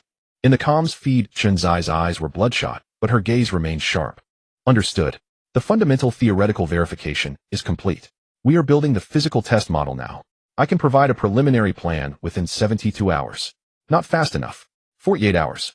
Lin Yue's voice was deep and brooked no argument. We don't have more time to wait for a perfect solution. Solve the problem of having something first. Chun-Shi bit her lip and nodded firmly. Yes, sir. 48 hours.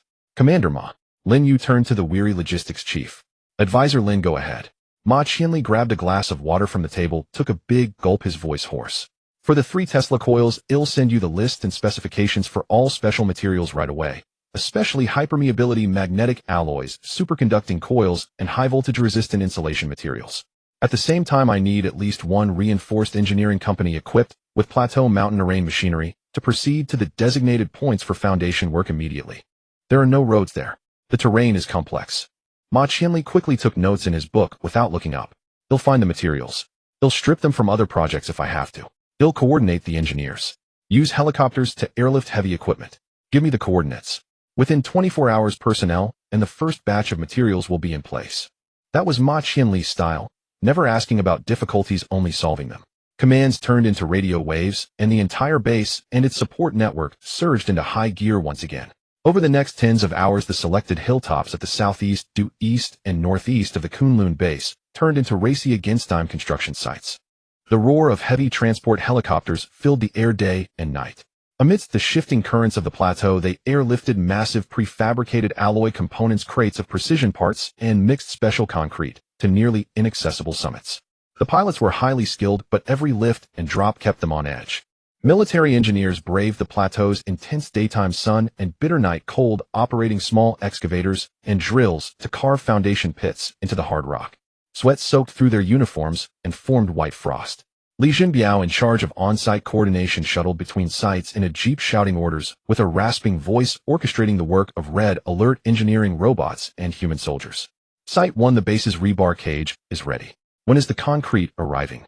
Site 2, the rock layer is too hard. We've broken 3 drill bits. We need more alloy drill bits. Site 3, insufficient night lighting equipment. Progress is lagging. Problems surfaced endlessly. Altitude sickness, equipment malfunctions, sudden weather changes, transportation bottlenecks. Each difficulty consumed precious time and resources. At one coil site, underground water seeped during foundation excavation, forcing an overnight deployment of pumping equipment and waterproofing materials. At another site, a prefabricated main beam suffered a minor collision during hoisting due to high winds, requiring urgent inspection for internal damage. Resource consumption far exceeded projections. Ma Qianli reported the arrival of new materials almost every few hours, but Lin Yue's brows furrowed deeper as he watched the figures on the resource panel fluctuate wildly. The production speed of the vehicle factory had to be reduced again, diverting some capacity and power to coil construction. Non-essential lighting and heating within the base were also restricted. In Chun-Zai's temporary experimental tent, she and her team worked in shifts, running test after test on complex energy conversion modules and Tiberium crystal samples. Blue-white arcs leaped within specialized containers, data cascading across screens like waterfalls. Failure adjustment retest. Her eyes were bloodshot, but her focus was terrifyingly intense. Amidst the toil, hardship, and immense pressure, the countdown moved to 2 days, 12 hours, and the tower bases and main support structures of the 3 Tesla coils, after countless setbacks, finally stood precariously on the 3 hilltops. The 15-meter-tall steel skeletons appeared stark and forbidding in the thin air. However, the spherical electrodes at the top, internal energy coils, and the most critical power supply system had yet to be installed. The precise wiring and overall sealing were only half completed. Advisor Lin, based on the current progress and resource supply, completing all 3 coils, including construction, debugging, and achieving effective combat capability, will require at least 60 to 72 more hours. The exhausted voice of the chief field engineer came through the communicator, laden with helplessness. 60 hours. The countdown had less than 60 hours left. This meant the coils likely couldn't be fully operational before the anticipated worst-case scenario arrived. A heavy silence fell over the command center. Everyone felt that crushing sense of powerlessness.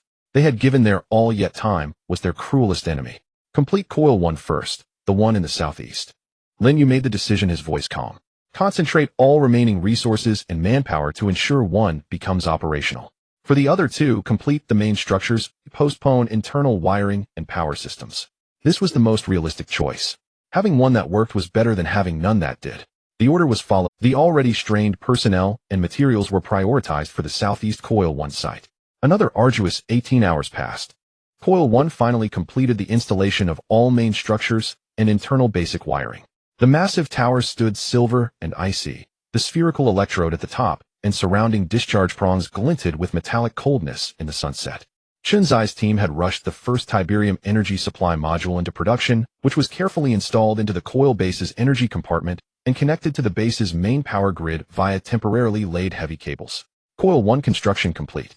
Preparing for the first minimum power startup test to verify basic functions and energy circuits. The field engineer reported a tired anticipation in his voice.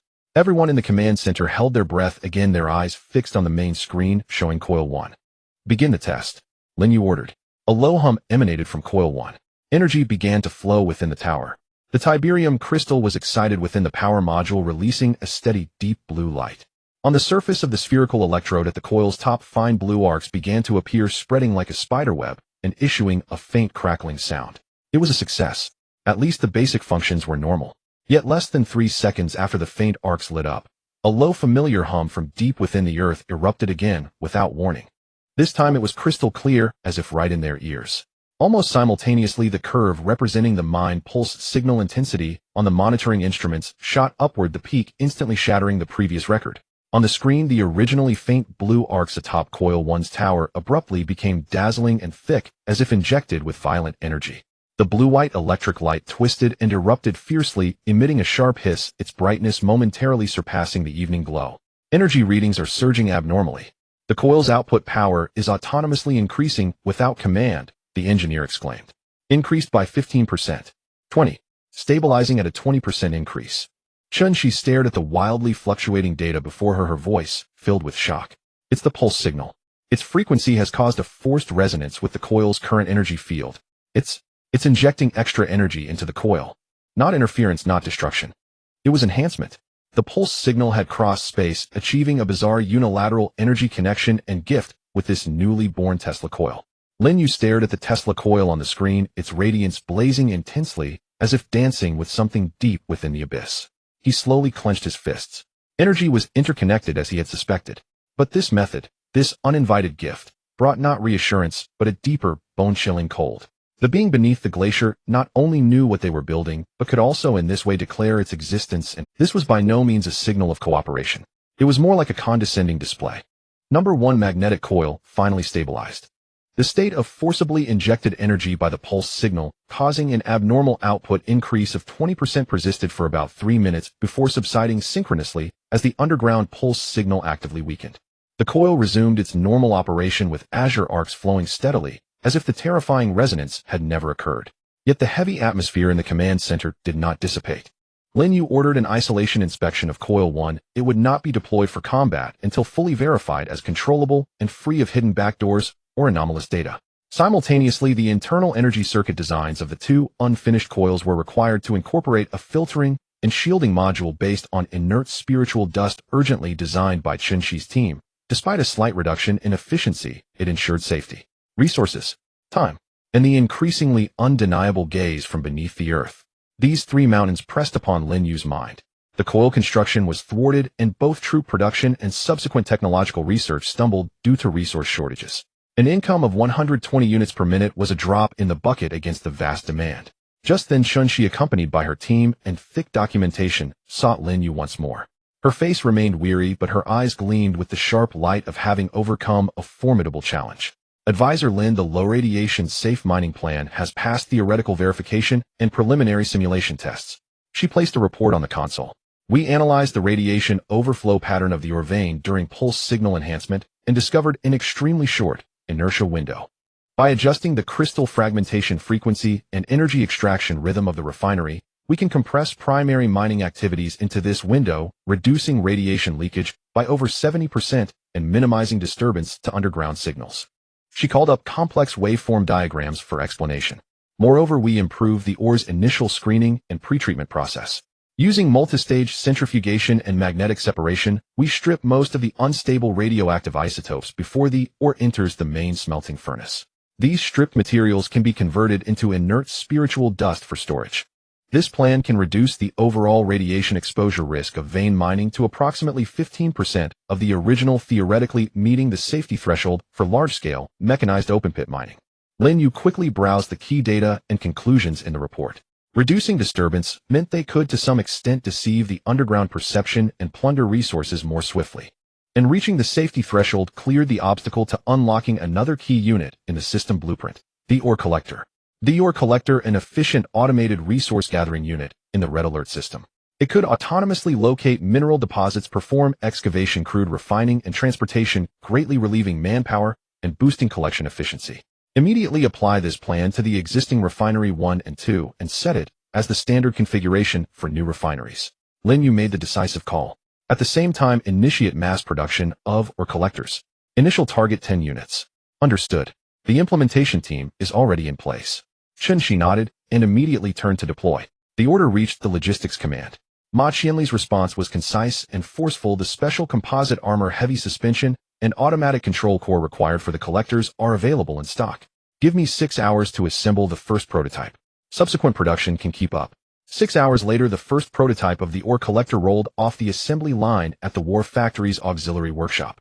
It featured a wide-track chassis, a foldable heavy-duty engineering shovel and crushing drill at the front, a massive ore cargo compartment in the middle, and a compact refining module and cabin at the rear. Rugged and functional in design, it was coated in earth yellow camouflage suited for concealment in mining areas and mountains.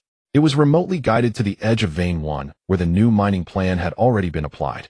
Under countless gazes, the engineering shovel at the front of the collector crashed down effortlessly, cutting into the rock layers, scooping up or containing tiberium crystals and feeding it into the crusher in the middle. After initial crushing, the ore entered the refining module at the rear. Through rapid centrifugation and magnetic separation, high-purity tiberium crystals were separated and loaded into the cargo compartment, while the stripped radioactive waste was compressed into blocks for temporary storage. The entire process was fully automated, efficient, and quiet. The work efficiency of a single vehicle rivaled that of a small, semi-mechanized mining team. Collector unit operating normally. Radiation leakage within safe limits. Single vehicle resource collection rate. Approximately 8 units per minute, reported an engineer. Lin Yue did not pause. Accelerate production of the remaining 9. Simultaneously plan a new staging area at the edge of Vein 2 and lay simple roads. Over the next 24 hours, the War Factory's capacity shifted toward the ore collectors. One after another, earth-yellow steel behemoths rolled out of the workshop, roaring toward the mining area. Tireless, they operated under program command, coordinating in zones, mining efficiently. When the 10th collector joined the operation sequence, the numbers on the base's total resource output panel began an exhilarating climb. He pulled up the resource panel and power load chart. Constructing 1 Tesla coil required 800 units of resources with an additional 50 points of power consumption for continuous op. Resource income had nearly doubled. The previously taut resource line was abruptly and greatly relieved. A low relieved sigh echoed through the command center. Ma Qianli rubbed his reddened eyes and grinned. Li Jinbiao, staring at the jumping numbers on the screen, muttered, "Now, we can crank out tanks like crazy." Lin Yue immediately adjusted the production sequence. The barracks ran at full capacity, replenishing the conscripts lost in previous battles, and began forming new full-strength companies. The War Factory restarted at full throttle. The production lines for fierce Rhino tanks and infantry fighting vehicles roared again. Several defense construction projects suspended due to resource shortages were also back on the schedule. The base, like a giant machine now adequately fueled, had all its components accelerating. Yet just as the resource crisis seemed to ease and everyone breathed a little easier, the technician monitoring the operational data and detection information of the 10 ore collectors suddenly let out an incredulous voice. Reporting. Collectors 3 and 7, while operating deep in the lower layer of the vein, approximately 150 meters depth, their deep prospecting radar has returned anomalous data. Detected an ultra-high-density energy node response. The node's location, directly beneath the currently exploited vein at a vertical depth of about 220 meters. Energy readings far exceed ordinary rich tiberium deposits. The technician's voice carried. More anomalous is that the energy radiation spectrum emitted by the node shares over 95% similarity with the pulse signal source previously monitored from the vein. It can be essentially determined as the same origin. Furthermore, collectors 3 and 7 report that their own energy core charging rates showed an abnormal increase of about 30% when approaching the area above that node. Preliminary analysis suggests that the naturally dissipated radiation energy from the node passively replenished the collector's consumption. Same origin signal. Ultra-high-density node. And it could passively power red alert units. Lin Yue and Chun-Shi exchanged glances, both seeing the shock in each other's eyes. Beneath the ore vein, there was not just a signal source emitting pulses. Further down there might exist a vast high-concentration energy reservoir integrated with the pulse source. One that could even wirelessly charge their red alert units. This was no ordinary mineral deposit. It was more like a slumbering heart or battery with a complete energy supply system. The collector's deeper penetration was not just mining, it was like a probe inadvertently touching the most central and most dangerous circulatory system of a giant beast. The joy of surging resources was instantly shrouded in a heavy shadow by this unfathomable discovery. At the glacial mining site, 2 specially modified Tiberium ore trucks slowly exited the parking area beside the refinery. Their reinforced cargo beds carried the Diepstratum detection suite hastily calibrated by Chun Zai's team. The massive drill arms and sensor arrays made these vehicles originally designed for surface operations look somewhat cumbersome, yet their tracks still rumbled steadily over the frozen earth heading toward the central valley, where the mineral vein's pulse signal was strongest. Lin Yue stood at the temporary command post on the periphery of the refinery, watching live feed from the ore truck's cockpit. Chun-Shi sat at the console beside him, fingers flying across the keyboard to adjust the detection parameters. Several technicians stared intently at the data streams on multiple screens nearby. The trucks penetrated deeper into the valley. The surrounding air seemed thicker, a low-pitched hum as if from the planet's core relentlessly pressed against their ear. This was the combined effect of the high-concentration Tiberium radiation field and the unknown pulse source. It's starting, Chun-Shi issued the command.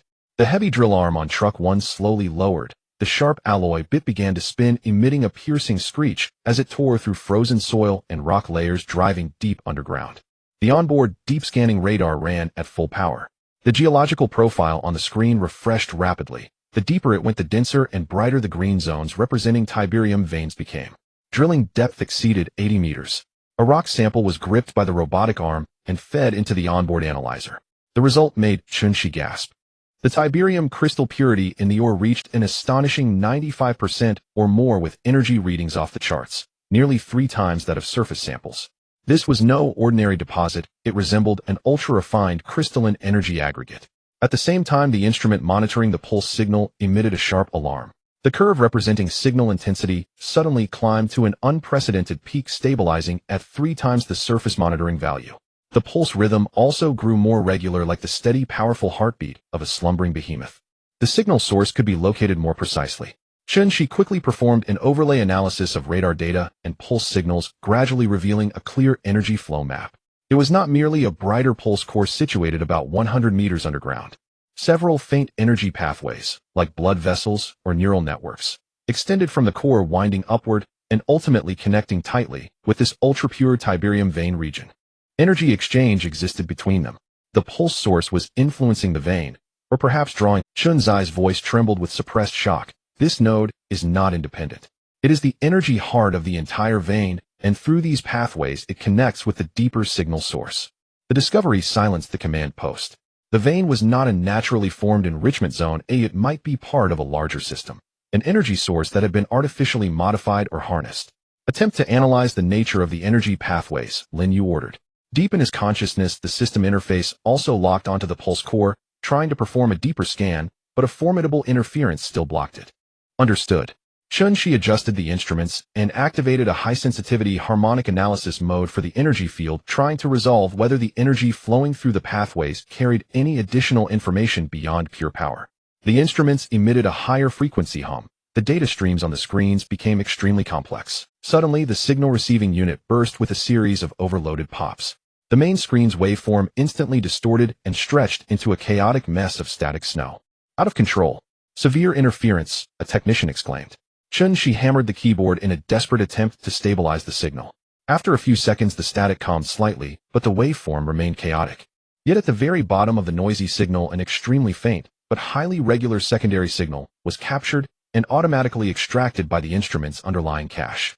It appeared to be a repeating acoustic signal buried under powerful background noise, or rather an information stream encoded in acoustic frequencies. Enhance filtering and try to reconstruct it. Lin Yue stared at the faint signal curve. Chun-Shi and the technician worked feverishly, applying multiple decoding algorithms for matching. Most algorithms failed. The the signal encoding was completely unknown. Just when they were about to give up, a technician attempted to compare it against the underlying protocol library used for encrypted communication among red alert units. The progress bar on the screen crawled forward. Match 10%, 30%, 65%. When the match finally settled at 72%, a severely fragmented coding sequence appeared on the display. The syntactic structure and basic logic units of the code bore a striking resemblance to the instruction codes of the red alert system. It was like different dialects of the same language, or versions from different eras. This can't be, Chun Zai's voice quivered. The underlying logic of this code is homologous with our system's instructions.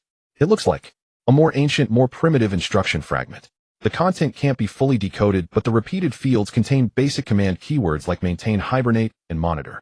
A relic of an ancient civilization's instructions, a technician murmured. The command post fell so silent that only the hum of cooling fans could be heard. The Tiberium vein, the underground pulse signal, the energy pathways, and now a fragment of instruction code homologous to the red alert system suspected to be from an ancient civilization. Lin Yue stood before the command console, eyes shut, immersing his entire consciousness in the system interface. The upgrade progress bar had passed the halfway. Lin Yue stared at the fragmentary code on the screen, then looked out the window at the silent, seemingly timeless glacial valley. Was the entity deep underground friend or foe? Was this instruction a warning, a summons, or something else entirely? The final base bolt of the magnetic flux coil tower was tightened by the hydraulic wrench, emitting a dull thud. The tower, standing 15 meters tall, rose upright at the last ridge's commanding height on the southeastern side of Kunlun Base. Cerulean arcs of electricity danced quietly between the spherical electrode at its apex and the discharge forks, accompanied by a faint crackling sound. Thus all 10 planned magnetic flux coils were fully deployed. From the highest observation platform of the command center, the 10 steel giants were scattered along the ridge line, interconnected by superconducting cables buried underground, forming a lethal electric grid covering the base's main passages and open areas. Below the coil towers lay layers of field fortifications, machine gun bunkers, and anti-tank trenches. Farther away, beside the newly constructed main road, a temporary assembly ground held a silent square formation of deep gray. That was the mobilized soldier corps, already exceeding 5,000 in number, silent as the forest and well-equipped. At the edge of the assembly ground, 20 ferocious Rhino main battle tanks stood in 2 rows, their long, thick gun barrels gleaming coldly in the sunlight. Further off, there were 10 newly produced, more agile multifunction infantry vehicles. In the sky, 3 reconnaissance drones from the base were cruising in designated airspace, transmitting real-time images of the surrounding dozens of kilometers back to the command center. A three-dimensional defense system blending ultra-modern technology with existing military strength, stretching from far to near and from high to low, had already taken shape. Lin Yue stood at the railing of the observation platform, gazing at this steel bastion he had personally helped create, his heart a tumult of emotions. It had only been a few days since he received the system, yet it felt like an eternity. Within the base, 3 barracks, 2 power plants, 1 ore refinery, and 1 war factory were operating at full capacity, their low hums converging into a symphony of the industrial age. The numbers in the resource panel pulsed steadily. The refinery's stable income, combined with the continuous conversion of external supplies, endowed the base with a relentless self-sustaining capability. Elder Zhao stood beside him, also gazing at the vista. His graying hair was gently tousled by the mountain wind. His deep-set eyes revealed little emotion, only the tightly pressed corners of his mouth betrayed his inner turmoil. "It hasn't been easy," the old man said slowly, his voice carrying a barely perceptible hoarseness. "In just a few days, from nothing to something. Lin Yue, you have given us a miracle and given this nation a hope." Lin Yue let out a soft breath and pointed to the distant magnetic flux coils. "Comrade leader, as long as those things dare to climb this mountain, these coils will turn them into charred remains. No matter how many come, they will all die." His tone carried a confidence born of technological mastery, tinged with the restrained sharpness unique. This was not arrogance, but certainty in the power he wielded. Elder Zhao nodded slightly, a faint weary smile appearing on his face. "Confidence is good, but never underestimate the enemy. Especially, we still know far too little about the foes we are about to face." At that moment, hurried footsteps came from behind. Li Jinbiao, accompanied by several dust-covered officers, ascended the platform. They had just finished inspecting the entire line of defense alongside a joint inspection team dispatched by headquarters. "Reporting, Comrade Chief." "Comrade Advisor Lin." Li Jinbiao saluted, his voice resonant and face flushed with excitement.